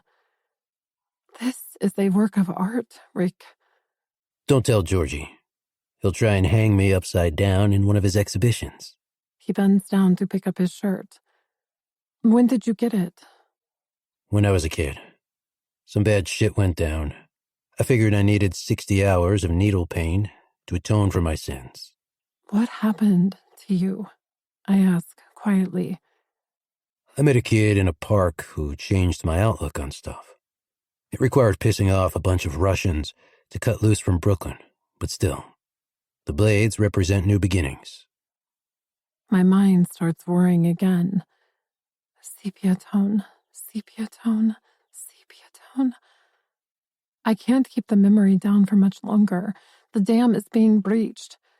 Trickles are seeping through the cracks. How could a child make you see all that? He shrugs into his shirt, pulling the black material tight across his broad shoulders. Like I said, bad fairy tale. All you need to know is I walked out of that park better suited to giving orders, not taking them. I stole $2 million in cash and flew to Florida to start dealing a dirty white powder that makes me a fucking fortune. Did you always plan to come back? Eventually. The traffic's awful, and the women ask far too many questions. He shoots me a sideways look. But New York is the only home I've known. He stops threading his buttons for a moment. Besides, I made a promise. To who? The same child? Get some rest. He reaches for his vest. We still have another couple of hours of flight time left, and I've got work to do. He turns for the door. I don't want you to go, I whisper. Not now, not ever. He gives me the benefit of one of those achingly long pauses. Sleep, He says. I'll let you know when we're landing.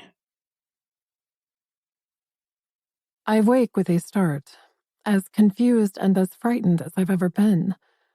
Someone has drawn the cabin blinds and lurched the bedroom into darkness.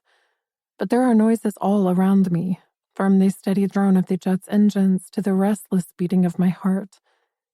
There are tears on my cheeks, and a longing for a boy I never knew the name of. A boy with eyes like scorched summer earth that hadn't learned to dance, and a crimson wound in the place of a silver scar. He's right. There was a promise that I've kept safe at the back of my mind, no matter how many times I've fallen down on the path I've been forced to tread. I could never recall the words until now, but I always remembered how they made me feel. I held their warmth in the palm of my hand when I was shivering in the cold. They planted a seed in the dark when nothing else survived. Make it count. Will you do that for me, Princess? Our lives converged that day. I know that now. I remember everything. When I returned from the park, I was abused for the first time. He was a man with cruel eyes, given freely by a man with even crueler eyes. That's when I learned the true depths of my father's hatred for me, and how my mother's thin veil of protection had been torn to shreds the moment she stepped off that ledge. I'm crying harder than ever now. I can't catch my breath. How can I destroy the boy who gave me the hunger to endure during the bleakest of times? How can I destroy the man who makes me feel again?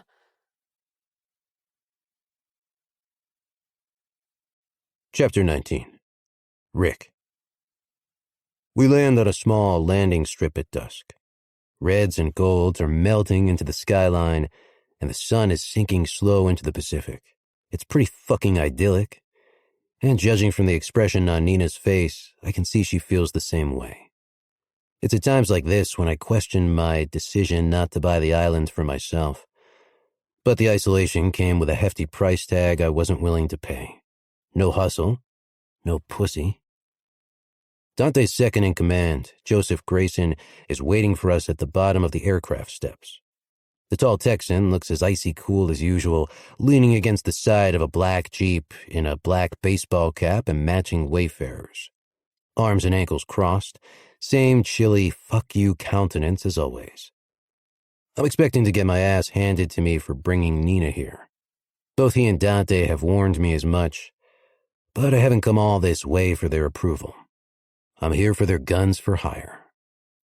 Dante once described Joseph to me as a high school jock / monster killing machine, and the memory quirks my lips as we descend the steps. I go first, leading the charge, protecting her from the Force 10 hurricane that is coming our way. "Sanders," he drawls, as soon as my Oxfords hit the ground. "Grayson?" I drop Nina's hand for the formalities. The handshake is brief and perfunctory. I don't have much of an opinion on Joseph, and I know he feels the same way. We're just two violent suns orbiting a black hole called Santiago. "I hear you're an honest man now," I say, making reference to his recent marriage. "I doubt that applies to any of us." A touch of a smile graces his lips as he removes his sunglasses. "Still sore you lost the race? You won the sprint, but I'm acing the marathon, asshole. The rewards are so much sweeter." I reach for Nina's hand again and tug her into Joseph's gray-blue spotlight. "Nina, meet Joseph. He's not much of a conversationalist, but he gets the job done." I watch his gaze carefully picking over her face and the crumpled black silk cocktail dress. "She looks Russian," he states flatly. "You sure you've done your homework?" "Romanian," I bite back. "And a hello wouldn't go amiss. Or don't they teach manners in Texas?" "You crossed the line, Sanders," he says, reaching into his car for a small black device. "You know his rules. And how is King Midas?" I scoff as he motions for Nina to step forward and hold her arms out. Is he busy counting out his billions, or have we been granted an audience? "He's down at the base. He'll be back shortly." He turns to Nina. "Step forward for me, Miss Costin. This won't take long." "Go ahead, sweetheart." She's shaking like a leaf. I can hear her teeth rattling in her pretty skull. Joseph tends to scare the crap out of most people, but she hasn't met Dante yet. He waves the bug sweeper over her body and down her arms and legs before dropping to his haunches next to her black overnight. "A bit overkill, isn't it?" I mutter, but Joseph just grunts. After a beat, he rises to his feet. "Okay, you're clean." "Not that fucking clean, though," he hisses at me as she slides into the Jeep. "I can smell you all over her, Brooklyn boy. Not the smartest move, screwing some broad on his jet." I gaze back at him coldly. Do you really think I'd entice some broad into the devil's lair? Anyway, what the hell were we supposed to do for 6+ hours? Play chess? You're playing with his patience, and there isn't a whole lot of that to spare right now. I thought fatherhood was meant to bring joy and happiness. Good thing I brought him a gift. Joseph stares at me for a moment. "He told me about your kid. Tough break. I'm sorry." My smirk drops faster than my pants around Miss Costin. "Shove that fake sympathy shit up your ass, Grayson. Go bore your new wife with it. I'm not interested." "Jesus." He steps back a fraction to let me enter the vehicle. "Try and keep the attitude zipped up with your pants for the next hour or so. Eve's back at the house, and she's expecting you." Chapter 20. Nina. Dante Santiago's mansion is an intimidating citadel of pure white stone, carved into the rock face of the tallest mountain on the island. The backdrop is the same fiery sky as the one above the landing strip, but the reds seem more violent here. Their bloody hues interwoven around a blanket of cirrostratus clouds. The color matches my growing sense of dread as the Jeep passes through a set of iron gates on the edge of his estate.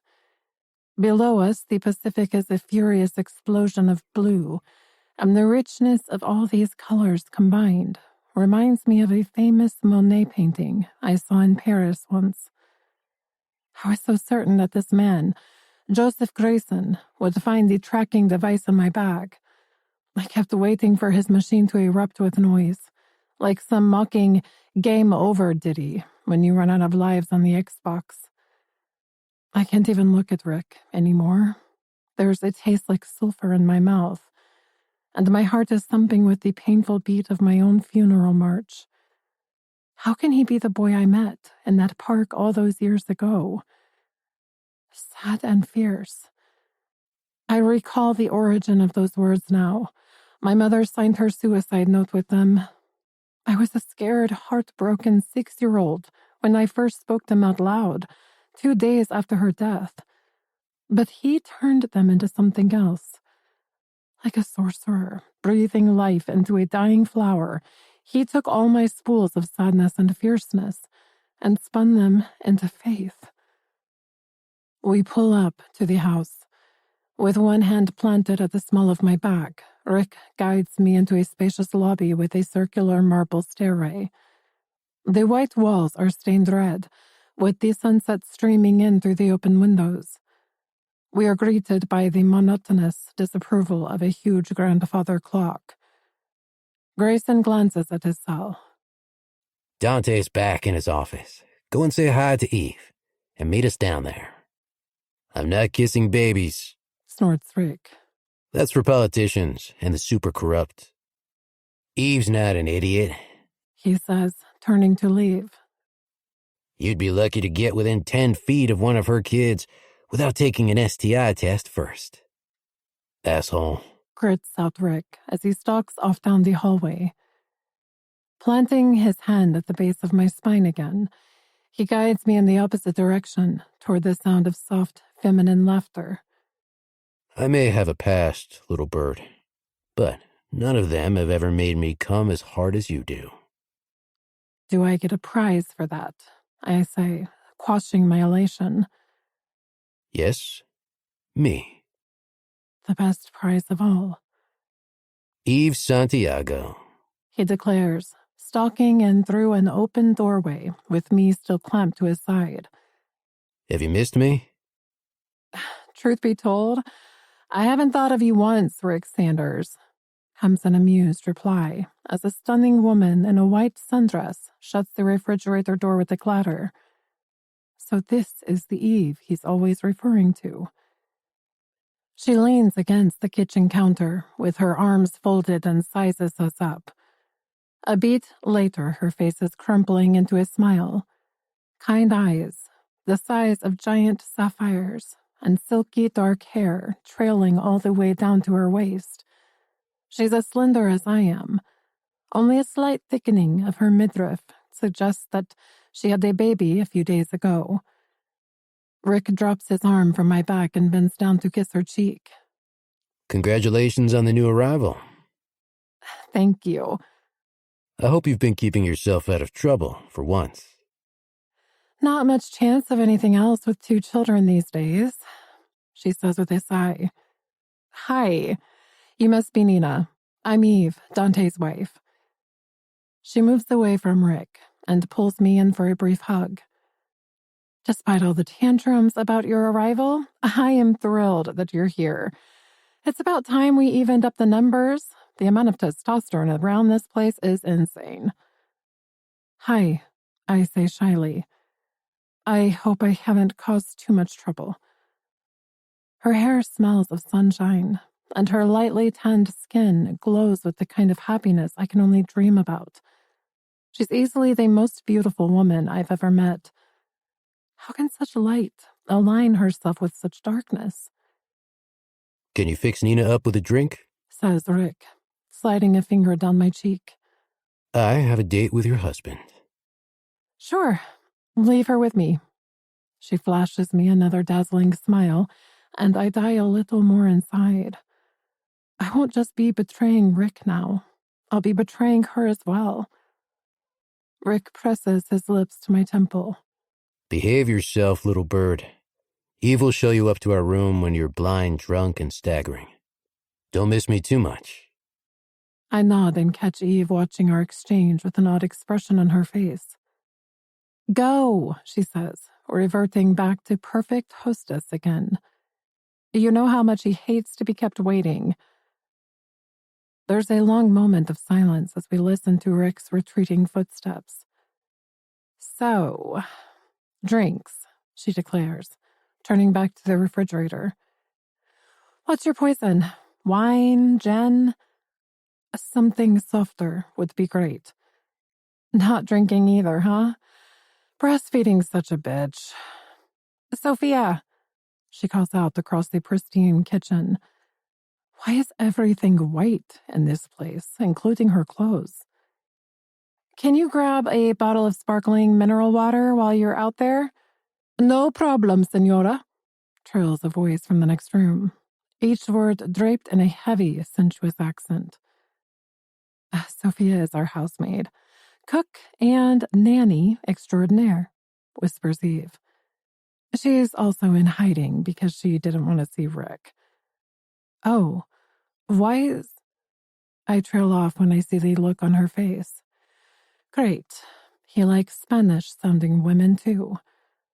I have no right to feel jealous, but it consumes me in a flash of blinding green light anyway. She's embarrassed about what happened between them last year. Don't worry, she's not in love with him or anything. She stops talking as a pretty young woman with golden skin and black hair enters the kitchen through a side door. She's clutching a bottle of sparkling water and holding a bundle of pink blankets to her chest. Is she asleep? Eve sounds stunned as she rushes over to check on her baby. Sophia, it's official, she whispers in awe. You have the magic touch. She's been screaming at me all day. Greetings, señorita, says Sophia, offering me a curious smile, her eyes dipping to my crumpled black dress and sky-high heels. I know what she's thinking. I'm a hot mess compared to these women. Regardless of the designer label, my dress has just spent the last God knows how many hours in a heap on the floor of Dante's private aircraft.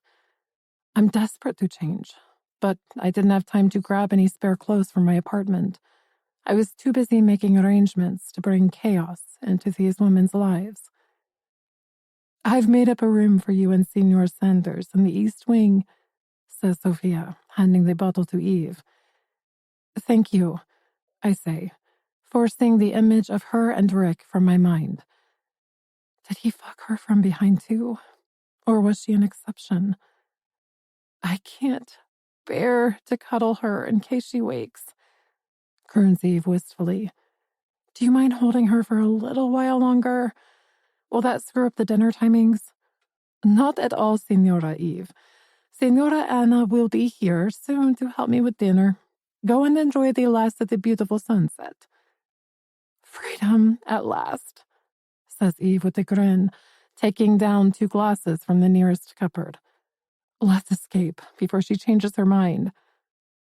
Her smile is infectious, and I find my own blossoming in tandem as she leads me out onto a white stone terrace overlooking a blanket of blue. She sets down everything on the table and pours out 2 glasses of water. Dante tells me you're from New York, she says, handing me one. If she sees me flinch, she doesn't comment. Can you believe I've never visited the Big Apple? I keep asking Dante to take me, but he refuses to let me leave the island, especially while the children are so young. Where did you grow up? I ask, wondering what it feels like to be trapped in a paradise with a man the whole world fears. Miami, born and raised. Her smile dips slightly, as if she's recalling something sad. You know, you remind me so much of someone. She's staring at me again, trying to fit together a jigsaw puzzle in her mind. Have we met before? Why does everyone keep telling me that? The only time I've left New York is to visit Europe. The lie tumbles out of my mouth so easily. Since the plane journey, my memories keep spilling over the top of the box I've kept them locked in for so long. Have I traveled the world? In a way, I have. Before I was 16, I'd been trafficked to 3 different continents, countless countries. I was passed around to my father's Bratva like meat. I was the trophy when one of his brigadiers or high-level boyeviks pleased him, or when he was required to curry favor with another Bratva. Eve's eyes are shining with interest now, and dare I say it, a touch of envy. Europe. Oh, tell me where. Give me more ammunition to fire at my husband. Paris, Barcelona, Rome. I was scheduled to visit Venice too, but it didn't work out. She collapses into the chair next to me with a sigh. How incredible. I'm so lucky to live here, but it can be so damn isolating too. Congratulations on the birth of your daughter, I say. The horizon is changing rapidly. The wounded reds are mostly pink golden hues now. What name have you chosen for her? Talia Rose. Beautiful. We seem to think so. I can feel her eyes on me again, searching for answers to questions she can't quite bring herself to ask. I hated Rick when I first met him, she admits reluctantly. For a long time afterward, too. I am shocked by her admission. What made you change your mind? Oh, I don't know. Maybe him saving Dante's life more times than I can count might have a little something to do with it. She laughs, and it is the gentlest sound. No wonder Dante is so enamored. I grew up in a black and white box, Nina. Picket fences and annual vacations. I never knew a gray one existed until my world imploded. It took me a while to get my head around it. That's why I fought against Dante's for so long, and Rick was just an extension of it. She sighs and glances back at the horizon. But the heart wants what the heart wants. The moment I let Dante in, everything, including Rick, followed. He's such a charming bastard. He was bound to talk me around eventually, but I guess I don't need to tell you that. We share another secret smile and take a few sips of our water in silence. You're nothing like I expected, she says, shooting me a sideways glance. You mean I'm not blonde and fake? I say dryly. Yep, that's about the size of it. She laughs again. How did you meet him? I pause. I was working in one of his clubs. Ah, he's got form with that. You should talk to Anna, Joseph's wife. She clarifies. Anna used to work in one of his clubs as well. Still, you caught his attention and held it. That's not so easy to do. He walked in on my bar manager raping me. I blurt out, overcome with a desperate need to unburden something to this woman. My confession is greeted with stunned silence. Shit. I don't know why I just said that. I slap my hand over my mouth in horror. Never apologize and never explain, she says, gently removing it. I've never met anyone like you before, I whisper. You're so easy to talk to. That must be my conditioning, she says, flashing me a playful grin. I was a reporter for years before Dante prowled into my life. Well, I say prowled, more like held a gun to the back of my head and gave me severely limited options. There's another pause. I'm sorry about what happened to you. It sounds like we've all had similar experiences. Me, Anna. Dante raped you? God, no. Never, she says with a gasp, shocked by my words. What I'm trying to say, somewhat inelegantly it seems, is that everybody has a past. Some more than others. What happened to the man who assaulted you? I open my mouth to lie again, and then I remember whom she's married to. She must have seen more dead bodies than most. Rick killed him. Eve nods. She doesn't say the word good out loud, but I can tell she's thinking it. There is so much evil surrounding us, Nina. I couldn't justify Dante's bloodlust until I witnessed true horror for myself. Men like him and Rick will never conform to society's laws. It doesn't mean that their souls are all wicked, though. Most of Dante's work focuses on breaking up human trafficking rings these days. He's brought down 3 operations in the last month. I stare at her, grasping at her words like they're lifelines. Have I misjudged her husband? Is he not the cold-hearted devil everyone says he is? Maybe if he knew the real truth about me. Will Dante help Rick? Eve nods. Goes without saying. There's only one thing strong enough to come between those 2 men. Well, 3, including Joseph. What's that? I ask. Love, she says simply. Chapter 21. Nina. Tatiana once told me that I should picture every choice in life as a golden door with 100 locks. There's always a key that fits. Presently, I have 2. 2 choices. 2 unhappy endings. Either way, I lose Rick, and as such, my father's tracking device remains obsolete. I can't quite bring myself to push the self-destruct button on us yet. One more night, I whisper to the pale reflection above the white porcelain sink. One more night of his touch, his lust, his protection. Checking that the door is shut, I remove the device from my faded olive green makeup bag and examine it under the vanity spotlight. Black, circular, smooth. It's no smaller than a pin badge, with a sting as destructive as Sleeping Beauty's spindle. How can something so tiny have the propensity to unleash hell? How can someone as scared as me hold the key to everyone's downfall? Through the door, I hear Rick moving around the bedroom, the pungent smell of his ever-present nicotine seeping in through the cracks. He only resurfaced from Dante's office half an hour ago. Was the meeting successful? I can't tell.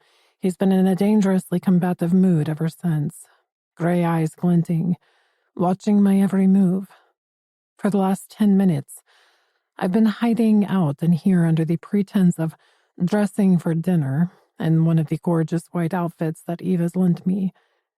In truth, I am trying my damnedest to get a grip on this situation. My deception is pulling me under the hull of his ship, and I am being sliced apart by the propellers. It's only a matter of time before the truth starts bleeding out of me. There's a sharp rap on the door. Stuffing the tracking device back into my makeup bag, I'm still wrenching the zipper together when Rick walks in. Any chance of you sucking my dick before my aperitif? He trails off when he sees me standing there in Eve's silk shift dress that stops a zillion inches above the knee. Nice outfit. He's clearly impressed. Is Mrs. Santiago attempting to clone herself tonight? Perhaps you better put the Chanel back on. Wouldn't want Dante getting any funny ideas. Me neither, I say, forcing a smile. I am not here to antagonize him any more than I am already. Antagonize? He cocks his head at my strange choice of word. At the same time, I try not to flinch as he chucks his still smoldering cigarette into the sink beside me. When I tell him I'm not interested, I clarify quickly, leaning back against the unit, my fingers gripping the lip like a vice. There's only one man whose dick I'm sucking tonight. Damn right. But let's not get crude about it. That's my gig. It doesn't suit that pretty mouth of yours half as much. He moves closer. Relax, princess. It's only dinner. I'm not marching you off to the gallows just yet.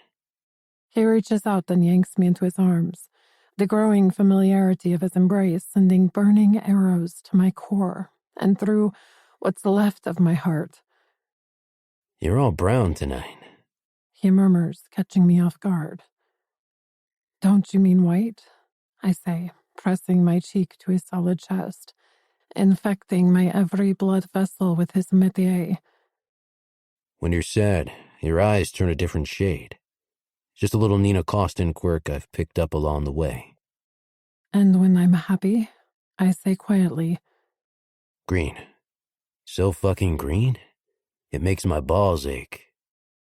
Before I know it, my arms are wrapping around his waist and locking us together so tightly I can barely breathe. How can a man like him cast off such beautiful words? Like that, did you? He laughs as he palms my ass and lifts me up onto the edge of the vanity unit. I'll say anything for instant gratification. Now, about that blowjob. 40 minutes later, we are heading downstairs. There wasn't a blowjob, but there was a quick, rough fuck over the side of the bed that made my head spin almost as much as his remark did. My eyes. He noticed my eyes. Only Tatiana has ever sighted my chameleon irises before. When he goes and says something that raw and unfiltered, I'm opened up to a glimmer of a possibility again. Until a week ago, intimacy was a foreign land to me. Showing affection was to breach an impenetrable castle. With Rick, I don't have a choice. I was already conquered and raided the first night he saved me. I can still taste nicotine and sin in my mouth. I can still feel the trembling shock waves from the force of my orgasm. Fuck. He pulls me to a stop as we reach the bottom stair. I left my cigarettes on the nightstand. Dining area is straight down there. Wait, Go. he orders, bounding back up the stairway. And get Dante to pour me a large scotch while you're at it. I'd rather he killed me quick. I'm all alone in the dark lobby, listening to my shallow breaths catching in my throat. The skylights are casting shadows across the hallway in front of me. They look like the rungs of Jacob's ladder, but there are no angels waiting for me when I reach my destination. Heart hammering, I take a couple of steps and glance at the paintings on the wall. Holy shit! Are those Salvador Dali originals? I stop dead, so mesmerized by my discovery that I don't hear the footsteps behind me until a rich, menacing aftershave tears me from my trance. So that's why he wanted to buy my paintings. Muses a deep voice. That's one hell of a pussy gift. Even for Sanders.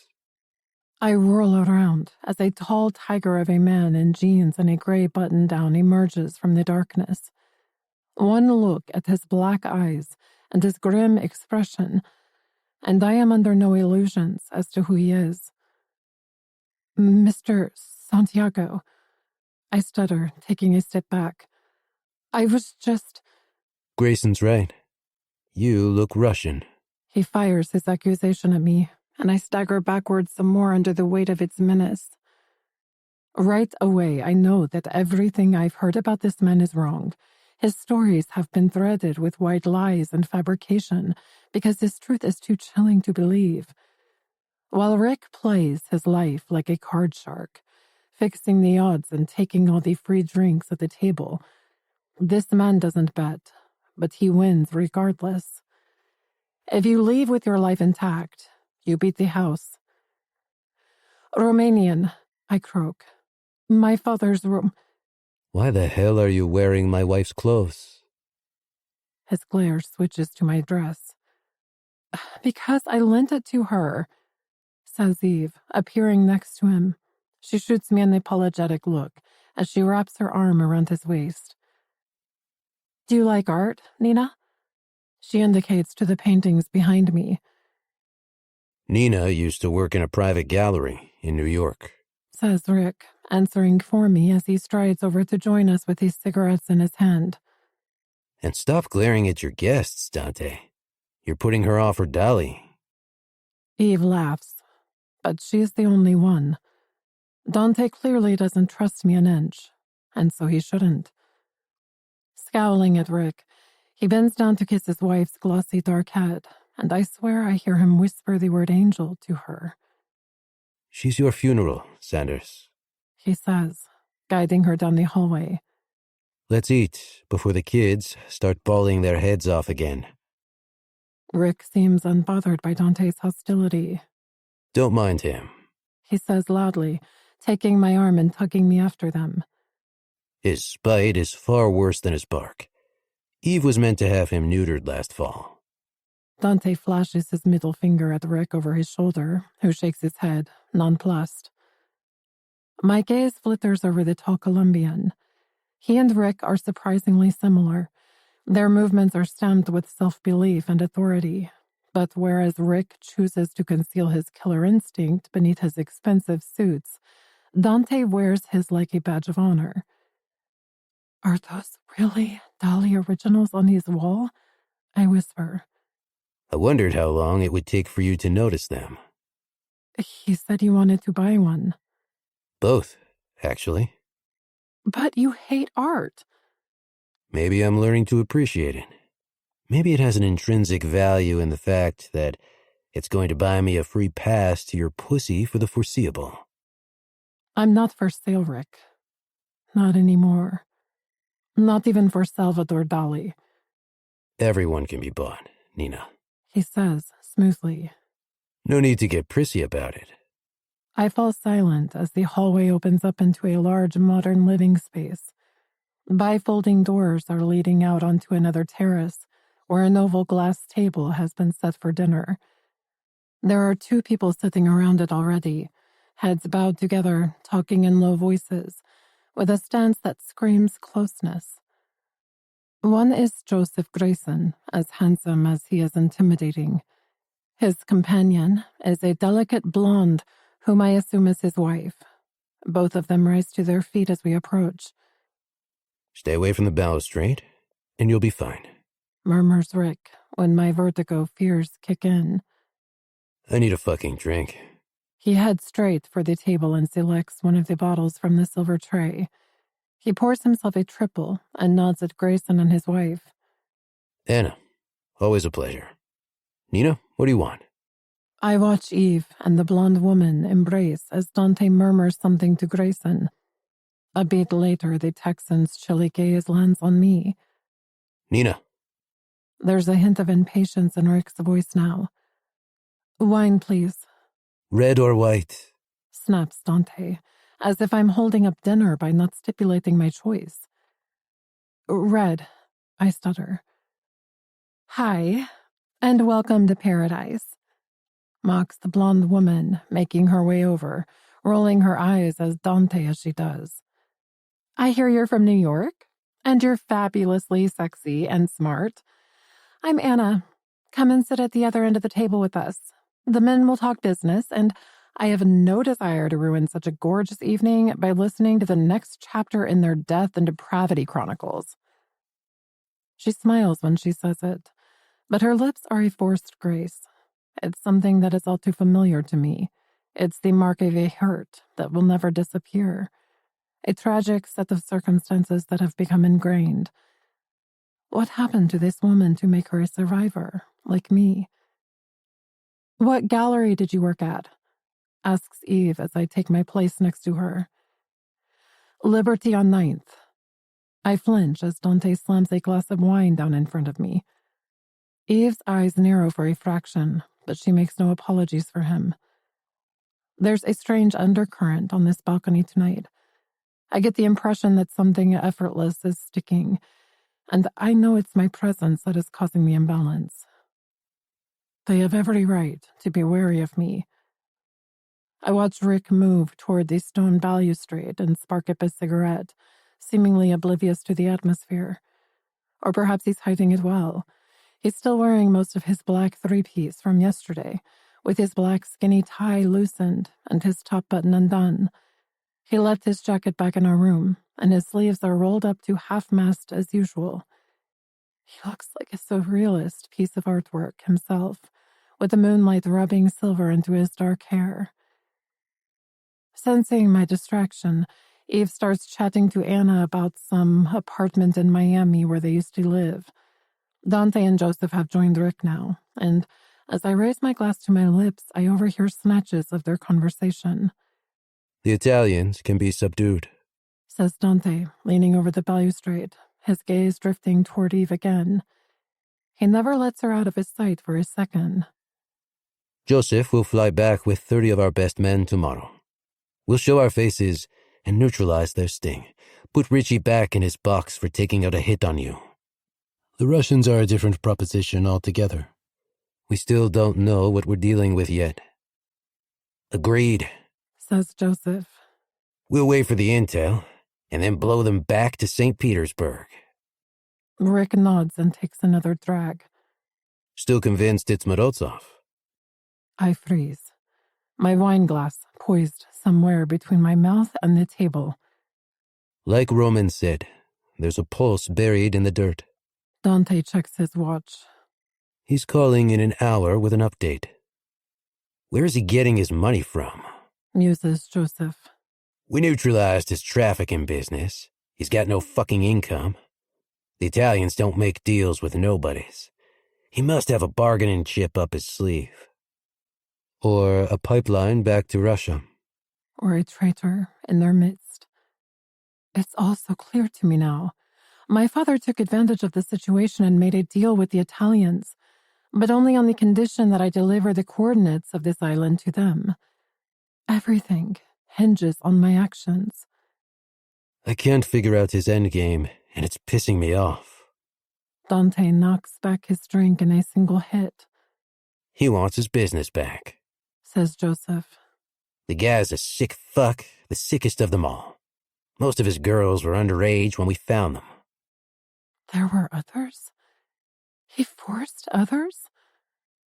My wine glass crashes back down to the table and spins wildly out of control.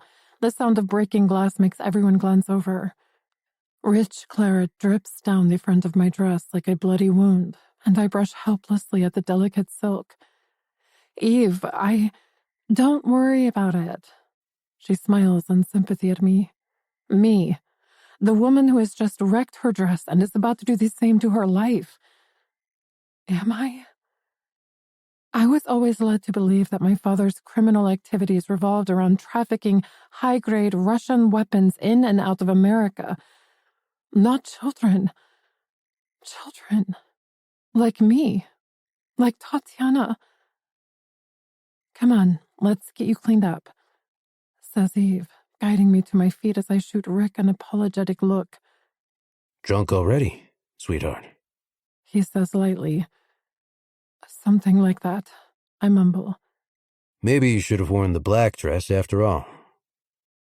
I lurch after Eve, my head a muddle of cause and consequence. When we reach the lobby, I clutch at my chest and play up the dramatics as much as I can. I need some air. It's so damn hot on this island. Sure. The humidity is crazy if you're not used to it.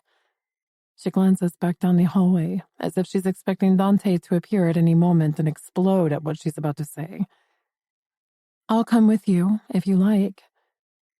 As soon as she says it, a high-pitched wail filters through the baby monitor at the bottom of the stairs. Shit. It's my eldest, Ella. If I don't settle her soon, she'll wake the baby. She starts running up the stairs, calling out instructions to me over her shoulder.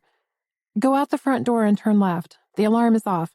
Take the pathway down to the beach. It's floodlit these days, and it's a gorgeous walk at night. What about the guards? I say, holding my breath. Dante sent them back to the base. Even better, I think. Making my decision then and there.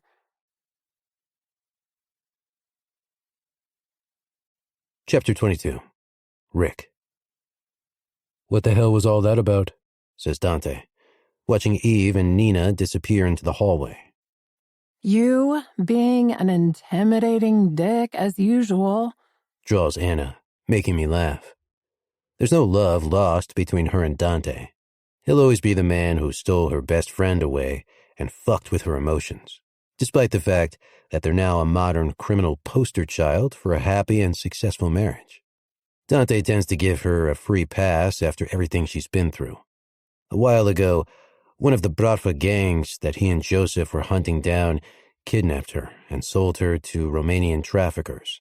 They eventually rescued her from some hellhole in Amsterdam, but by then the damage had been done. She's in and out of trauma rehabs in the U.S. all the time. Joseph has been a steady constant in her life, which has aided her recovery. She seems good tonight, though. Best I've seen her in a while. "Can I get you a drink, baby?" says Joseph, stepping in, Mr. Mediator as usual. She smiles and shakes her head. "I'm going to bed. I'm not that hungry." "I'll see you up." Dante reaches for the bourbon as stillness settles over the terrace. "Christ, it's not like some of the wild parties we used to have," he muses, pouring out another for us both. "You trying to get me drunk?" I say, taking his outstretched glass. His mouth tilts in amusement. "I may finally be able to talk some sense into you when you're drooling all over my terrace. Is this about the girl or the business?" "Both. Stop letting your dick and your wallet make your decisions. Do you really want to be pushing coke and fucking bar girls forever? She's not a bar girl. Not anymore. You know what I mean." "Is this a recruitment drive?" I say lightly. "If I'd known you'd be pulling this number on me, I would have stayed in New York and taken my chances with Richie and Morozov. You forget, I've known you for a long time, Dante. Your demons don't just roll over and die because you got yourself a sweeter deal. My demons are being channeled into something far more constructive these days, and yours could be too. Join our Operation Rick. Give the Italians the coke channels and get them off your back. I'll finish Morozov myself. Not this shit again. I'm not joining your army, Dante. Armani doesn't retail khaki suits. Fuck the suits. You've always been about the street connections, the talk. We need that more than ever. You and Roman can be sniffing out the rats in the U.S. We can provide the muscle. Dial 0 for ex-cons with a conscience? I scoff. It's a terrible idea. Why? Because I actually enjoy pushing coke for a living. What happens when you run out of human traffickers to annihilate? I'm good, but I'm not that good. It's a supply and demand issue. We can only keep the monsters at bay. Not exactly profitable, is it? I say, goading him. What's the margin? Don't give me that crap. He slams his empty glass down on the table. You and I have more dirty money to last us 2 lifetimes. I know deep down, beneath the layers of ego and self-preoccupation, that you actually give a shit about what we do. It's not just personal to me. It's personal for all of us. I know all about your demons too, Brooklyn boy. It sounds like a threat. Funny, really, because that's exactly what my past is to me. A yawning black chasm that could swallow up everything in a heartbeat. Money, status, a little bird who sings so sweet when she comes all over my cock. I stare out at a Pacific Ocean draped in black as Dante's cell starts ringing. Turning my back on the coke business is an interesting idea in theory, but my heart's still in the hustle. I'm still trying to make it count. Roman, what have you got? Dante glances over at me with a frown on his face. Yes, he's here. Yes? Why? What about her? A beat later, I'm watching him transform from a loving husband and father into the old Dante, the one I used to know, the one who held a gun to the back of Eve's head, the cartel boss, the legend, the fucking savage. I chuck my cigarette away and prepare myself for the fallout. What the hell's happened now? 2 beats later, he's coming at me with his fists. Chapter 23. Nina. I never went back to the terrace. Instead, I screamed my pain at the ocean before gulping in as much salty sea air and clarity as I could, as the wind whipped the tears from my cheeks. Betrayal is the saddest sonnet of all. 14 lines of destruction, 14 lines of loss. I found my courage when I dug my bare toes into the warm sand. I made my decision on a whisper of his name as the waves masked the sound of my breaking heart. Within seconds it was done, and there was no turning back. I had a plan, and I held it tight to my chest. First, I needed to get the hell off this island, with my head still attached to my body. Chapter 24. Nina. I smell his nicotine before I am fully conscious. Tendrils of silver smoke are wrapping themselves around my head like a poisonous halo and stealing my dreams from me. I wrench my eyes open to the sound of a vicious inhale, followed by a long, drawn-out exhale. The room is pitch black. No starlight, nothing. It's like the heat of the night has stolen the moon and held it hostage. I lie there for a moment, feeling drunk and disoriented, trying to make sense of the shadows before a burning red circle to my left pierces the gloom. It's the tip of his cigarette. I watch it burn bright with another of those vicious inhales before tepid smoke is glazing my face. He's sitting slumped in a chair by the bed, watching me, consuming me like I am a sick fascination on his least favorite channel. Beneath the nicotine, I can smell sin and mint, and a sourness that's new. Something's wrong. Rick? Shut the fuck up. His harsh reply has me scrambling up the pillow and fumbling for the light switch. What the lamp illuminates is everything I never wanted to see. Remoteness, hostility, disgust. A bolt of fear shoots through me. The Rick I know has gone, replaced by the version of him that I like to pretend doesn't exist. His left eyelid is a bloody mess.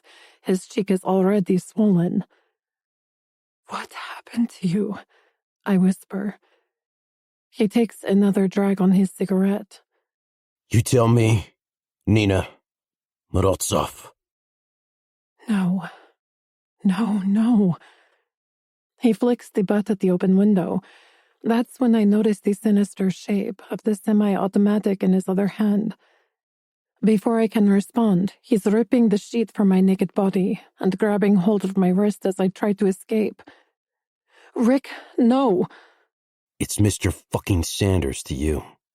He throws me back onto the bed and drags me toward him by my foot until I'm crashing into his thighs. "Why aren't your eyes dancing anymore?" I scream. My words may seem senseless, but they are everything to me. Because you switched the fucking music off. He roars. I've never heard him raise his voice before, even when he was killing Luigi. "Stop, please!" I'm fighting to get free, drumming my fist against his forearm, but he just pushes me back down again, like I am made of air. Open up, sweetheart. He grits out, trapping one of my flailing legs beneath his bent knee, his Brooklyn accent more pronounced than ever. I want one last look at your deceitful pussy before I blow her apart. This can't be happening.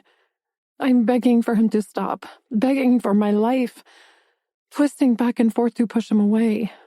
So many men have used and abused my body, but I've never felt as powerless as this. I gave you an order, Nina Morozov. Now open your fucking legs. He yells his last 5 words at me, cocking his gun at my head. I ain't playing anymore, sweetheart. Dante Santiago is downstairs, pacing his halls like a rabid dog, so thank your lucky stars it's me doing this hit and not him. I'll kill you quick. It'll be a goddamn mercy. He'll play with you for hours, cutting your vocal cords first so you don't wake his kids with your cries. I hold out my hands to block the glare of his hate. I knew this was coming, but I wasn't prepared. How could I have been? He clicks the safety off. I'm counting to 3, Nina, and I've been known to miss a couple of numbers out. I stop fighting him then. What's the point? I am exactly what he thinks I am. A lying, thieving whore. I may not have stolen his wallet, But I stole his attention, his jokes, his kisses. Worst of all, I stole the dance from his eyes. I let my thighs fall open as tears of humiliation sting my cheeks. Please, please let me explain. I think you've told enough lies. Don't you? He flashes me a smile that drives icicles into my soul, and then I'm flinching as he trails the Glock sideways between my breasts before moving downward. Wider. He orders. Biting my lip, I do as he says, gripping the bedsheet as I feel cold, hard steel slip between my legs. I tense and anticipate a searing pain, but he stops with the muzzle of his gun pressed up against my entrance, his clenched fingers like steely knives against the inside of my thigh. Slamming his other hand down on the mattress next to my head, he leans over me, smothering me with his anger. What does your fucking father want? He enunciates every word, like he's firing 6 individual bullets at me. I stare up at my beautiful tyrant as a wild thought flitters through my brain. He's never made love to me in this position, and he never will. He shies away from true intimacy as much as I do. The island's coordinates, I croak. He wants to drive a wedge between you and Santiago. Lies have no place in this bedroom anymore. I watch his mouth twist into a snarl. Half-assed round of applause for the two-faced bitch because she nearly succeeded. I grit my teeth and take the insult.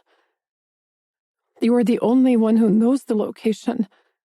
So he figured Santiago would guess it was me who betrayed him when a bunch of Russians came knocking on his front door for a cup of tea.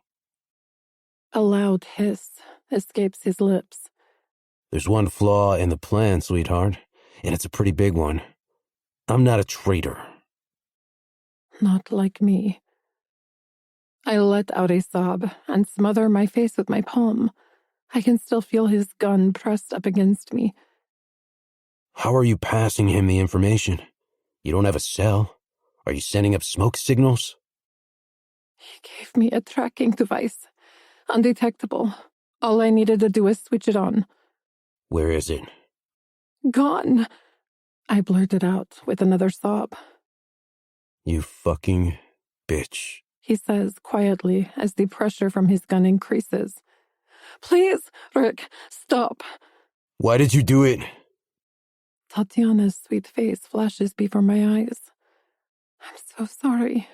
I am so sorry. I didn't have a choice.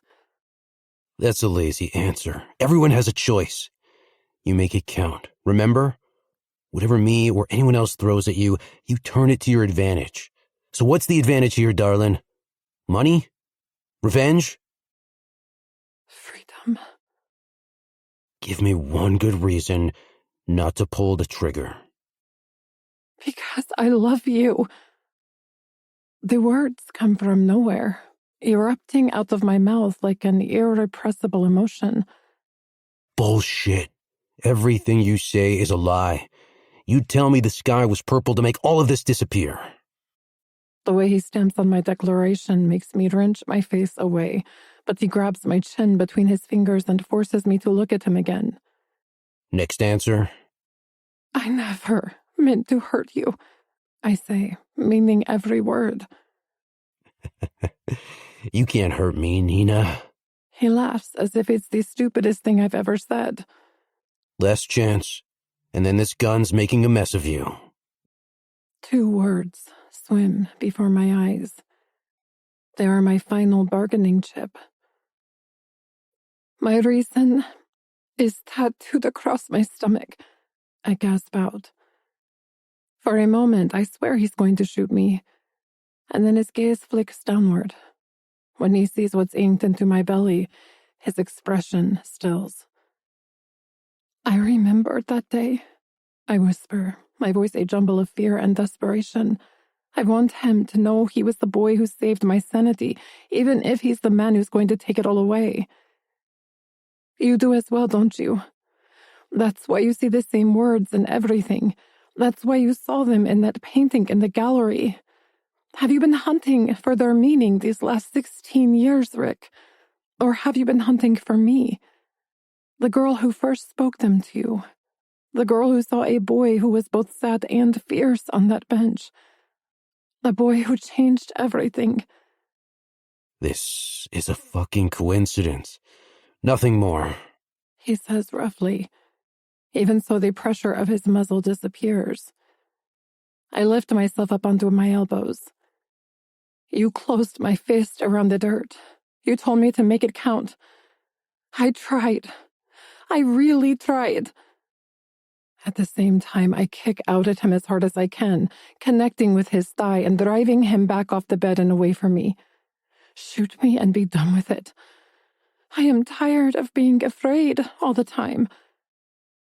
I tried so badly, even when they hurt me every day. I land another blow to his stomach, but he doesn't flinch or tell me to stop. This doesn't mean anything. He sounds like a man trying to convince himself. You still lied.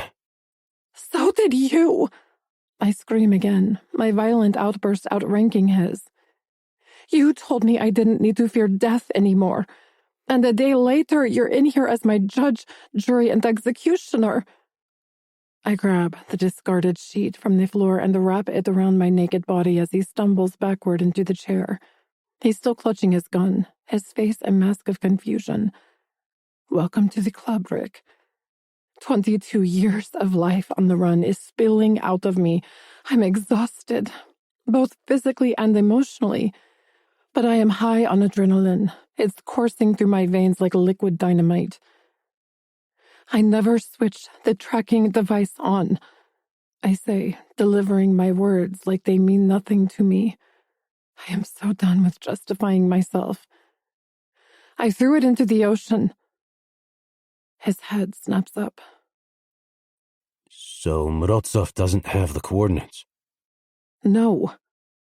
I let the word hang for a beat as I swing my legs off the bed. You are right about one thing, Rick Sanders. I did have a choice. I chose to save your sorry, lawless ass at the expense of my sisters. The only person who has ever given a damn about me. I signed her death warrant because I won't let my father take New York again. I can't let him resurrect his trafficking business. I can't stand by and let others suffer the way we have. I rise to my feet, and this time it's my shadow that is falling over his. And one more thing. If you ever point a goddamn gun at me again, I'll shoot you dead myself. We glare at each other, both savoring the agony in each other's faces. And then he's rising to his feet as well and chucking his gun onto the nightstand. Sad and fucking fierce, He says, taking a step closer until we are drowning in mutual anger and frustration. So are you, Rick, I tell him, jabbing my point home onto his chest. So are you. I don't know who makes the first move. Maybe it's mutual. Maybe we leveled the playing field with my confessional tonight. But suddenly our lips are smashing together like he's seeking out my forgiveness from the inside of my mouth. The burn of his stubble feels like 1,000 regrets.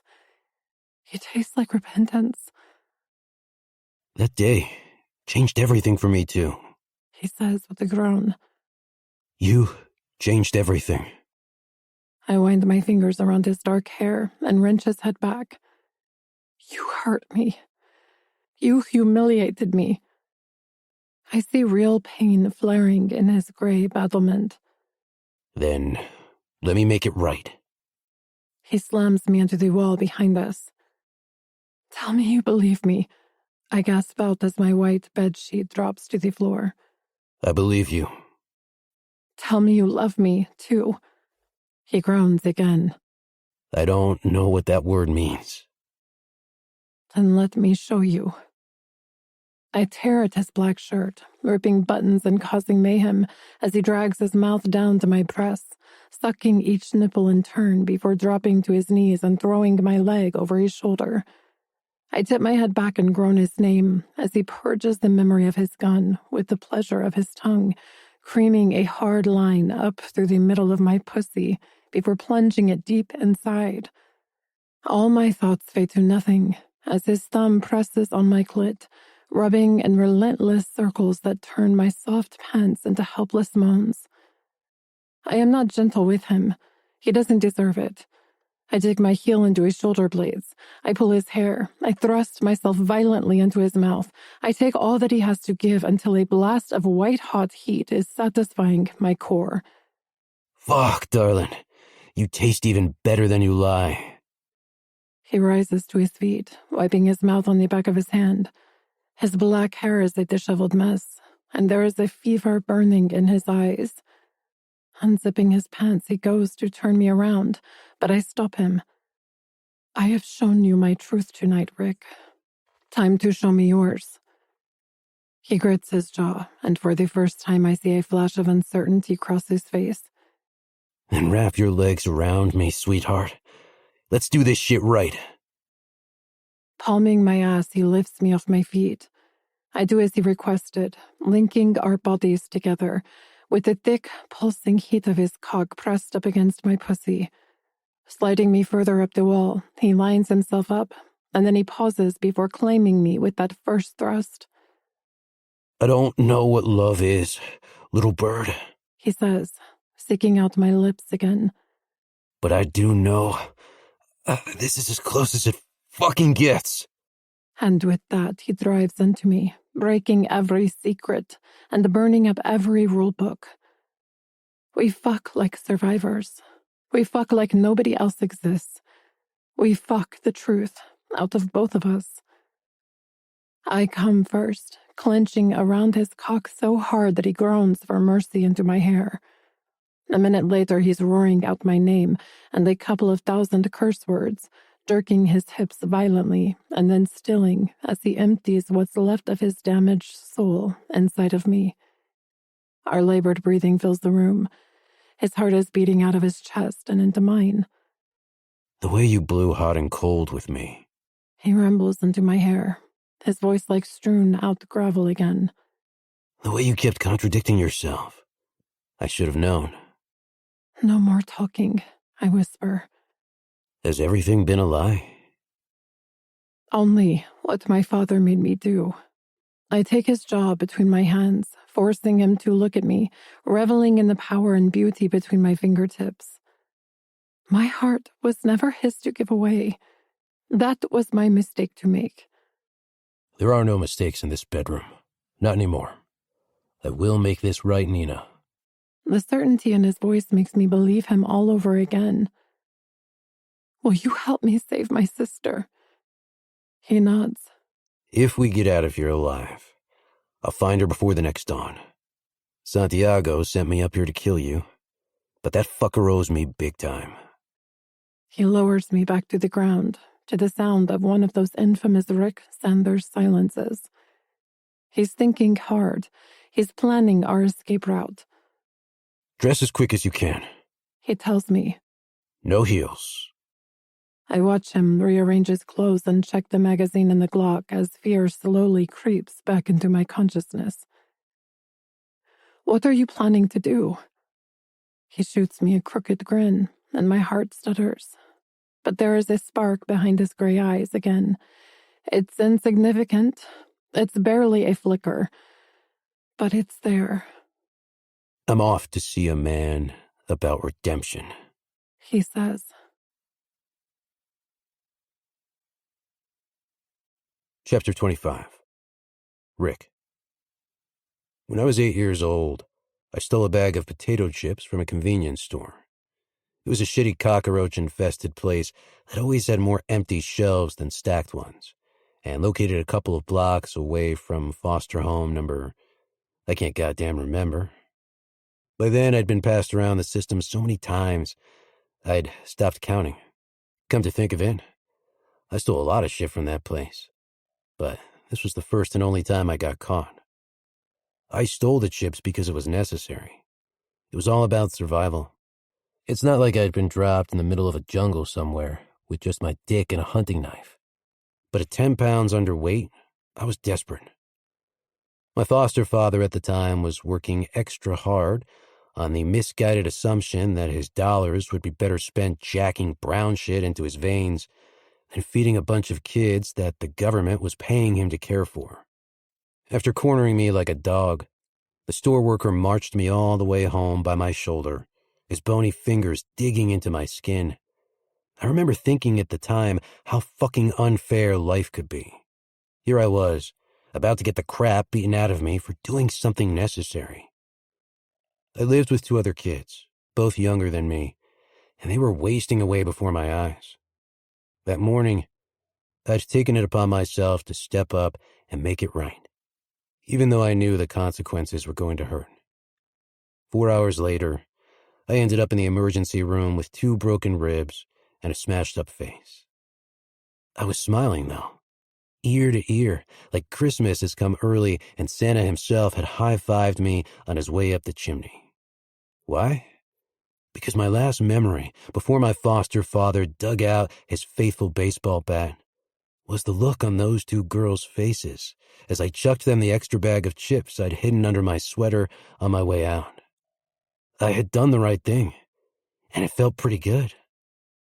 Over the years, I've done a lot of wrong that felt just as sweet, but it only ever gave me a temporary high, like a drug that shoots rainbows into your brain and leaves you feeling like roadkill afterward. I was released from hospital after 72 hours. A week later, I was back inside for a fractured jaw. Between visits, I never stopped smiling because I knew my foster sisters were worth it. I should have taken my life choice cues from myself back then. But worse shit was coming my way, and by the time I'd gotten a handle on it, I'd tasted pussy and green, and a whole new world of wrong had opened up to me, glittering like jewels at the bottom of a dark, dark ocean. I recall this story as we make our way downstairs, hand in hand, with Nina so tiny and bird-like at my side, but standing taller than Danny in a knife fight. I know I'm doing the right thing here. This high will last me a lifetime, but shit's going to get ugly in the interim. The lights are off, but I'm not fooled. I know Santiago is lurking about, waiting for that gunshot. I can smell the metallic tang of his bloodlust. He turned into the big bad wolf tonight, and only Nina's death is going to switch him back again. It's not going to happen, though. Not on my watch. She's sad and fierce. She's my fucking sad and fierce, and I will defend her the same way I defended her 16 years ago. One day, I'll tell her everything. One day I'll tell her what those words really mean to me. One day, her sadness will transform into something else entirely. His voice calls out to me as soon as we reach the bottom stair. I gave you a chance, Sanders, and now it's my turn. You know how this has to go. Nina gasps, and I tug her closer as Dante flicks on the lights. He's leaning against his front door, and I know he's doing it on purpose. It's a metaphorical, no way am I letting this slide gesture, and our freedom is looking about slim to none right now. Gun in one hand, half-drunk bottle of bourbon in the other, he looks every inch a goddamn killer. But so am I. Rules of engagement just flew out the window, Dante, I tell him. I suggest you listen to what she has to say before you go making a piss-poor decision. Save your words, Brooklyn boy. There's nothing she can say that will stop this. She came here with the sole intention of putting my family in harm's way. You put my family in harm's way by thinking with your dick as usual. It's not my dick's fault this time, Santiago. Try again. He scoffs and takes a swig from his bottle. I haven't seen him this drunk in a while, and that's every kind of bad news headline for us. Rick Sanders, pussy whipped at last. Too bad it's with a double-crossing Russian whore. Heat flares in my veins, so bright, bloody, and violent that I have to take a couple of breaths to calm myself down. Call her a whore again, and by God, I'll shoot you dead myself. Things are going south fast. I can sense Joseph moving about in the shadows over to my left. These two are like fucking velociraptors. They always hunt in a team. Nina and I are trapped on an island of highly trained mercenaries whose shoot-to-kill philosophy was entrenched at birth. Stand aside, Dante, I tell him coolly. Don't dick away 10 years of friendship because of false facts and your monster ego. I take a step toward him and find myself staring down the barrel of his gun. Stay the fuck where you are.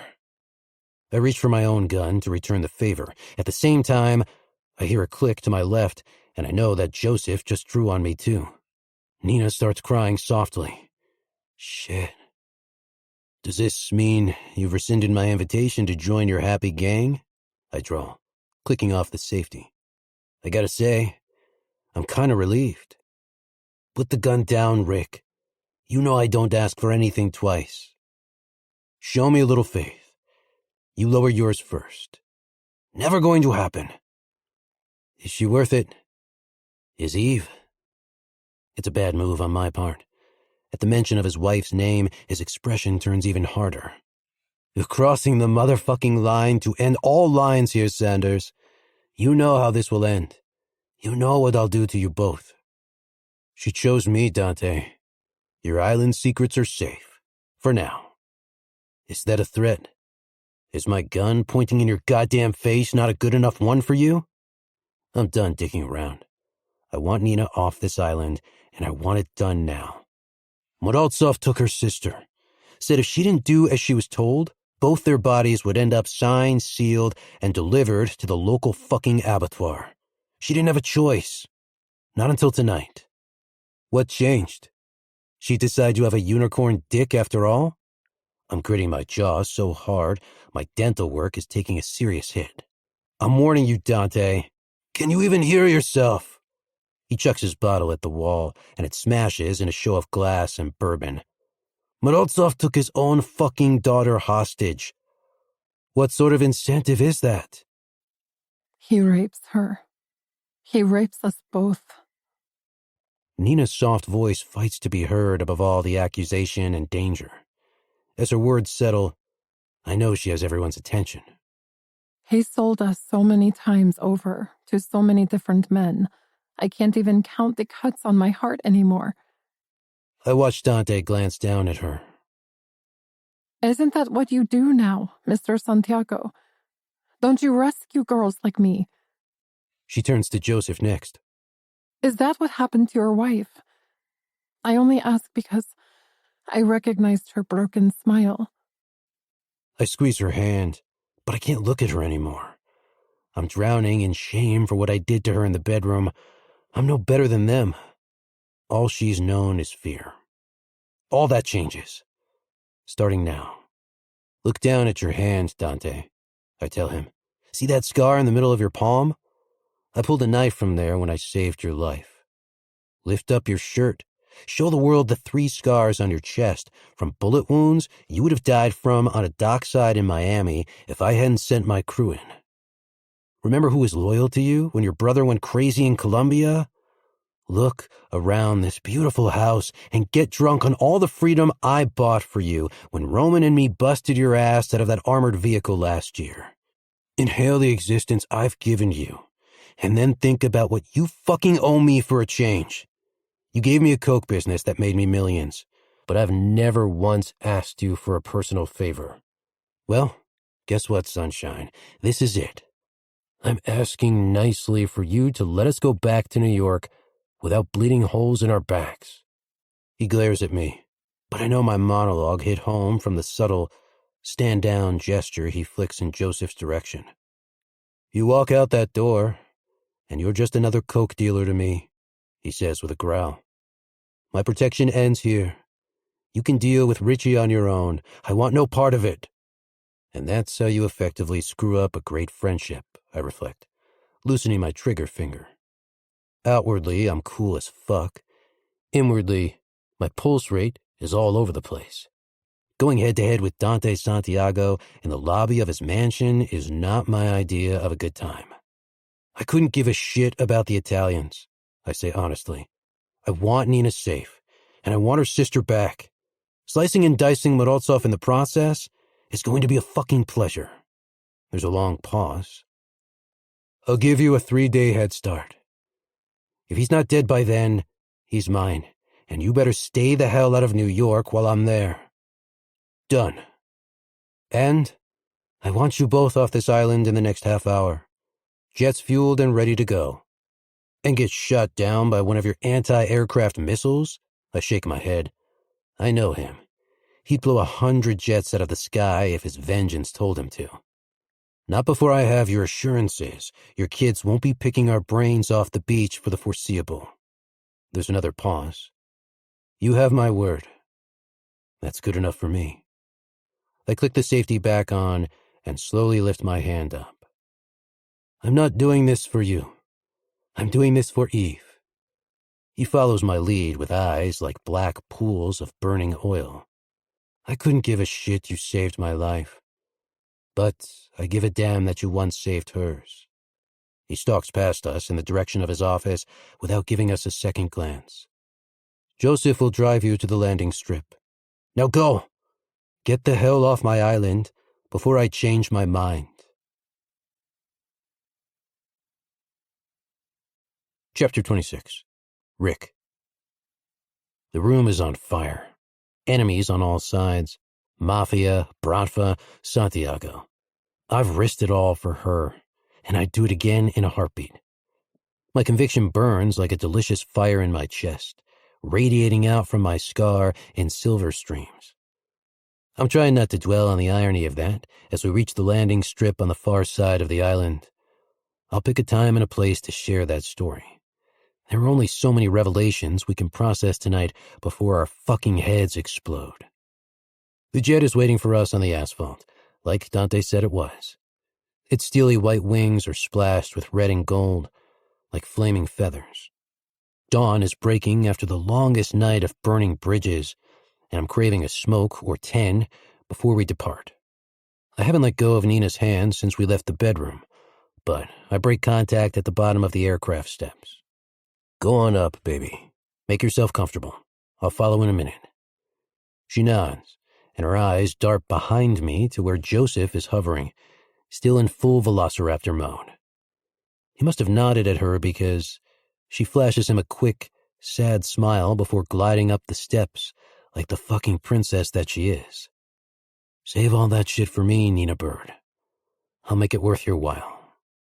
I watch her disappear inside as I pull out a crumpled pack of smokes from my inside jacket pocket. I reek of stale sweat, sex, lies, and the truth. I've been wearing the same black 3-piece for 2 days straight now, and a hell of a lot has happened in that time. Slotting the tab into my mouth, I pat myself down for my Zippo before a flame magically appears in front of my eyes. Just like that. Abracadabra. Much obliged, I say, angling my head to catch the spark and drawing hard. That was a dickhead move, admonishes Joseph, snapping his lighter lid shut. Don't know why you're acting so shocked. You think I'm a dickhead anyway. To my surprise, he laughs. Any show of emotion is rare as hell from Joseph Grayson. I did, until approximately 20 minutes ago. When the hell did a pretty playboy coke pusher like you learn to grow a pair like that? Had to happen sometime, I suppose. I watch through the cabin windows as Nina makes her way down the aisle. Should my masculinity be concerned that you just called me pretty? Does Anna know that her marriage is a sham? Keep running that mouth off, Sanders, he says, sounding amused. I'm itching to point my gun at your head again. He turns to watch Nina, too. You think she's legit? You think I would have pulled a gun on Dante if I didn't? Fair point. You're a dickhead, not an asshole. You need to revise your insults, I say with a sigh. Being an asshole is much better than being a dickhead. Still, at least you didn't call me a motherfucker. What did Roman tell Dante? How did he know to dig deeper into Nina? He had his suspicions after he met her yesterday. Passed her photo around a couple of his Bratva contacts. Didn't take him long. She's had a hard life, Rick. Yeah, I figured that. I flick my butt away and watch as it rolls across the asphalt, sparking ash and flame all over the place before burning out. Like the song said, it's better to do that than fade away. If I'm going down, I'll go down all guns blazing with my girl by my side. My girl. I left a piece of my heart inside her tonight. All my walls came tumbling down. I came so hard I thought I was going to fucking die. Nina. Don't trust anyone, murmurs Joseph. When the Italians hear about the breakdown with Santiago, when they smell a weakness in your organization, they'll start picking off your men with snipers in the dark until they turn. And they will turn, Rick. Loyalty means shit to some. I'm betting the vultures are already circling. It's not like you to defy your master, I say, arching my eyebrows at him. Why are you telling me this? Dante's stubborn. Any threat to his family is red mist territory. But he'll come around once he's had time to sleep off his hangover and process your words. You're right. You've done a fuckload for him over the years, and you've never asked for anything in return. When Eve hears what happened, she'll kick him into touch too. She likes Nina. So does Anna. In the meantime, take this. He reaches into his pocket and hands me a cell. It's a burner. Call me when the shit hits the fan. Never knew you cared, I drawl, making no move to take it. Pride's a bitch like that. Icy gray blues flash with anger. Quit wisecracking around for once and just take the damn thing. He thrusts it into my chest. I did the same for Eve a couple of years ago. Thanks, I say gruffly, pocketing it quickly. I guess this is goodbye? Goodbye is a fucking fraud, I hear him say as he opens the Jeep's door. That word never tells it like it really is. Now get your ass on that plane before Dante turns up in his black Ferrari looking for a rematch. Chapter 27. Nina. My heart is the moon, and Rick is the tide. He dictates the shape of my happiness now, while holding my life between his fingertips like one of his expensive cigarettes. His words turn my half-crescent of hope into real optimism.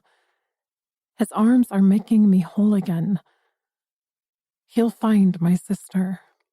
He'll save us both.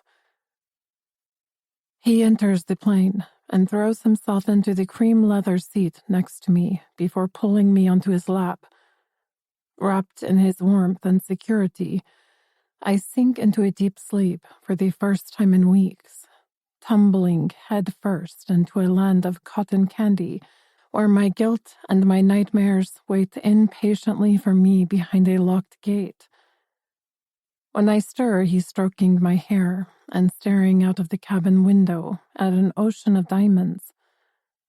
When I pull back to look at him, the harshness of his bruises is contradicted by the calm in his eyes. No gray storms today. Not right now, anyway. How far away is New York? Another couple of hours or so. He inclines his head to press his lips to mine. I close my eyes to feel every delicious spark of his kiss. I want to climb inside his expensive suit and set fire to the both of us. How did you sleep? Well, I snuggle back into his warmth. That's a fucking shame, He says lightly. My girl's raring for action, and I can't feel my dick anymore. Your girl, I tease, loving his words with every fractured part of me. You get a problem with that? We stare at each other for a moment. There were so many times I wanted to tell you, Rick. That night at the gallery. No explanation required, He says tersely. You don't owe me forgiveness, sweetheart. I, on the other hand... I press my finger against his lips. Don't. It's past. Time to move on. But I can tell from his face that he'll never be done with his guilt. Please, I beg him. I want your smart replies. Mock, drawl, jibe. I need you to make one of your really inappropriate jokes right about now. There's a beat. How inappropriate are we talking? How inappropriate can you get? I cup his cheek in my palm. I don't want serious Rick back until we hit the runway. His face dissolves into the mother of all smirks. Oh, baby, you have no fucking idea. In response, I feel a blinding rush of happiness. That's when I know that my words spoken in fear were real. I love this man. I love him for the man he tries to hide. I love him for the man he wants to be. I love him for the man I saw in him 16 years ago. Hey, bring that smile back. He demands, frowning at me. It makes your eyes go all green. And you know that's my favorite color. So I'm just an accessory to your dirty dollars, am I?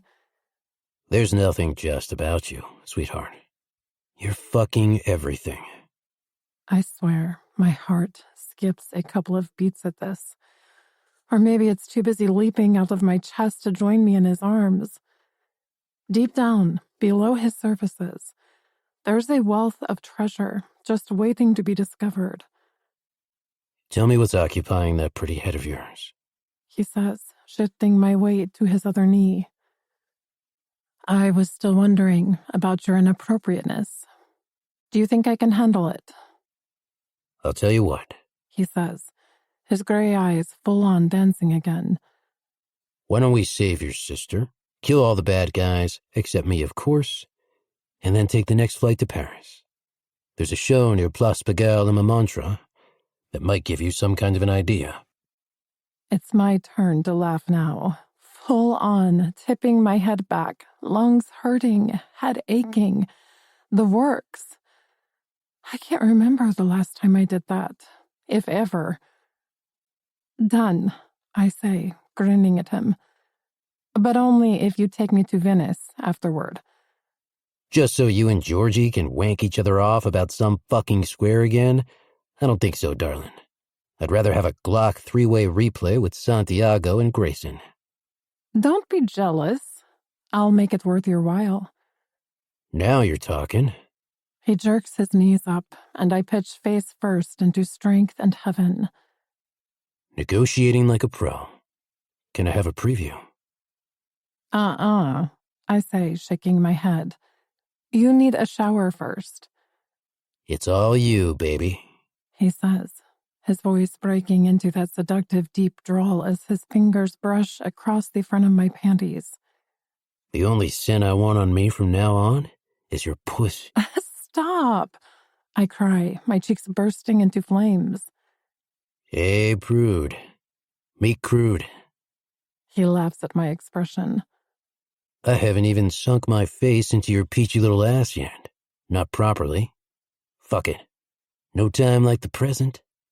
Before I can stop him, he's flipped me over the armrest and is dragging my dress up to my hips. Rick, no! I gasp out, scandalized, as he lowers his head to tear my panties off with his teeth. Be quiet. He pivots onto his knees behind me and brings his palm down hard on my ass. Ow! I'm eating my breakfast, and it's bad manners to talk with my mouth full. My panties are soon down past my thighs. Don't you think we are in enough trouble with Dante Santiago as it is? I say, stifling a groan as he spreads my ass cheeks wide for him. I shouldn't like this, but I do. I like it because I know it's going to feel so good. He's beautiful, dirty, and talented as hell, and it's 100% consensual. What if one of his pilots sees? Then he better reverse back into his cockpit before my fist connects with his face. Fuck, darling. You're gonna make me come just from the sight of you. The lust in his voice makes me sink my forehead into the soft leather to stifle another groan. He drops a chaste kiss to the base of my spine before he begins. I'm going to make the hurt go away, princess. He murmurs. I'll exercise all your demons, if you let me. You already do. I feel his tongue moving lower, and then I have no more thoughts until after I've screamed his name into the seat. We land an hour later, with my face flushed and his smirk a mile wide.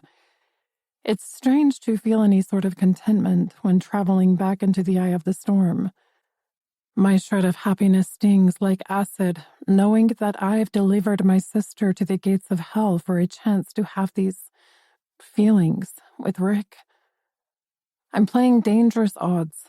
Rick seems confident we'll find her, though. He has a plan. Men like him always do. But he's playing his cards close to his chest. As for me, I am all over the place. I can barely think straight, so I guess I have to be okay with that. Trust is a brand new concept for us, but we need it to develop, hard and fast. I tell myself that things will be different after a hot shower and fresh clothes. My mind will be clearer. I'll be able to help him find Tatiana. All will be okay. We're driving straight to my penthouse. You need more rest, says Rick, catching my arm as I miss my stepping again. You're going to break your neck in a minute, and I'm not into necrophilia. I want you alive, so I can fuck you into oblivion again. What about my sister?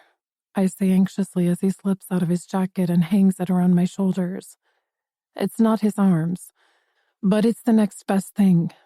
The adrenaline of the last 12 hours has worn off, and despite my nap on the plane, I've never felt so exhausted. I can help. Leave it with me, sweetheart.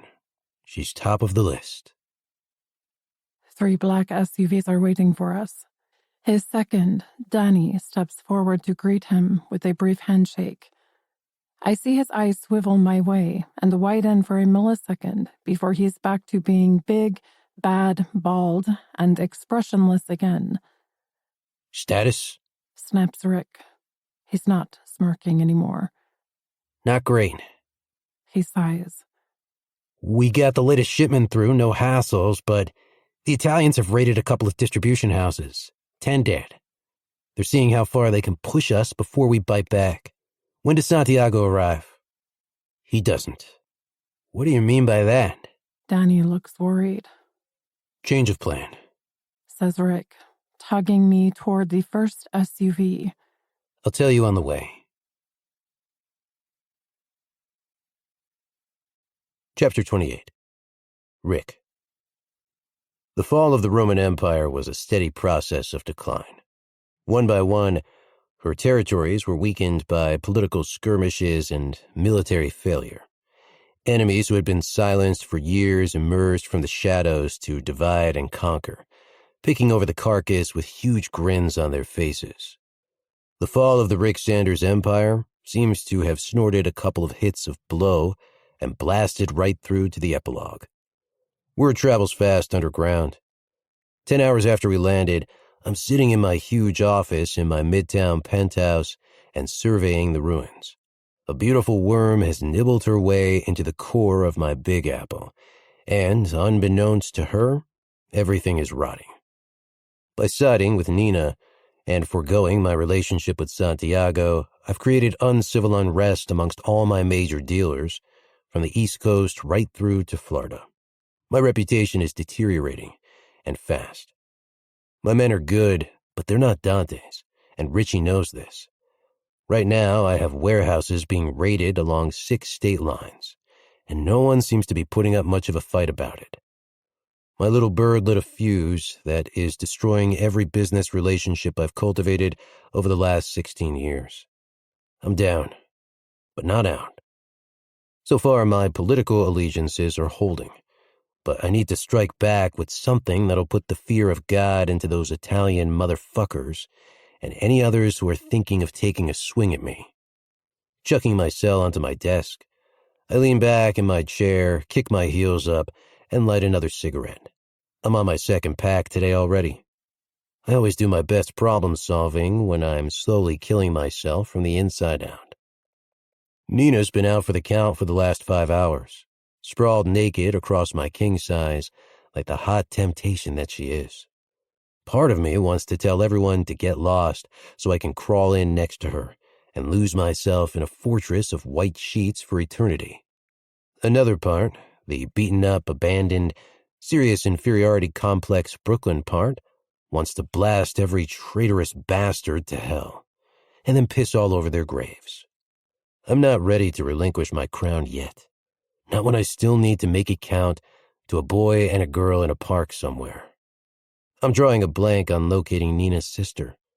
Dante must have spoken to Roman because he's not taking any of my calls. As such, I can't exploit his Bratva links. So I've ordered an army of men to comb Morozov's old territory for leads. No one's talking. I'm hitting a wall of silence, and that's sitting real uneasy with me. Rising to my feet, I stalk toward the window, taking the overflowing ashtray with me. Late afternoon sees Manhattan in all its guilty finery, the setting sun spinning yarns around the skyscrapers and making the windows shimmer like squares of gold.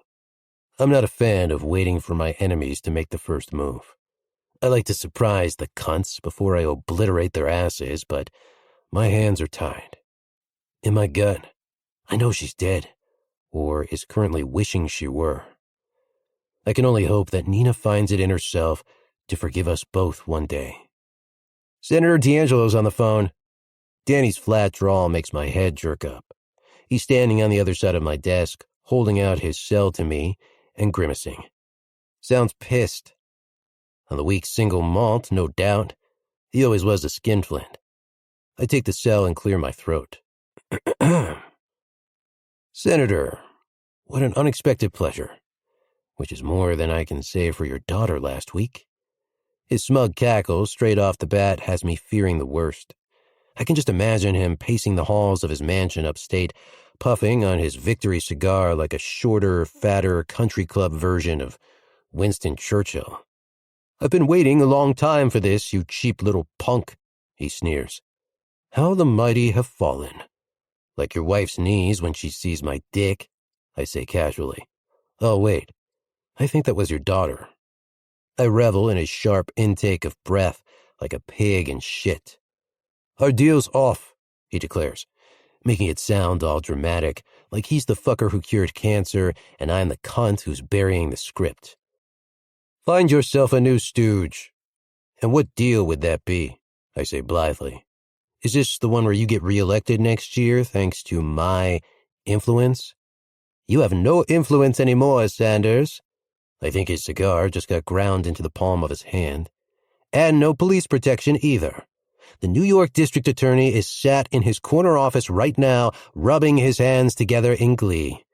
You're the class outcast now, boyo. If the streets don't get you, the FBI will. Boyo? Oh boy. He's pushing all the wrong buttons now. I've always enjoyed the whole underdog scenario, I muse, fighting to keep my temper in check. Tell me, D'Angelo, shall I deliver the photographs of you with that prostitute to the New York Times between my teeth like a good boy, or shall I wag my tail and drop them at the feet of your voters instead? There's a pause on the line. Senator, I ask politely, are you still there? You're a dead man, Sanders. Is that a threat? I'm pretty sure that's against your code of ethics, too. I watch Nina creeping in through the open doorway, dressed in one of my black shirts.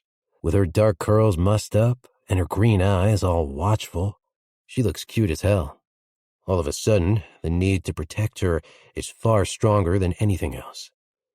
You'll have to take your place in line, D'Angelo. Shouldn't be too much of an issue. Your mother's British, and I'm reliably informed that shit is ingrained for generations. Dead man, he repeats hoarsely, but I know the fight has left him. Tell the district attorney to cool his heels instead of rubbing his hands together. Less friction. I'm going nowhere. I hang up and hand Danny his cell. Call Frenchie. I want the car ready in 30, and I want a 5-man detail on our tail. Destination? It's a glorious surprise for all concerned. Danny glares at me. I can't keep him in the dark for much longer. He wants to know why everything with Santiago went south, and he wants to know it yesterday. We've been friends a long time, Rick, he says slowly. You want to hear some advice? Not particularly. My gaze flits to Nina again. Should I go? She says, glancing nervously between us. Never. Don't say I didn't try, mutters Danny, heading for the door. Come here, I say, ignoring him, preferring to crook my finger at her instead.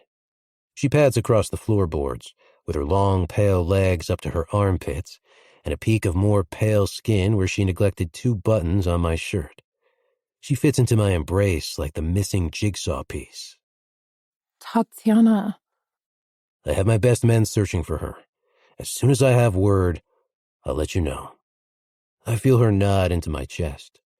Her acceptance and trust makes my arms clench until she squeaks. Somehow she has the ability to make me feel like a god, not a devil. Where the fuck are you, Morozov? You're a dead man. I think you're right, I declare suddenly, dropping a kiss on the top of her head. About what? She asks. My faint smile disappears. I stink. She laughs in surprise. The sweetest damn tune. The sound of a new day breaking. Me too. What shall we do about it? I scoop her up into my arms, tutting away her protests. She's as light as a feather for someone whose every molecule is fused with strength. I admire the goddamn bones out of this woman. I want to make her so happy I can taste the sunshine in her mouth. But right now, there's conflict in her eyes. Neither green nor brown. She's stuck in the great divide between fear and relief. She needs a distraction, and I'm more than happy to give it to her.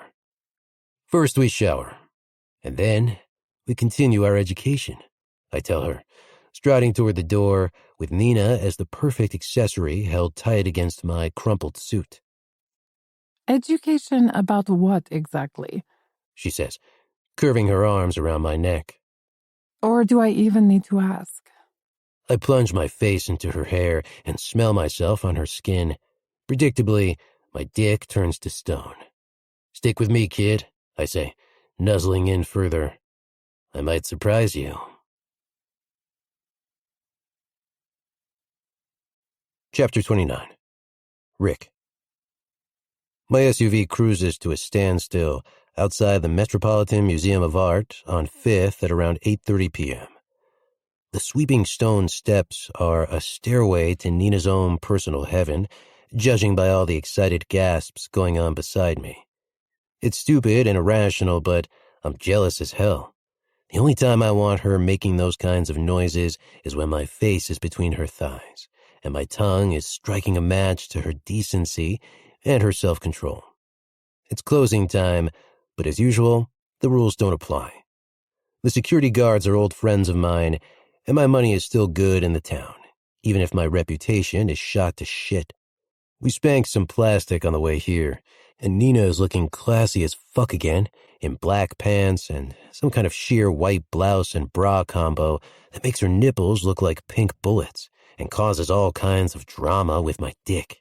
As we step out of the car, a gust of summer wind blows her long brown curls up and around her face, framing those delicate features and the flush of elation in her cheeks. Before I know it, I'm catching her mouth in a full-on kiss. I feel her melting into my arms, and I have to slam my hand down on the roof of the SUV to catch my balance before we both fall flat on our asses. What the hell is this woman doing to me? I can't believe you brought me here, she says, sounding all husky and breathless when she pulls away. This is my favorite place in New York. I can think of another, I say, ushering her toward the steps. But we'll get to that later. What time does this place shut?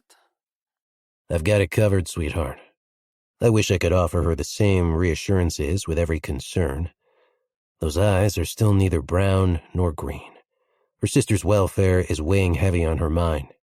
We step inside the front doors, and I slip Mickey $100 as we pass. He did the same for me 20 years ago when I was a street rat, existing hand to mouth on these very steps. So, is this a school class trip for me or for you?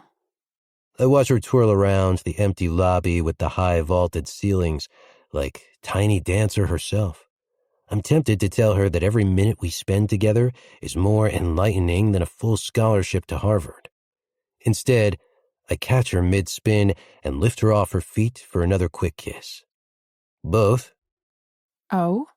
She throws her arms around my neck, and my heart rate kicks up a gear when I see an ocean of green emerging. We're going to do things a little differently tonight, sweetheart, I tell her. This is the stuff they don't teach you in college.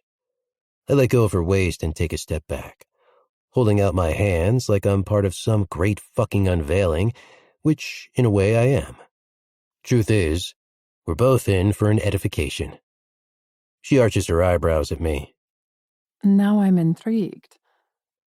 I want you to show me to 3 paintings, Any 3? she says, interrupting. Like my favorites? I flash her a wicked grin. Ah, but there's a caveat. What sort of caveat? What are you up to, Rick Sanders? She's watching me warily now. These 3 paintings can be obscure as you like, but to you, they have to represent the filthiest, dirtiest, come all over your tits and ass sex acts on display. My grin widens. Do you think you can do that for me, little bird? Don't spare me any details either. I'm an open-minded kind of guy. I expect her to roll her eyes or, at the very least, blush, but Miss Unpredictable manages to shock the crap out of me all over again with her next move. Okay, She says, tapping her finger against her chin thoughtfully, like I've asked her to point me in the direction of the European sculptures. I think I know where we can start. 10 minutes later, we're standing in front of a bizarre explosion of black, white, and gray. This is Jackson Pollock's Autumn Rhythm. She informs me. Is it meant to represent the mess on my sheets after a fuck session? I shoot her a sideways glance. Since we appear to have ditched the rubbers, this time she blushes right to the roots of her hair. I know. Should I be worried about, Should I? It comes out sharper than intended. Last time I fucked bareback, I had a screaming surprise 9 months later. A surprise that was never mine to keep in the first place. My father lost interest in me that way when I turned 16. She says quietly, turning back to the painting. I've had full medicals since then. No partners. I have the contraceptive shot as a preventative measure. Against bad men like me. I grip my jaw so hard, the pain ricochets into my temple.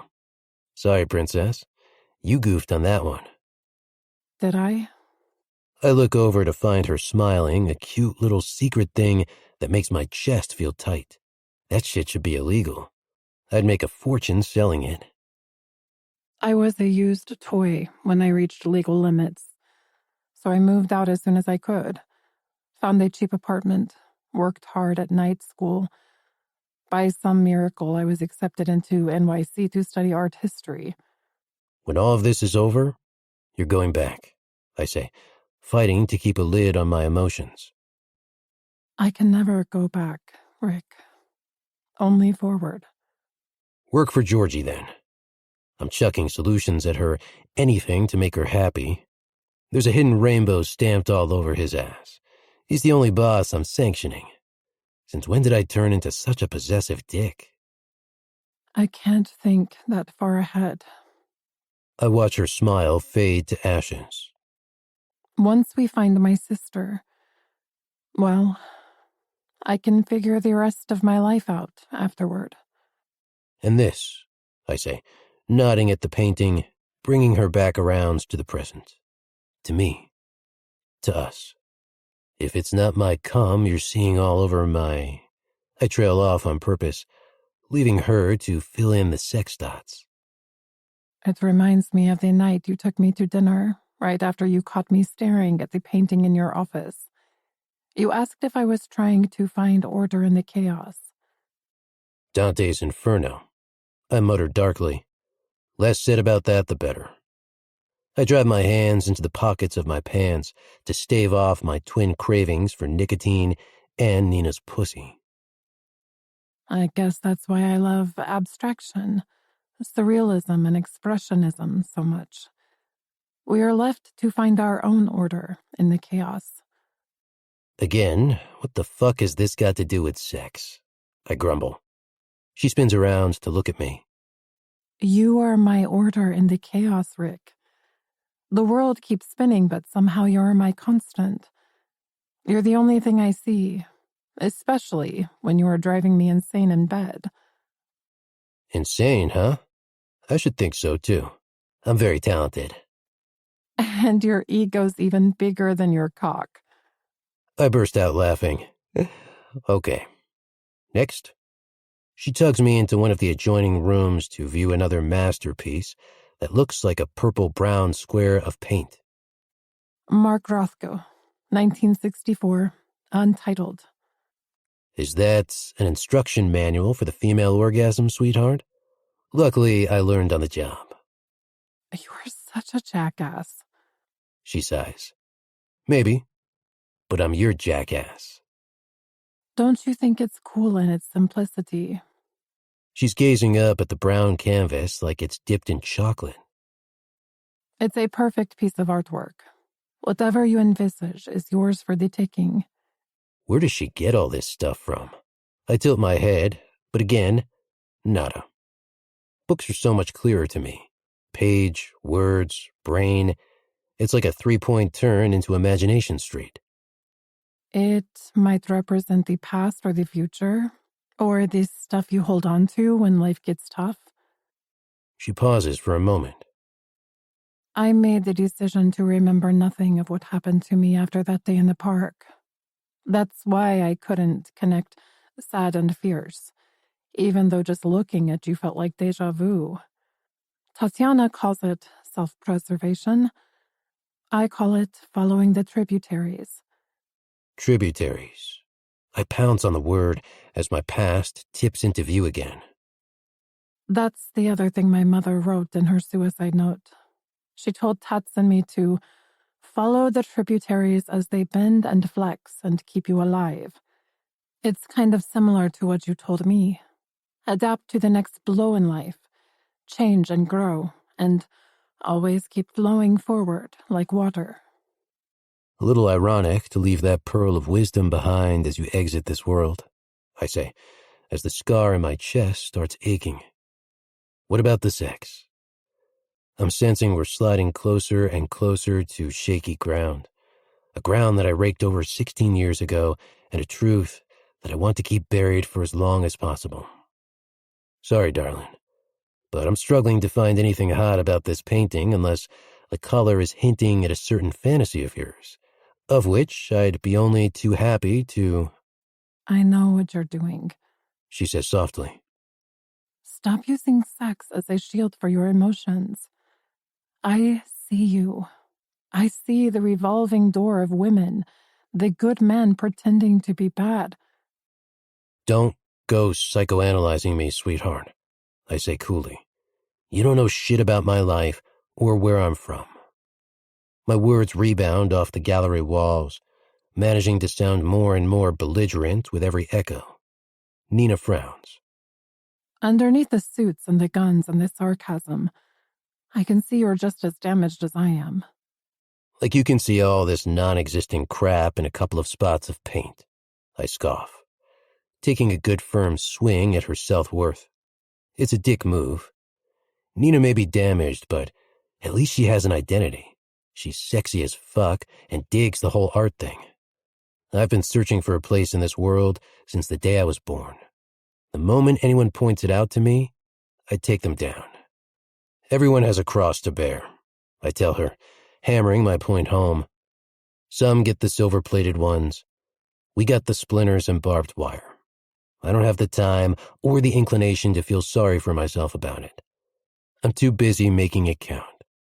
She considers me thoughtfully for a moment. What were you really doing there at the park that day, Rick? Was it purely coincidence? Why were you bleeding so badly? Shit. Just then, my cell starts ringing. The noise sounds 10 times louder in here, but doubly as welcome. Saved by the fucking bell. Sanders, I snap, spinning away from her. You sound rattled, Rick. Lost the swagger? I can't imagine why. Roman Petrov. Where the hell has this asshole been hiding all day? Thanks for chucking the nuclear bomb at me and Dante, I tell him coldly. The least you could have done is taken my calls. FBI budget cuts, he answers blithely. Shared phones, that kind of stuff. Stop bitching like a girl. I'm talking to you now, aren't I? I stare at some hideous blue painting on the wall opposite and visualize smashing it over this son of a bitch's head. Did Santiago fill you in on what happened? Grayson did, but I'm not here to take sides. There's something urgent we need to discuss. Something involving my late father. My ears prick up. How does he fit into all this? Roman is the illegitimate son of former Russian billionaire shipping magnate and Bratva pecan, Andrei Petrov, a fact that he likes to keep hidden from his bureau buddies, along with his extensive list of illegal activities. More than you think, more than any of us realized, but I have a feeling you might have suspected that already. Am I right? He sounds curious now, curious as to why I've been keeping them all in the dark. You know a hell of a lot more about Nina Morozov than you're letting on. I let the call fall silent for a beat or two. I tell myself that I can't keep ignoring the crazy shit I'm running from anymore. You're right. We need to talk, I say briskly. How soon can you knock off work? Meet me at the warehouse in an hour, and keep security around Nina tight while you're gone. There's more to her story, too. Chapter 30. Nina. I was a fool to think he would open up to me that easily. I took the jibe and told myself not to take offense.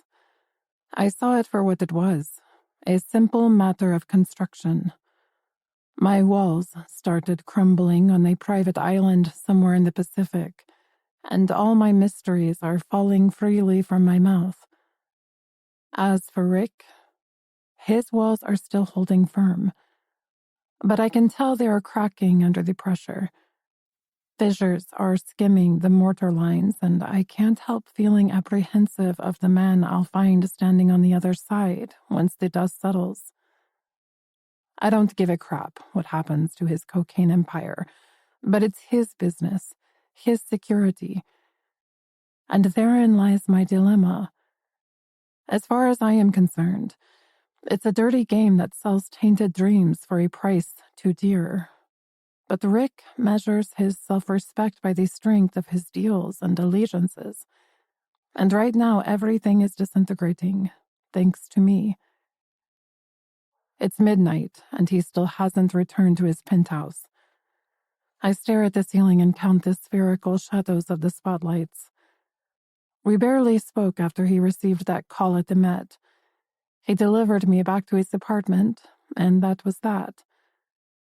Has he news on my sister? Has he gone to meet the Italians? Has something happened to him?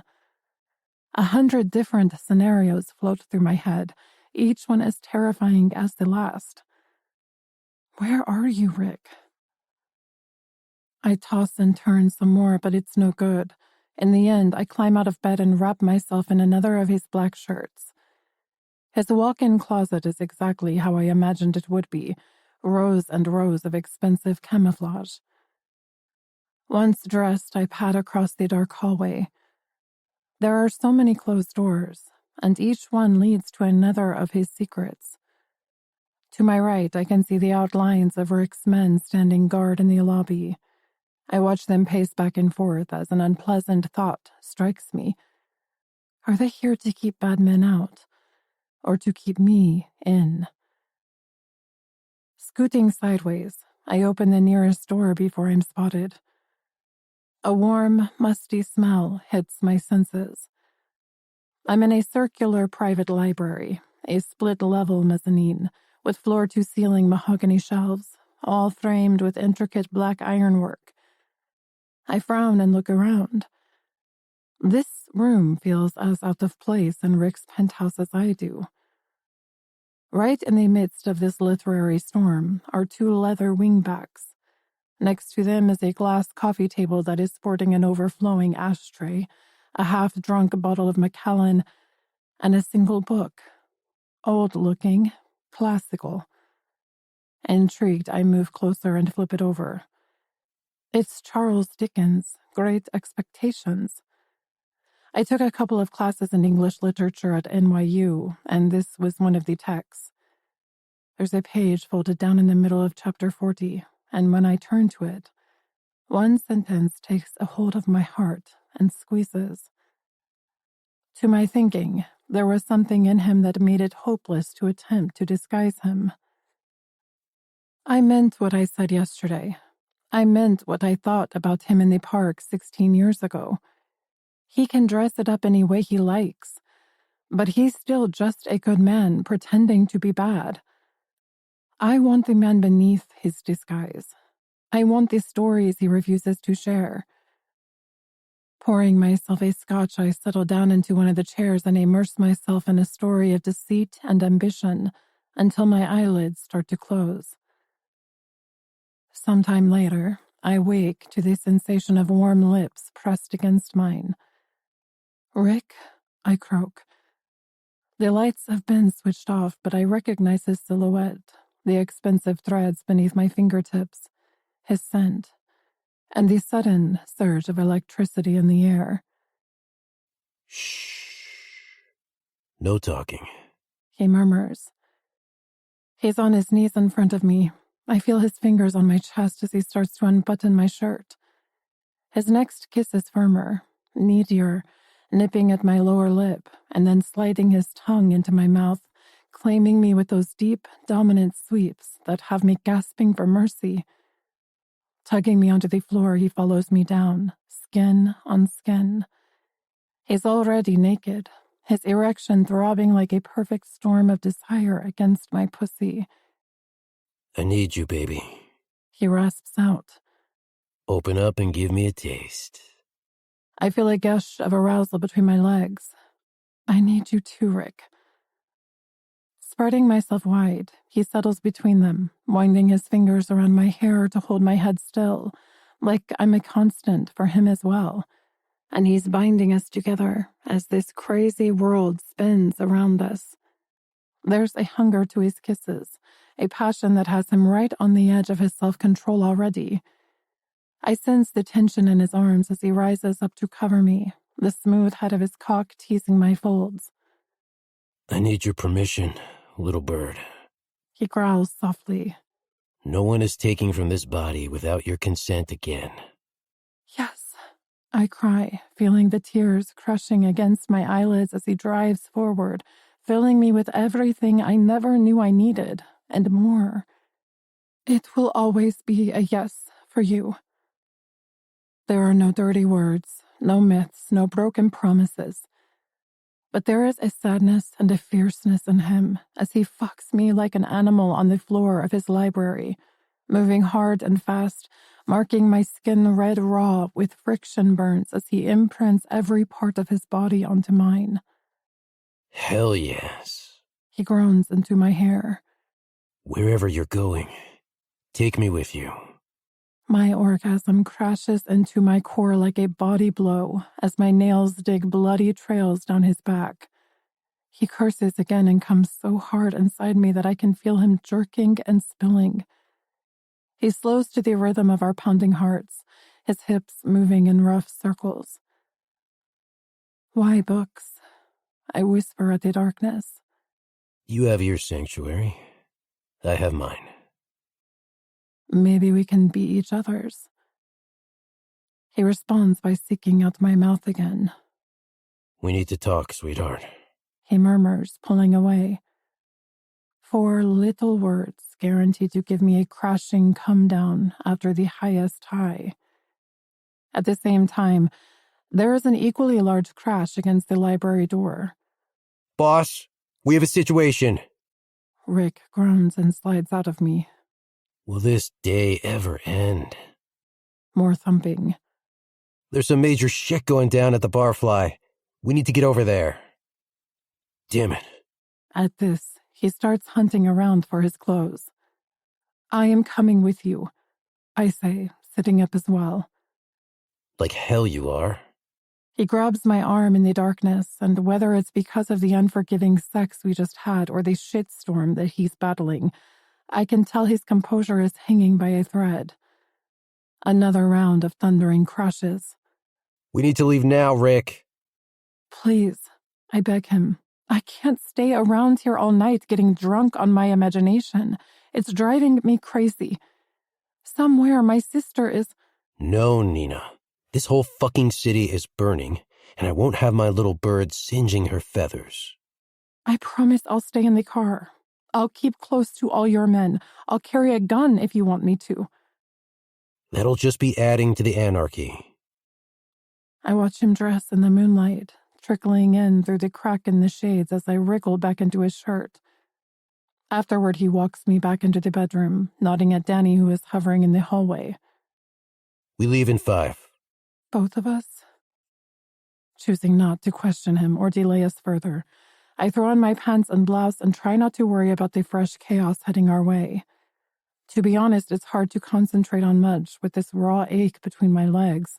He fucked me like he was trying to force the last remaining truths from my body. Or maybe he was trying to fuck his own into mine. We arrive at the Barfly 30 minutes later. The Upper East Side is alive with noise and neon. Rick has purposely switched to Italian while chatting to his men to keep me out of the loop. I know it's bad from his expression. His gray eyes aren't so much dancing as full-on raging. An icy shiver keeps rattling up and down my spine, and premonition hangs heavy over me like a cloud of pollution. There is a crowd of customers standing on the sidewalk outside the entrance. It's more than the usual hangers-on and wannabes. Shocked expressions are spreading like bacteria, and I get the feeling it's not because the Louis Roederer ran dry. As soon as his SUV hits the curb, 2 of his men are running over to greet him. Stay here, Orders Rick, climbing out to speak to them. Carter, what the hell happened? He slams the door on his response, so I scoot right up to the window to listen in. Someone put a body in your office, boss. Some dead, naked chick. It ain't pretty in there. My blood turns cold. Please, God. No. No, no, no. What the fuck do you mean, some chick? Says Rick, losing his temper. Who the hell is she? A searing pain strikes deep within the well of my chest. Please don't say it. Please don't say it. Can't tell, says the man with a sniff. There's a note attached, written in blood. It's some sick shit. And? The tension in Rick's voice hits every chord of panic inside me. Something like, you made your choice? Mean anything to you? Before he responds, I've kicked open the door, and I'm jackknifing from the back seat. I don't make it 2 steps before I feel his arms closing around me. Easy, sweetheart. There's someone screaming, high-pitched and frantic, like a mother who's lost her child, like a sister who's lost her whole world. I don't recognize myself until I see a blur of partygoers all staring at me. Danny, get her out of here, yells Rick, dragging me back toward the car. Let me go. I'm kicking and bucking, but his grip is too strong. Somehow he throws me onto the back seat again and follows after, slamming the door behind us. He tries to pull me close, but I push him away violently. I'd slap his face if I had enough space to swing my hand. You promised you'd save her, but all you've done is save yourself. It's the only damn thing you know how to do. I vent at him with every hurtful thing that springs to mind.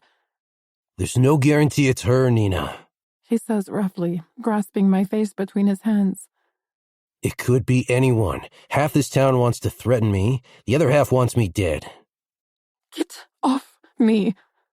I wrench my head away and dive for the opposite door, but he stops me just in time.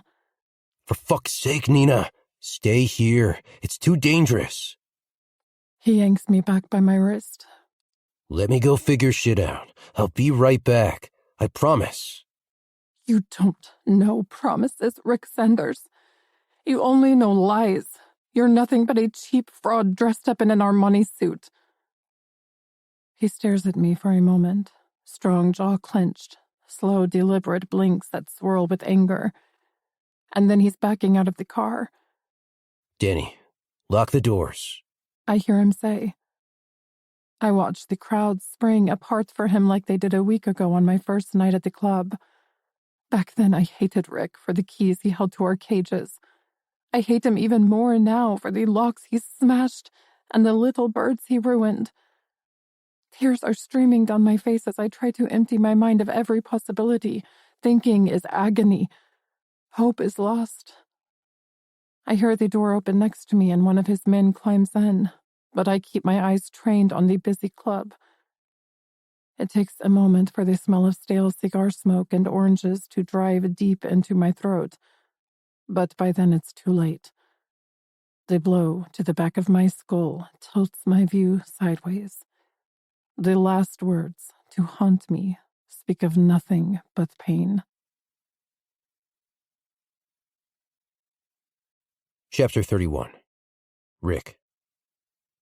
Let me in, I hiss, barging through Frenchie and Max, who are standing guard outside my office.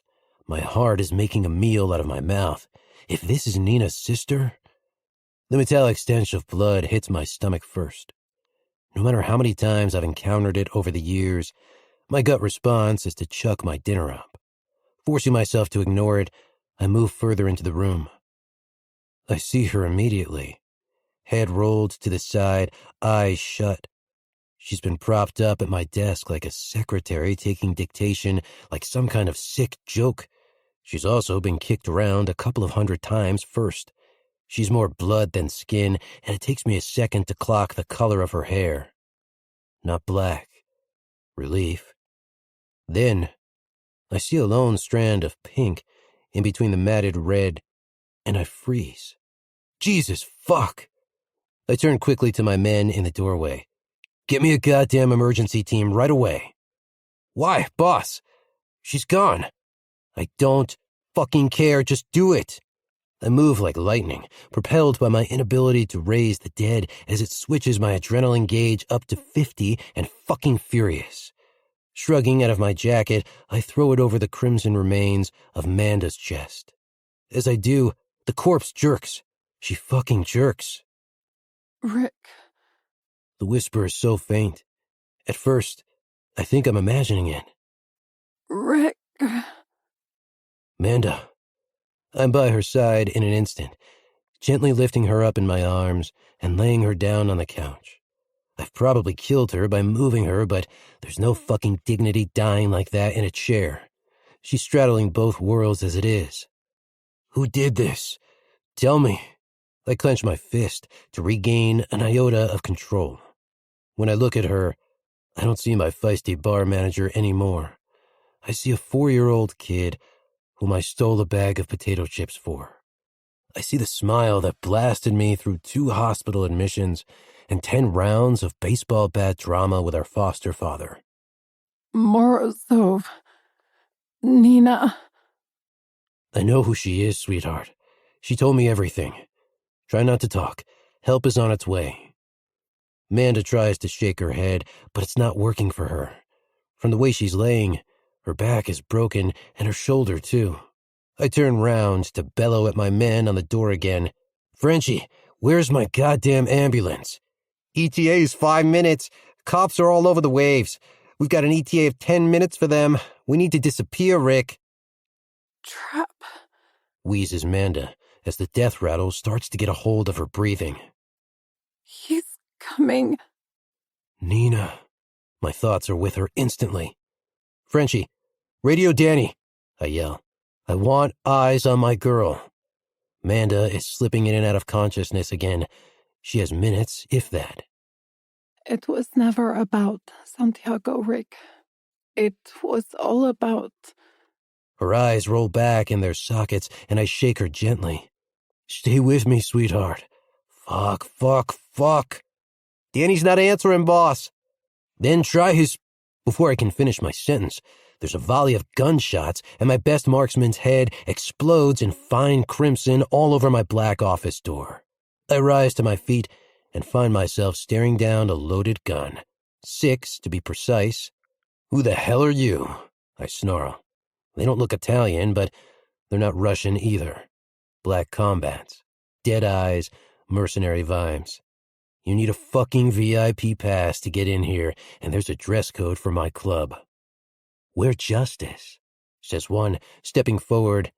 And here's my fucking pass. You mouthy cunt. A second later, the butt of his gun is smashing into the side of my head. Chapter 32. Nina. It's funny how odors can transcend a state of unconsciousness and invade your worst nightmares. It's almost a physical thing, like cold steel fingers wrapping themselves around your neck. When I come to, the scent of oranges and cigars is so strong, I'm retching and choking before the horror of my reality makes its slow detonation and impact. There's a smell of rotten wood underneath it all, and a dampness so fetid it's crawling under my skin like millions of tiny spiders. I'm on my back in the pitch black. The top of my head is on fire, and the side of my face is wet and sticky. I feel around with my fingertips while trying to stay as still as possible. I know he's watching me. It's instinctive. His eyes have been following me around like haunted paintings all my life. He's close by, maybe even in the same room, concealed in the shadowy corners until he makes his move. I am lying on a thin mattress. The cold is rising up from the stone floor and into my bones. I am shivering as much from fear as I am from shock, but I'm trying to keep my breathing as even as possible. I was deluded to think that Rick could protect me from my father. Despite my harsh words, the only fraud he commits is to himself. He has so much more than he'll ever know, but it will never be enough to save me. I can never escape this nightmare. I saved her last breath for you, Shuka. Comes a mocking voice from the darkness, shooting fear into my essence. I warned you that if you failed me, you'd have a front row seat for the repercussions of your disappointment. There is a click, and then a blinding white light. Stifling a scream, I wrench my head to the side as the sudden brightness stabs at my retinas. Look at me. I blink furiously and turn my head back. I know better than to disobey him. My father is looking even more like a mad king tonight. He's every Shakespearean villain come to life. Crazy gray hair, black eyes burning, lips peeled back into a snarl. This man is going to kill me. But first, he'll make me feel his pain. He raises his fist to strike me, and then laughs as I cringe away. On second thought, I want you conscious. He turns to one of his Bratva soldiers standing behind him. Take her through. It's time for the family reunion. There's a grunt, and then a hand is clamping around my wrist and pulling me from the mattress. I cry out as I lose my balance, hitting the floor with a dull thud as sharp knives of agony dig deep into my hips and shoulders. He drags me like this down a dark hallway and into an empty warehouse, with my father and the rest of his soldiers following behind, and then he drops me down like a piece of garbage. Rolling onto my side, I tuck my knees up to my chest and wait for the beatings to commence. Aren't you going to say goodbye? My father crouches down to yank my head in the direction of a crumpled heap of white and crimson lying a couple of yards away. Quick, Nina. he urges with a chuckle. You missed the grand finale, and now you only have seconds before the red curtain closes for good. It can't be. Scrambling to my feet, ignoring every hurt in my body, I half limp, half run toward Tatiana. I don't recognize her at first. All my sister's sweetness has been stolen away and replaced with a broken shell. Her dress is soaked in red. Her eyes are swollen and disfigured. 2 fingers are missing from her left hand, and every single nail has been pulled from the one on her right. The bare skin on her arms and thighs is covered in bloody welts. I catalog it all in my mind. Every dark discovery brings a fresh aching to my soul. Tatiana, I urge, my words twisting into a sob. Please be alive. Please forgive me. I take her hand, but she is ice cold already. I refuse to let my mind wander. If I don't think it, I can be a superhero and stop the inevitable. My tears know the truth, though. I did this to her. I split my heart down the middle when I should have kept it whole. Oh, God. Tatiana.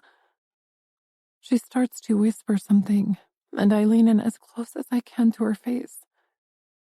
Live, Nina. Live, she croaks, forcing the words from her mouth, the effort making her chest collapse as she fights for her last breath. Keep following the tributaries and live for the both of us. There is a strange silence following my sister's death. Time is suspended and lost, like the hollow space between the chimes of a clock. I hear it in every chamber of my heart as she slips into a better place, one where our father can't hurt her anymore. But he can still hurt me. Cruel hands start dragging me away from her. No, you bastards, let me go. I fight to keep hold of Tatiana. I kick and scream and punch until a crushing blow to my head forces me to my knees. Still, I feel the wounds of her loss so much more. Gone is the woman who showed me that love was still possible. Gone is the woman who held her pain in her brown eyes like a ghost. Remember, you made this choice, not me, Yells my father. I never had a choice, I scream. You took that away from me when I was a child. You used to be such a good little puppet, so accommodating. He makes a gesture to one of his men. I knew you'd catch the American's attention. He hides it well, but he has a fatal weakness for the vulnerable. All it needed was a little more manipulation on my part. The Italian soon came around to my way of thinking when the bullets started flying. Oh my God. You told Jackson to rape me, knowing Rick would kill him and start the war. He laughs.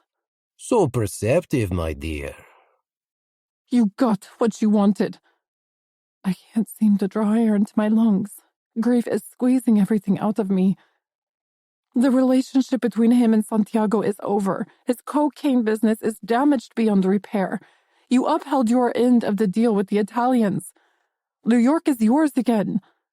True. But you scrawled all over the bigger picture, you stupid shuka. You decided to play God with your sister's life and made a fucking mess of everything. I'll never give you those coordinates. I gasp out, guessing at his inference. A long suppressed anger, my spark, as Rick calls it, is resurfacing again. Even if you kill me, Dante Santiago will never let you resurrect your trafficking business. There's no if, Nina. He interrupts harshly. You will be dying today. I said you'd been reaching hell before me. Not if I've got anything to do with it. Snaps a voice. Rick! My heart twists. More agony as the man I love is marched into the warehouse with his hands bound and 20 semi-automatics trained on him. Our eyes meet, and everything is relayed without a single word ever leaving our lips. My apology for the cruel things I said to him.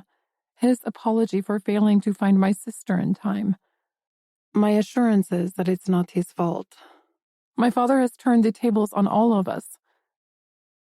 His black hair is uncharacteristically messy, and there's an ominous stream of red staining the long length of his jaw.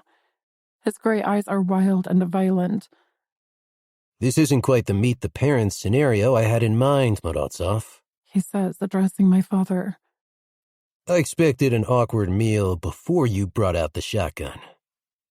My father's smile is a wintry chill. Do you hear that, Mr. Sanders?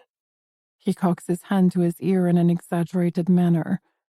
It's the sound of your crown getting crushed under my boot. I don't wear jewelry, dickhead. That shit's for chicks. Shut your damn mouth before I shut it for you. He's testing my father's patience now. Make me, you Russian bastard. My father takes a step in his direction and then seems to change his mind. Nina here was just paying her last regards to her poor dead sister. He whips his head back to me. Let's repay the favor, shall we? Would you like to say anything to my shuka of a daughter before I reward her for a job poorly done? At the same time, he pulls out his gun and points it straight at my head. Rick's eyes shift to mine again. I see more guilt and remorse, but it's all disjointed somehow. My sister's death is a flashing sign that I can't grasp, no matter how front and center it is. She's not your fucking daughter, though, is she? He says slowly, burning his shock statement into my face. This seems to surprise my father as much as me. Rick, what are you talking about? I whisper. Hold tight, darling, he murmurs. The truth train's about to arrive, and it's carrying a fuckload of heartache. Chapter 33. Rick. 9 hours earlier. I'm staring at a piece of paper, but all I'm seeing is a blur of text. It might as well be written in Arabic for how much sense it's making to me. I can't get my head around it. I'm tired, so fucking tired, I can't remember when I last slept. All I want to do is get back to Nina and then fuck to forget in the only way we know how. What the hell is this? I asked Roman wearily. Years of family deception and cover-up. He's pacing up and down in front of me. Mr. Big Shot FBI man is losing his cool. My father never told me any of this. Does Dante know? There isn't time to dick around with details. I rub my eyes. I need a cigarette. Okay. Give me a... For Christ's sake, Sanders. These are my sister's lives we're talking about. I lost one a few years back. I'm not going to lose another two. We need to locate Tatiana and get them both out of the city tonight. But we can't do it alone. I think hard for a moment. How do you know Joseph gave me a burner? I know everything. Now swallow your pride and make the damn call. We fucked up Morozov plans, and now he's mad, really mad. If he exposes me, our whole operation goes down. He grabs the burner from my hand and holds it up to my face. Do it now, while there's still time to put this right. I wish it were that simple. Making that call means more than just swallowing my pride, which is something I'd do freely to keep Nina safe. I'd choke down that bastard in 2 seconds flat. No, it's admitting to a decision I've been running from since I was 17. It's admitting everything to the woman I've loved since she fucked me wide open against a wall in paradise. Please, Rick. Roman is pleading with me now. I'm going to remember this. It needs to come from you. We have to stand united and blow my heart apart in the process. Chapter 34. Nina. Who told you she wasn't my daughter? The man who may or may not be my father is prowling about the warehouse, his gun now trained at Rick's head. The same man you're searching for, Snaps Rick, with the same level of coldness and contempt in his voice. He doesn't need a sharp suit to project his authority. He may not have a crown anymore, but he is still a king. My king. Santiago was never the endgame, was he? Nina was just a decoy, a way to bring disruption to our organization and let the Italians run riot. The ensuing chaos was going to reveal who you're really after. Andrei Petrov's son, the man in the shadows who brought down your trafficking business last year, neutralized the one providing the intel, and Santiago doesn't have anyone to shoot at. Petrov, where do I know that name from? I searched my mind, but all I find is fear and grief. But you know who he is, don't you? Morozov nods at one of his men who brings his elbow down hard between Rick's shoulder blades. He falls to his knees with a grunt. Rick! I scream. Still breathing, sweetheart. He wheezes. I think we need a vacation after this. Where do you reckon we should go? Anywhere alive with you. How did you figure it out? Grunts Morozov. I'm fucking psychic. You're a dead man. Morozov pistol whips him with a viciousness that has me screaming out his name again. Who's the man behind the mask? Who the fuck is Petrov's son? He presses his gun against Rick's forehead. Fuck you. Spits Rick, his Brooklyn accent rattling with anger. I'm not giving you shit. Then we'd better use your new Achilles heel as an incentive. That might loosen your tongue. He shifts the focus of his gun back to me. This seems to ignite a smoldering rage in Rick. I swear to God, Morozov, if you lay one finger on her, I will slice open your stomach and make you choke on your own fucking entrails. I'll make you wish you were dying by Santiago's hand instead. Morozov laughs. My, touched the nerve, have we? Shall we crush a few more? I'll tell you what. Let's see some real pain on Nina's pretty face before it explodes all over this warehouse. Rick goes very still. His eyes start slamming into mine, trying to relay an urgent message that I don't understand. Nina, listen to me. But another stinging blow steals his words away. Rick! I'm okay, baby. He grits out, his blood now staining the floor in a perfect semicircle around him. I hate to tell you this, but your stepfather's a cunt. Stepfather? You're Andrei Petrov's daughter, Nina. The Russian shipping magnate, the Bratva Pakon. Shut your mouth, Roars Morozov, but Rick ignores him, groaning out his words as Morozov's men start kicking the crap out of him. Your mother was his mistress. Stop hurting him! I scream, looking on helplessly, feeling his agony as if it were my own. His enemies found out about a secret family, kidnapped you, sold you to Morozov, and told him you were dead. Silence him! The next blow knocks Rick out cold. Never my father. Stolen. I stare at the man who has brought such destruction to my world. Is it true? I say shakily. You were a gift for a job well done. Morozov chuckles darkly, confirming everything. And I did so enjoy you. You sick bastard! I could never understand why he treated us so brutally. And now it all makes sense. I was born a mafia princess and tainted by my birthright. I was punished because of who my father was. A father I've been estranged from all my life. But that would mean... I glance at Rick, still lying unconscious on the floor. The other night, that bent FBI guy we met. Rick said he also went by the name of Petrov. Is he the one Morozov has been hunting? Are we related? You kept this from us for all this time, I whisper. Tatiana died never knowing the truth. And now, you're going to die knowing far more than you want to. Something in his voice drips even more venom into the atmosphere. He strides up to me, but this time I don't flinch away. That fire inside is scorching and bubbling and burning me up. Stay the hell away from me, you monster! Which monster are you referring to? He leers, gesturing between himself and Rick.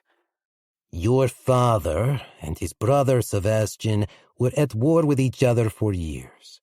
When Sebastian discovered you were still alive in New York, he sent a man to finish you for good. I was only too happy to sanction it.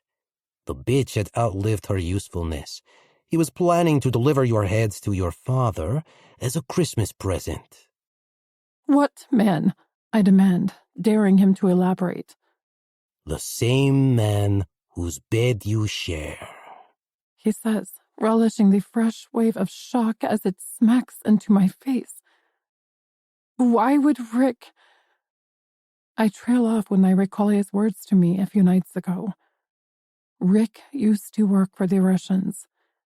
Rick stole $2 million. Did you do something really bad and run, Rick? He killed your mother, Nina. How beautifully poetic is that? Morozov's laugh twists the knife in even deeper. He pushed her right off the balcony. Couldn't even be bothered to use a bullet. I close my eyes, but all I see is the spinning vortex from the black untitled painting again. The carnage of life. The carnage of my life. The betrayer has become the betrayed. I am in love with the man who stole my security. Without my mother's protection, Morozov could do whatever he wanted with me. When we met in that park 16 years ago, it wasn't by accident. Did he come to kill me? Nina, sweetheart, look at me. I love that voice. I hate that voice. Why are those two emotions so closely entwined again? Rick has regained consciousness and he's staring straight at me. Tell me it's not true, I say, crashing back to my knees. Tell me, before you break what's left of my world into a million pieces. He doesn't answer. He doesn't have to. From the dull graze to the downturn of his mouth, it's written all over his face. Chapter 35. Rick. 16 years ago. Hey, shithead, move your ass. Boss wants us downstairs in 10. Seb flips the radio off and stands in the doorway, hustling like a wannabe hustler. He's 6'4" and built of protein shakes and kryptonite, but he has about as much authority in this place as I do. Cool your beans, Sebby boy, I mutter around the lit cigarette clamped between my teeth. Easy does it. I sweep the last couple of grams into a clear baggie and seal it with a grin before crushing my smoke into the ashtray. Some pretty boys upstate want a party, and I'll be making $500 for the privilege. If the boss finds out you're dealing behind his back again, Seb trails off, sounding worried, and I shoot him a warning look across the table. If the boss finds out, Dick, you'll be sucking liquid through a straw for the next 10 days. You hear me? His face crumples in on itself. You know me, Rick. I ain't telling no one nothing about what you do. We're brothers. You and me. Good. Let's keep it that way, eh? Seb weighs about 200, but he has the smarts of a 10-year-old. Even his ink is a montage of crap cartoons. I met him in a local boxing ring 6 months ago after watching him destroy a man's face with a single left hook. At the time, the boss was looking for new muscle with minimal brain cells, and Seb fit the profile like a pro. I didn't expect to feel a responsibility for bringing him into this world, and on rare nights, I feel kind of guilty too. For that reason, I keep him away from all the major trouble because I don't want his death on my conscience along with everything else. He reminds me of a character in a book I started reading last week, classical American stuff about two guys named George Milton and Lenny Small. I haven't reached the ending yet, but I know where it's headed. Happily ever afters don't exist in my world. If America is the land of opportunity, then New York is a den of thieves, stealing everything away before you can blink. This town has robbed me of my parents, security, a home. In the end, I started taking shit back for myself, and 2 years ago when a badass Russian called Vadim Antonov started asking around my neighborhood for a place to hold an illegal gambling night, I stepped up. Me, a cocky 15-year-old with nothing to lose. I found him a club. I even sweet-talked the owner into giving me a cut, and I made that gig my own. When Antonov ascended the Bratva ranks to brigadier, he took me with him. I diversified my skill set, racketeering, firearms, fraud. Now at 17, I'm running wild, with dollars spilling out of my pockets and a rap sheet with the authorities a mile long. It's not enough, though. I'm hungry for more, so damn hungry that it burns a hole in my stomach. Antonov is in his office counting out stacks of green on his desk. "You robbing banks now, boss?" I drawl, throwing myself into one of the empty chairs. He looks like a Russian Sly Stallone with a fleshy face and less hair. And he has a reputation with his fists and his trigger finger that makes me super guarded. I hate the guy, but he's my meal ticket out of Brooklyn, so I'm biding my time as far as he's concerned. Apart from running arms for his Pakon, his side gig these days is prostitution. He has a couple of strip clubs around Brooklyn, and I know he beats his girls if they don't open their legs to more than 5 customers a day. "Watch yourself, boyo. One day that mouth of yours is gonna bring you nothing but trouble." He doesn't bother to look up as he growls it out across his desk. He's too busy counting out his cash. "It brought me a whole lot of trouble with your wife last night, but she wasn't complaining." There's no other man alive who would dare to speak to Antonov this way. But I learned a long time ago that back chat is my superpower. It brings me money and respect, and it brings me pussy. As far as I'm concerned, there's not a lot else in life worth fighting for. As predicted, instead of blowing the back of my head off, he laughs. "I'm sure she enjoyed the distraction, but she'll get a real man tonight." He glances over my shoulder. "Shut the door, Sebby, and take a seat too. I have a job for you boys." "Sure thing, boss." "Where did the money come from?" I ask him as Seb collapses down next to me with a grunt. There's gotta be $2 million here at least. That's a new life for me and Seb just sitting pretty on his desk. My buddy doesn't know it yet, but when I get out of this shithole, he's coming too. "I did a job for Sebastian Petrov last week, moved some of his girls into the country and put them to work in my clubs. Training, that sort of thing. Know what I mean?" He says it with the kind of grin that makes me want to puke. Yeah, I know exactly what he means. Sebastian Petrov is a bigger piece of shit than Antonov. Estranged from his brothers Andres Bratva, one of the largest criminal organizations in Russia, he recently struck out on his own and now runs a trafficking network that operates out of Eastern Europe. If Antonov is moving in that direction, it's time to cut my losses. I don't need that kind of misery in my life.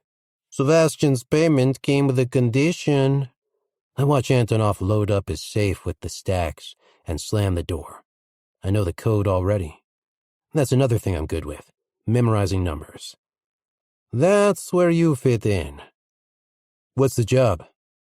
It concerns Benny Morozov, another Bratva asshole. Morozov acquired himself a wife and 2 kids a couple of years ago. I frowned at him. What do you mean, acquired? I don't ask questions, boyo, and neither should you. Spoils of war, or some crap like that. Sebastian Petrov didn't volunteer the information, so I didn't ask. I watch him light up a cheap cigarette. That's another thing about these Russian mafia types. They go bargain basement every time, except for vodka. That shit is the bomb. He found out something about them, and now he wants them dead. My heart sinks. I hate orders like this.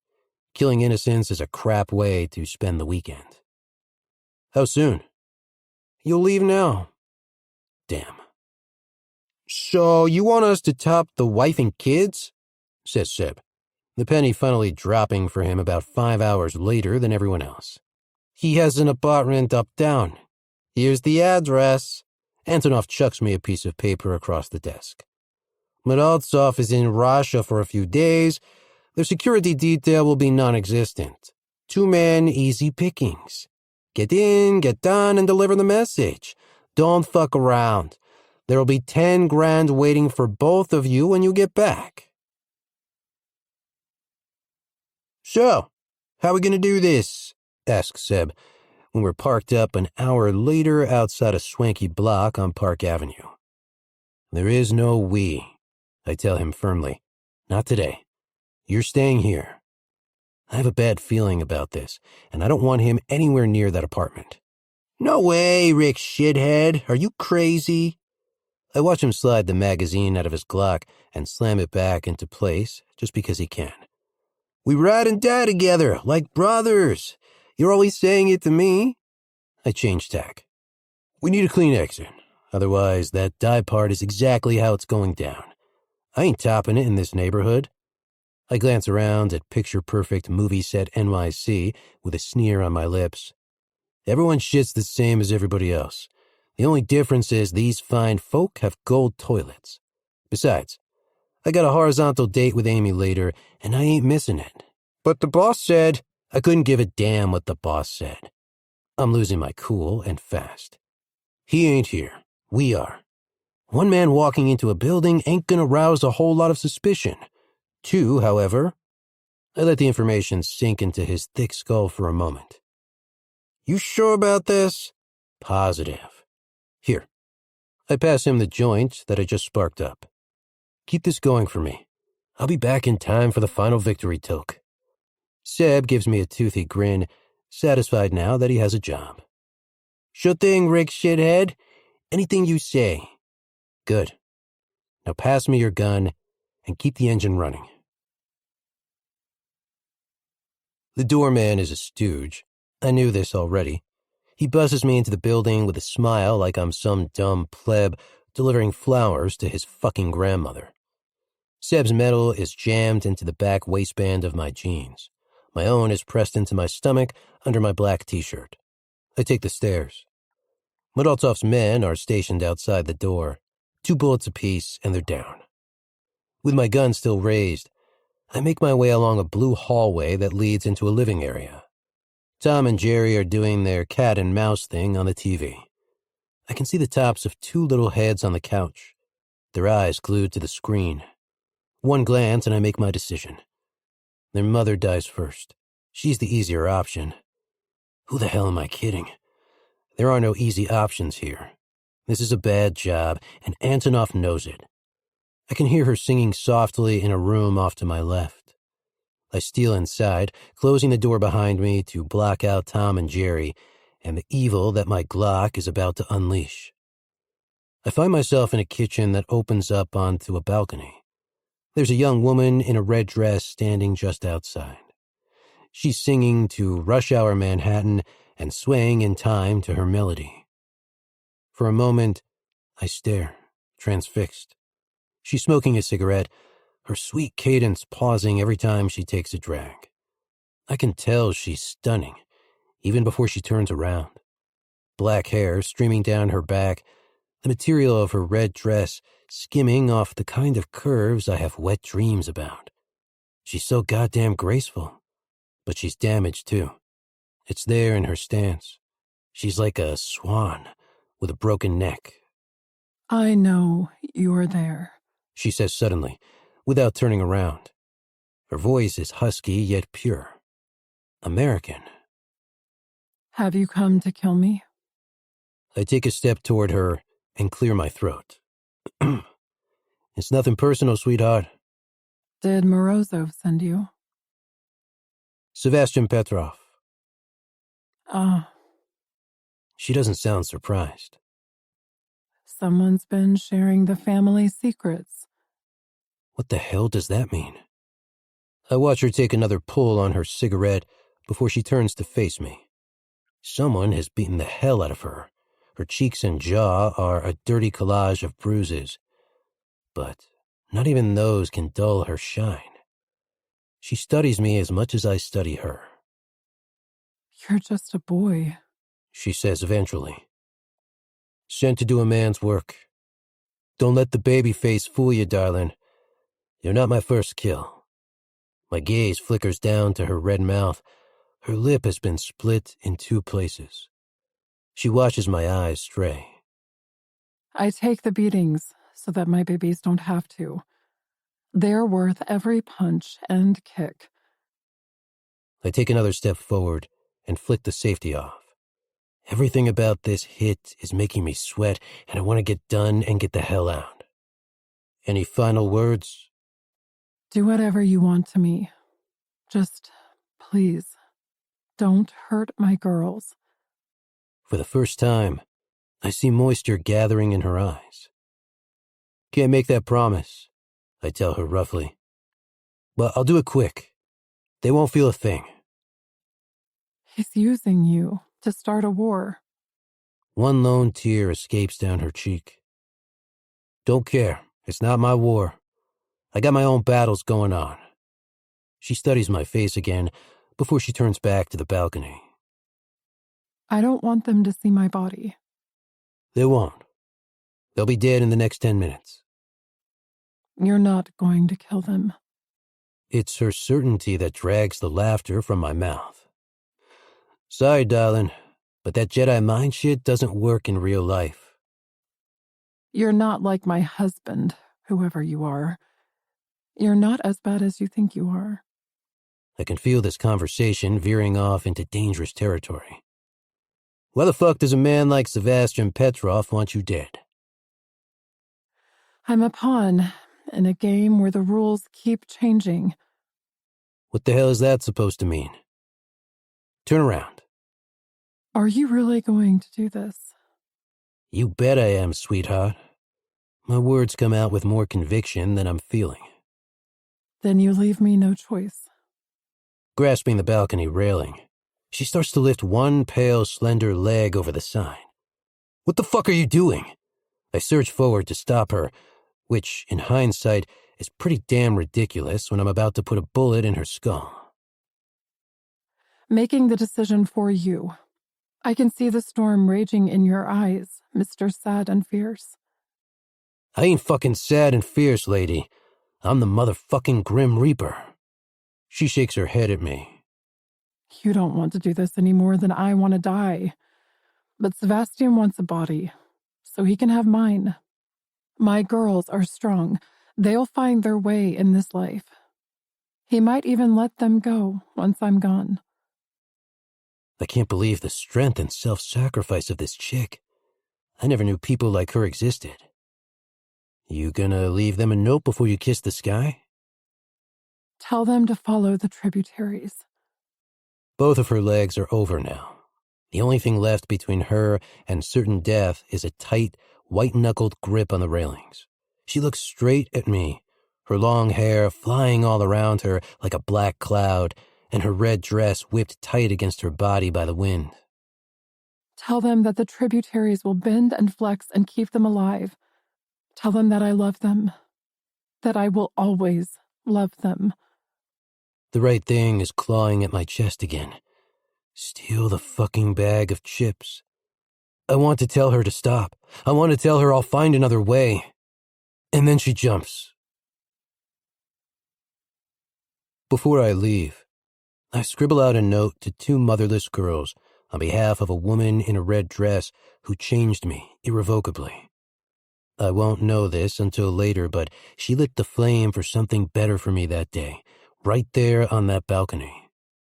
I try and infuse each word with the same guts as the woman in the red dress who jumped from hell into heaven to try and save them. I can only hope that she's right, and that her sacrifice sets these two little girls free. I write the note like it's from her, but I sign it from Sad and Fierce. After I'm done, I fold it up and place it in a child's pink bag lying open on the kitchen counter. Some other cartoon is playing on a loop. Two little heads are still turned, oblivious to the veil of black that has just wrapped itself around their hearts. Still innocent, still ignorant. I hope it lasts forever, but I know it won't. Like I said, there are no happily ever afters in this world. It's only when I exit the apartment block that I feel the tears on my face. When I reach the car, my soul is as fucking heavy as the two Glocks under my t-shirt. "Saved it for ya," crows Seb jubilantly as I slide into the passenger seat, thrusting the stub in my face. "One victory choke as requested." I take it, but I don't ask for a light. Instead, I flick it straight out of the window. There was no victory today. Then I think about the money in Antonov's safe. But there soon will be. Chapter 36. Rick. I see the hurt I've caused her, and it strips me raw. She's endured so much already. She just lost her sister and learned the truth about her asshole of a stepfather. But I'm the biggest asshole of all. Somehow, I need to explain to her how it really went down before it's too late. In the meantime, I'm so fucking done with Morozov. He's already got a couple of busted ribs and a broken heart out of me tonight, and I'm drawing the line at that. "Hey, dickhead," I call out as I reach into my pocket, which isn't so easy to do with a dislocated shoulder and my hands bound together. "Since you're so determined to fuck up my life, I think it's time to return the favor. Here." I toss a small object across the warehouse, and it skids to a halt at the Russian's feet. "Little present for you.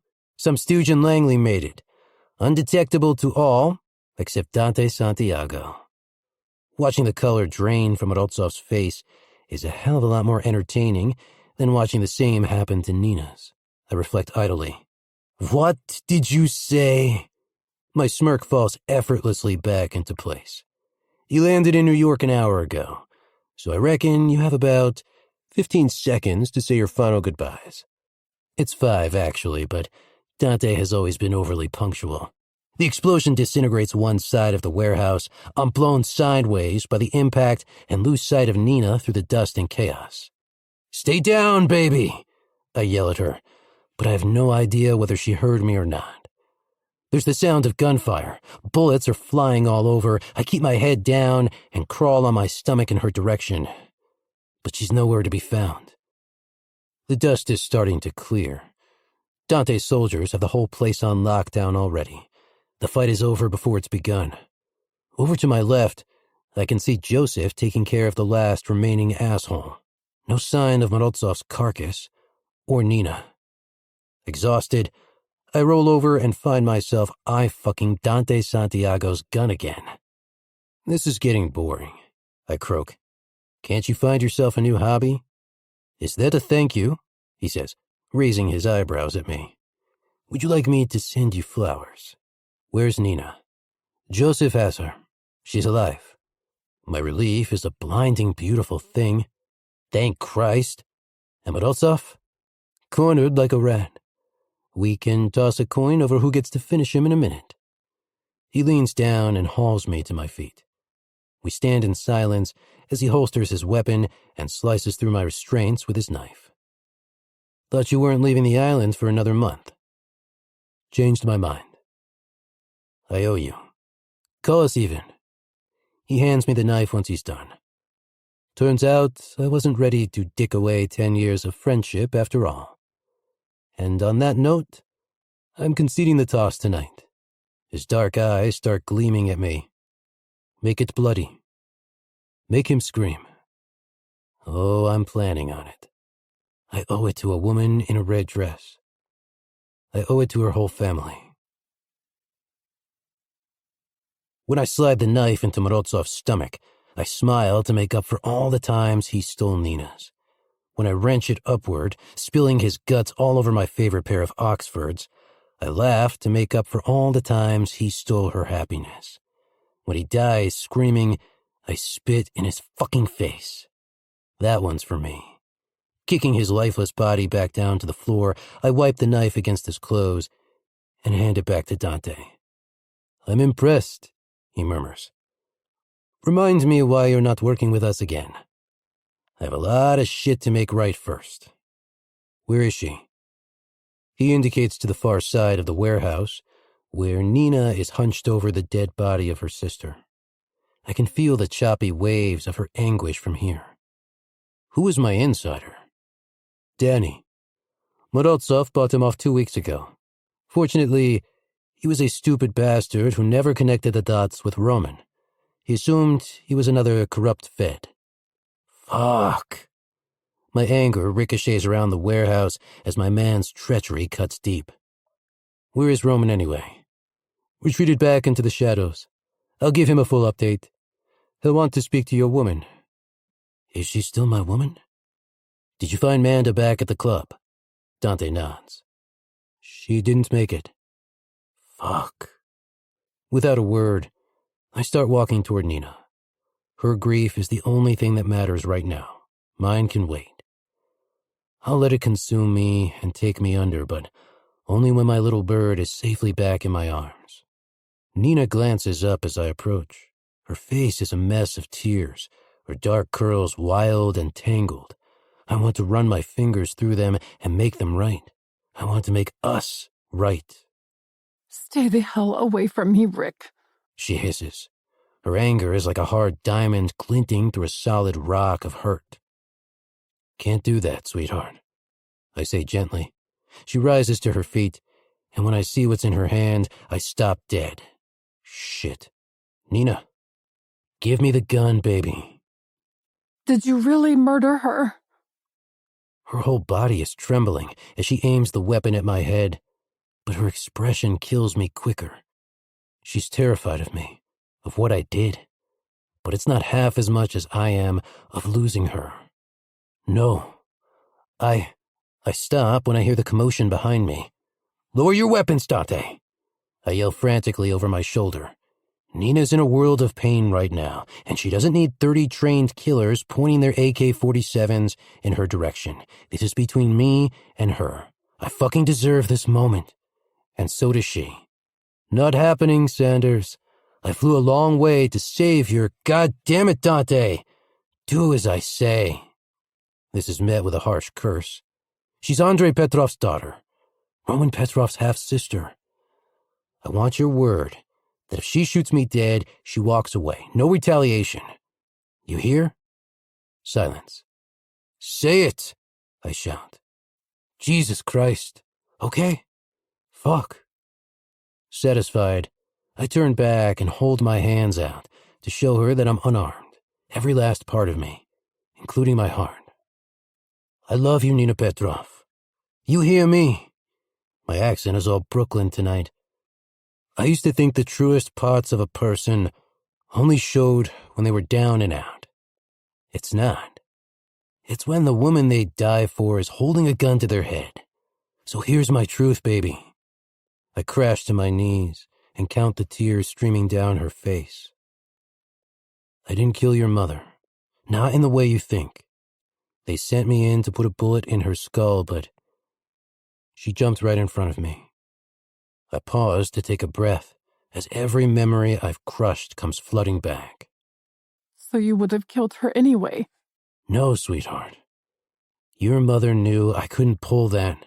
You could have found another way. She screams. For all of us. Fuck, Nina. You don't think I've spent the last 16 years questioning that moment?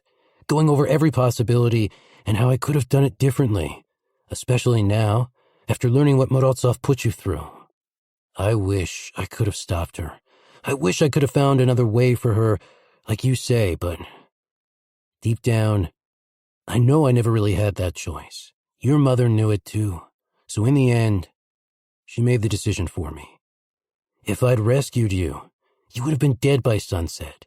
She believed the only way to save your life was by taking her own. Nina is all out crying now. I want to comfort her, but she needs to hear everything first. Keep listening, baby, because this is the really, really hard part. The stuff I can't even admit to myself. I grip my teeth as the scar in my chest explodes with pain. She was the first person to see the good in me, Nina, even though I've done everything I can to prove her wrong since then. I've lied, I've cheated, I've heisted more hearts than a traveling circus, and all for the same fucked up rationale. I couldn't save her, so I was going to make damn sure I'd be the type of man who would have pulled that trigger without hesitation. And then I met you, and I can't hide what I am from you, sweetheart, any more than I could from your mother, because you see me too. You see me, Nina Petrov, the same way you look at a canvas and see magic. You see all the order in my chaos. Just give me a chance to see yours. Were you going to the park to kill me? She sobs. To finish the job? I shake my head. I needed to see you before I skipped town. I needed to. Shit. Put the gun down, and let's do this, Nina, together. Like we were always meant to be. Hear me out some more, and then decide if I'm worth loving again. She wavers for a beat, and then she lowers her arm. You have 5 minutes, Rick Sanders, and then I'm gone for good. 5 minutes I can work with. I nod and keep talking.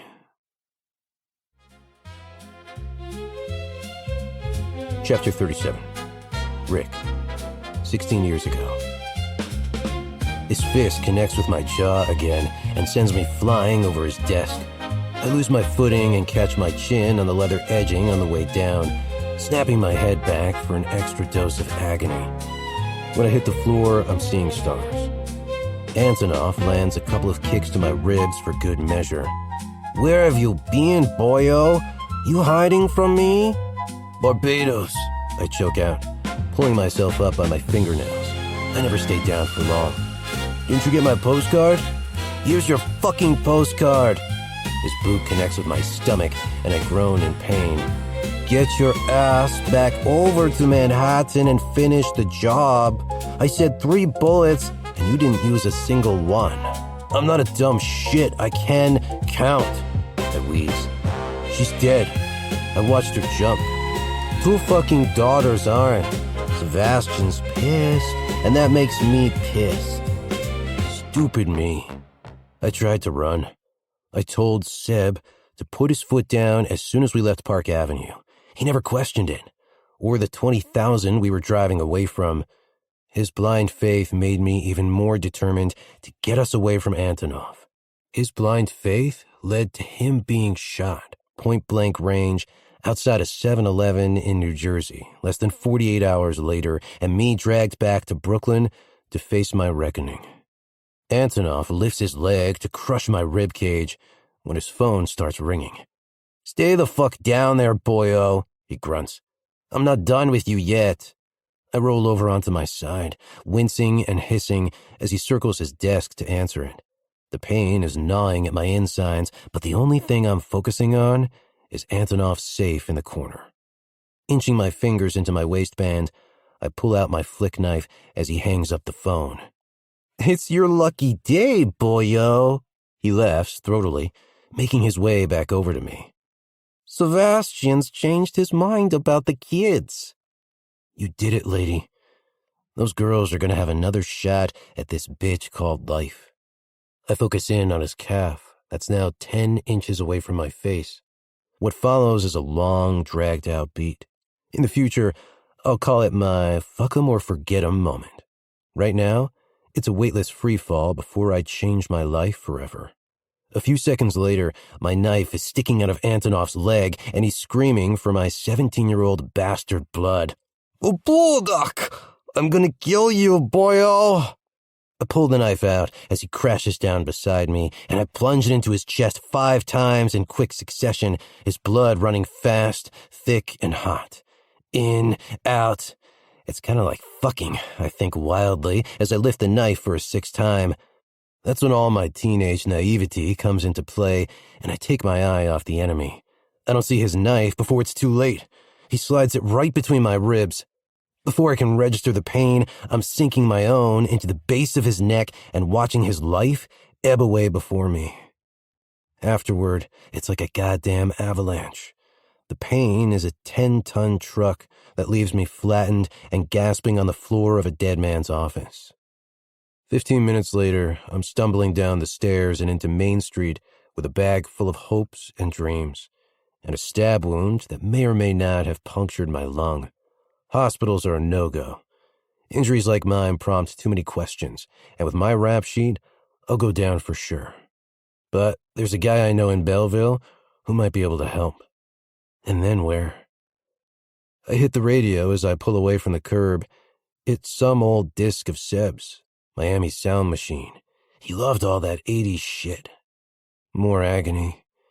I need to get to Belleville before I bleed out, and then I have one final stop to make before I'm gone. I follow them all the way from their apartment block, crawling the curb like some fucking pervert, making sure to keep my distance. They're both younger than 10, as far as I can make out. Both have the same dark hair as their mother, although the youngest has corkscrew curls that lift and dance as she walks.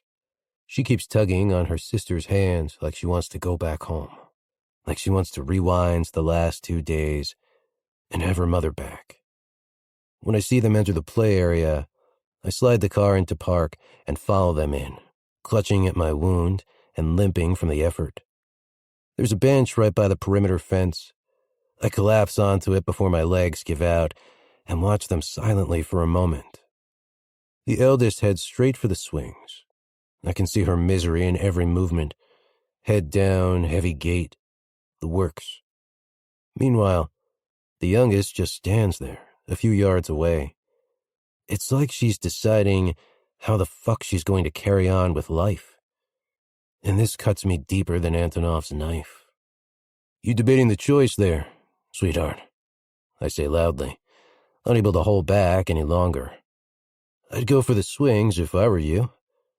That girl looks like she needs the company. She turns and takes a step back in shock. I imagine what she sees is a scary man with blood all over him and a secret to share. She glances at the hands that's holding my wound, and the fear on her face makes me frown. Hey, I'm not going to hurt you, kid. Shit, I can't even sit up straight. I shift position, and the movement knocks the last of the laughter right out of it. Damn, that hurts. Sad and fierce, She mutters at me. I freeze. She got the note. What's that you said? I try to straighten up again, but the effort is too much. Sad and fierce. She repeats. Are those 2 words from your fucking spelling bee this week, princess? I pull out a crumpled pack of cigarettes from my jacket pocket with a shaking hand and slide one into my mouth. She doesn't look shocked by my use of the F word, and for some reason, that hurts my guts even more. My mama's gone. She whispers, looking so damn lost, I want to give her a hug.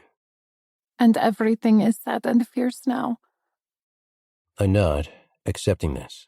What else can I do? I may not have pushed her mother off that balcony, but I didn't give her much choice in the matter. That's a tough break, kid. I light up my cigarette and inhale deeply. Never knew my folks. Got dragged up in Brooklyn by a bunch of fucking pedos. What's Brooklyn? She asks curiously, and I can't hide my smile. Well, it's not Manhattan, darling. I wave my arm at all the posh buildings towering over us. I can tell you that much. Why is your face all banged up? There's a pause as I blow out a fresh cloud of smoke. That story's not for sharing. Didn't your mama ever warn you about talking to strangers? Her tears are instant, and I feel like even more of a dick. Ah, shit. Here, come closer a moment. I I ain't gonna bite ya. Obediently, she shuffles forward a few steps as I toss away my half-smoked cigarette and bend down to run my fingers through the dirt by our feet. Good girl. Now, hold out your hand. She's so damn trusting. She does as I ask without question. She reminds me of Seb. I sprinkle dust across one tiny palm before folding it into a fist. It doesn't matter which side of the bridge we live on, I mutter, staring down at it. We all have this in common. What? Dirt? She says, her nose wrinkling in confusion. I can feel my face creasing up again. You might have a point there, sweetheart. Sounds like we've both had to eat our fair share of it recently. I turn her fist over and study her little knuckles. Can I throw it away now? She asks. Not until I'm done talking. I let go and slump backward against the bench again. I need more fucking morphine. My lung wasn't punctured, but I need 20 stitches. We come from the ground. Remember that, I tell her, forcing the words out before I lose consciousness. And we go back to the ground when we're done. It's what we do in between that counts.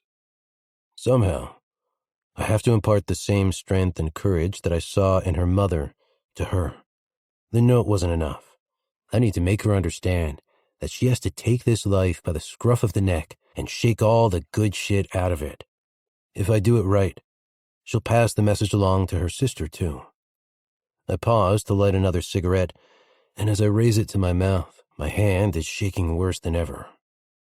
I'm not going to be sat on this bench with a hole in my stomach forever. Neither will you always look so lost in that expensive dress next to your ivory tower with fucked up grown-up words like sad and fierce, chasing you around all over town. I gesture to the buildings again. Make it count, no matter what they throw at you, kid. Can you do that for me? I can see she's thinking about my words. Is she thinking about her mother? She definitely made it count, sweetheart. She saved your life. Okay, I guess. She says eventually.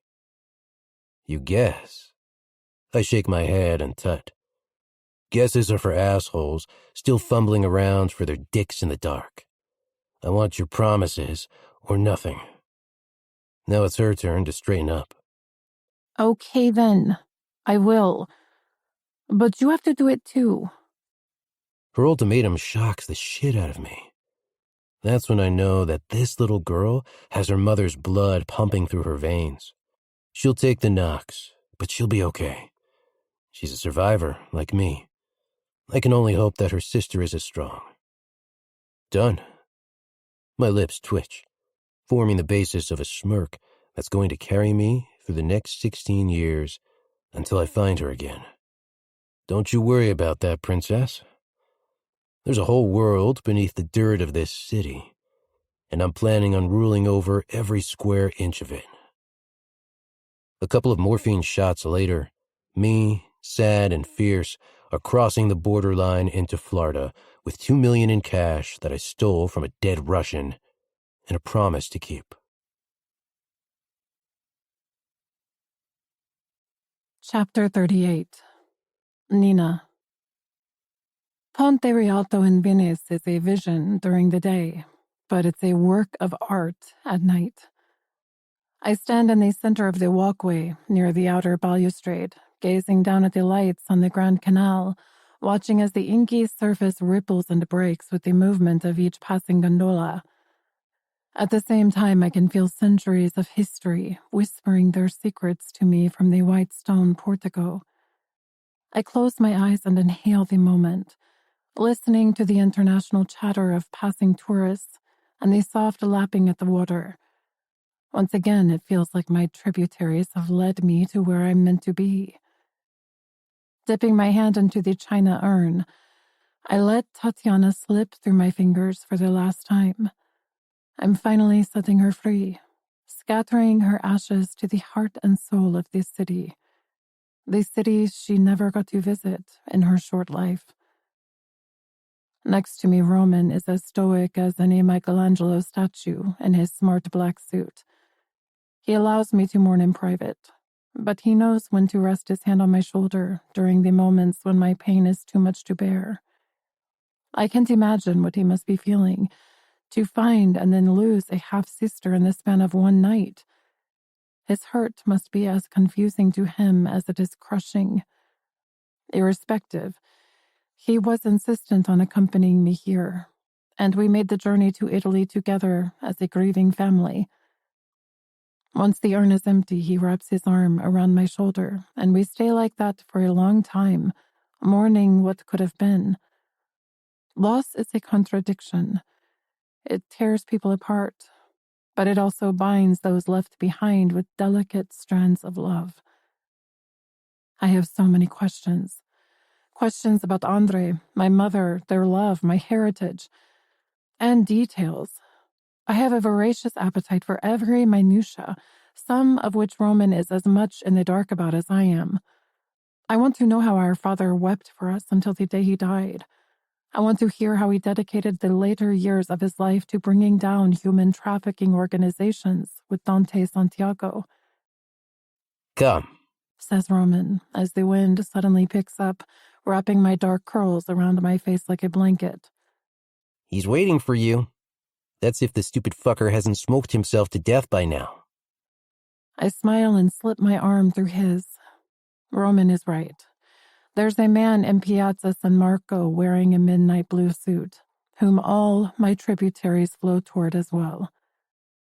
You know, as your older brother, I have a right to question your choice of lover, He says dryly as we wind a course through the narrow cobbled streets. Of all the men in New York, why the hell did you have to go and fall for that charming asshole? The heart wants what the heart wants, I say with a laugh. And as a wise, charming asshole once said to me, you need to make each moment count. Watching Rick rip his heart out in that warehouse made everything crystal clear. It was up to me to forgive him because he'd never be able to forgive himself. I'd already had a sneaky preview of something he'd yet to grasp. That life was too precious a commodity to share with regret. You could have at least shot him. That might have wiped the smirk off his face for 5 minutes. I love that smirk. He's earned it. We cross the canal and pass by more of those pretty pastel-colored buildings that make Venice so beguiling. He still blames himself for what happened to Tatiana, I confide, my smile fading. It's tearing him up inside, and I don't know how to make it right. She was never going to survive, Nina. He says quietly.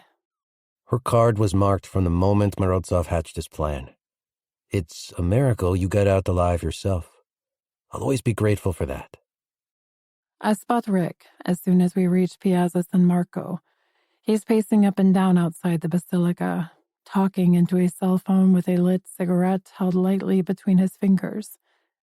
Edgy, dangerous, handsome as hell, with hair as black as the night unfurling around us, and with a heart forged from the same precious metal as the one on the inside of the domes behind him. But the spectacular Italo-Byzantine architecture may as well be obsolete. All eyes are on him. When he sees us approaching, he starts winding up his call. You want a word with Roman? I hear him say. He's just arriving now. It's Dante. He adds, passing the cell to my brother. My brother. I will never get tired of that. I see the bromance is back on. Drawls Roman, lifting the device to his ear. Go fuck yourself, Petrov, Says Rick good-naturedly. There's only one asshole in this organization that gets to make jokes. Roman pauses. So you've decided to join us? Still considering it. I need to negotiate the terms of my golden handshake first. Rolling his eyes in frustration, Roman steps away to take the call. Georgie phoned me earlier.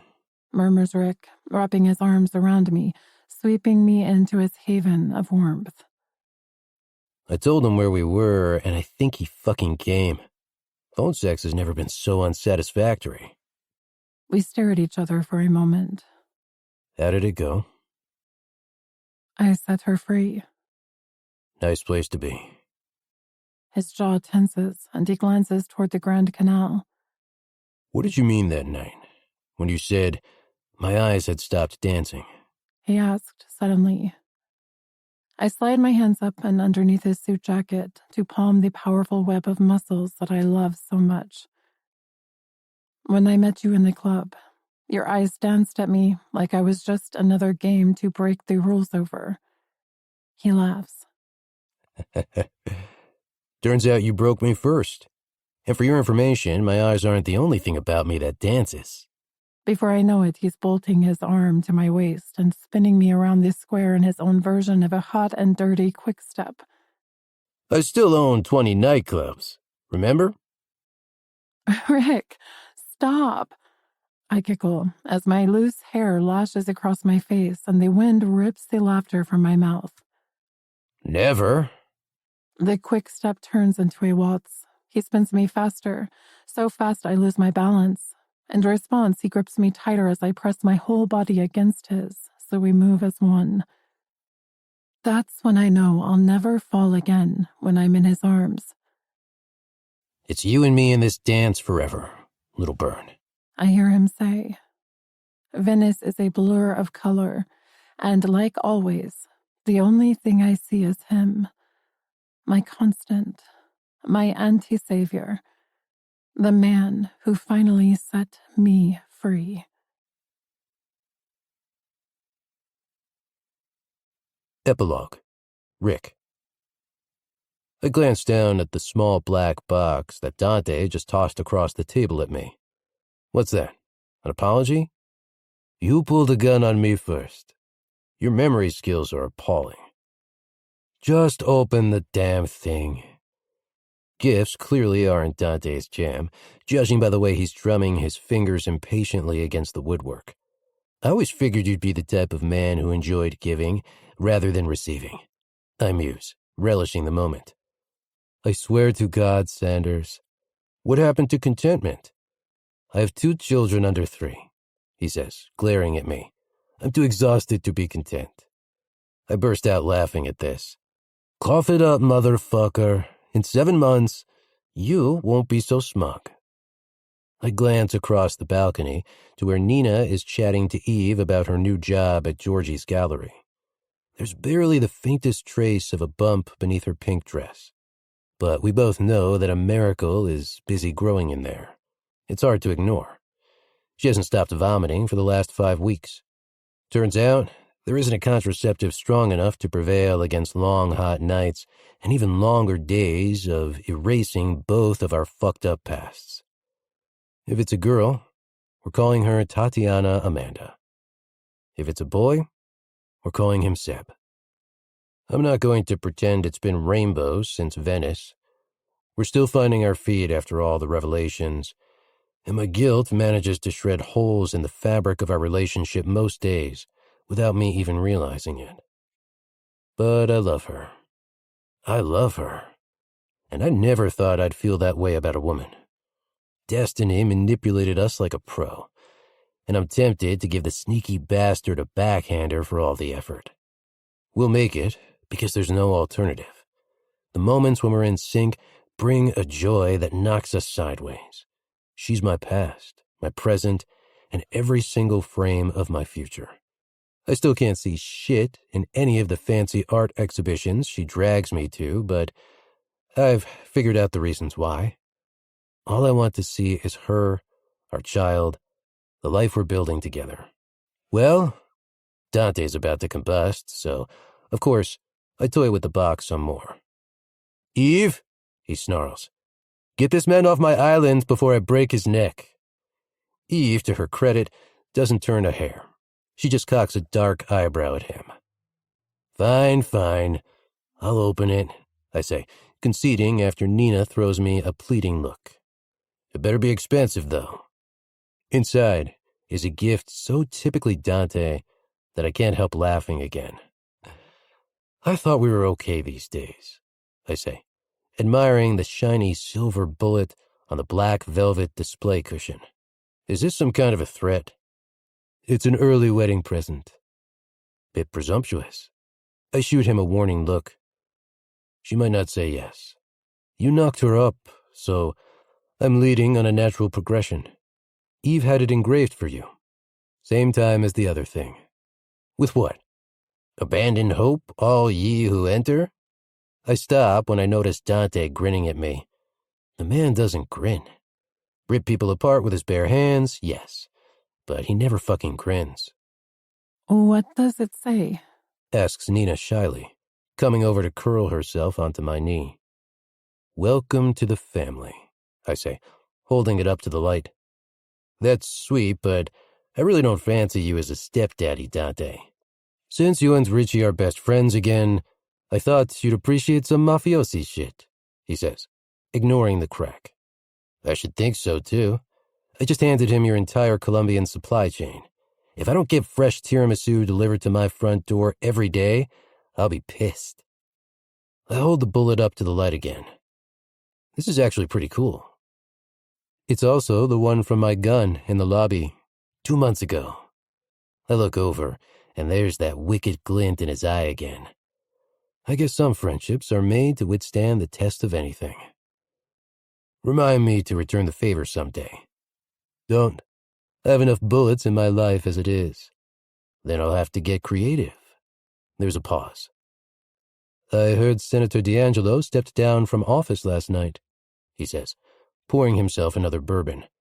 A couple of compromising photographs made their way into the hands of the New York Times. Can't imagine how, I say, shooting a smirk at Nina.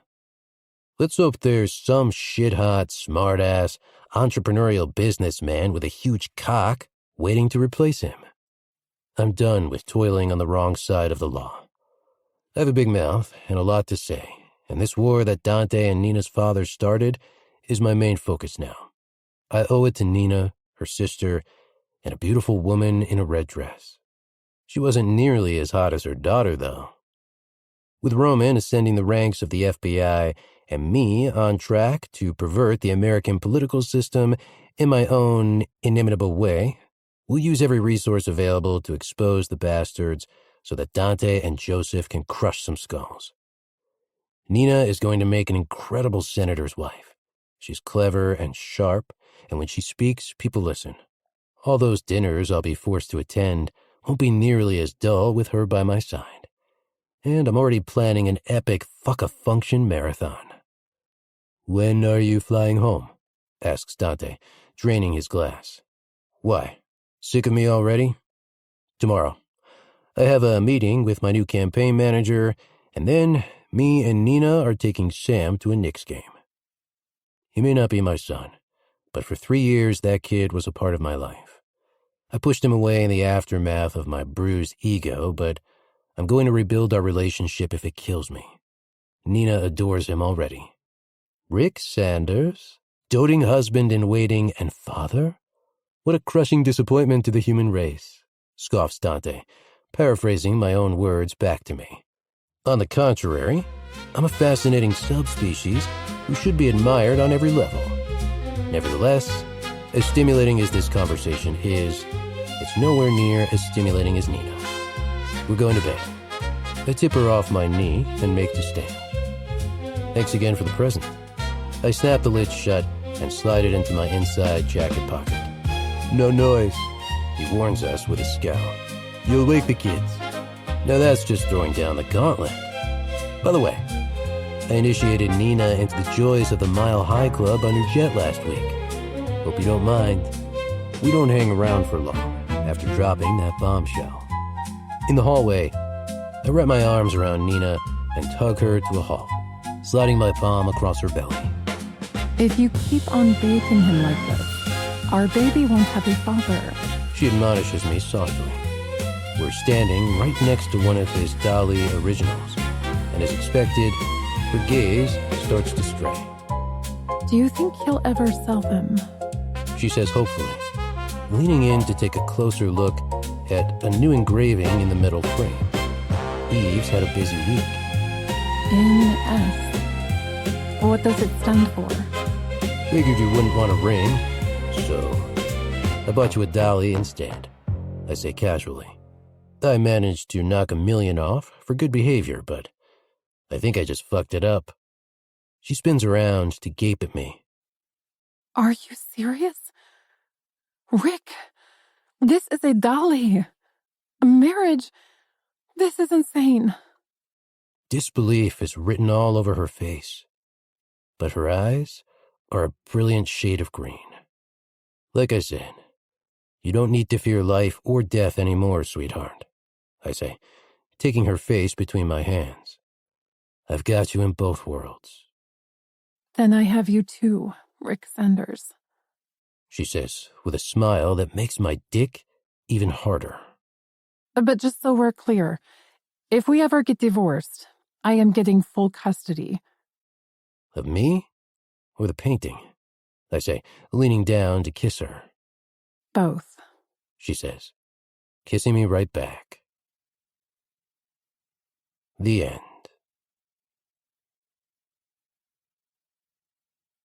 This has been Devils and Dust by Catherine Wiltcher, performed by Sarah Puckett and Jeffrey Haltz. Copyright 2023 by Catherine Wiltcher. Production copyright 2023 by Catherine Wiltcher. Production coordination by Pink Flamingo Productions.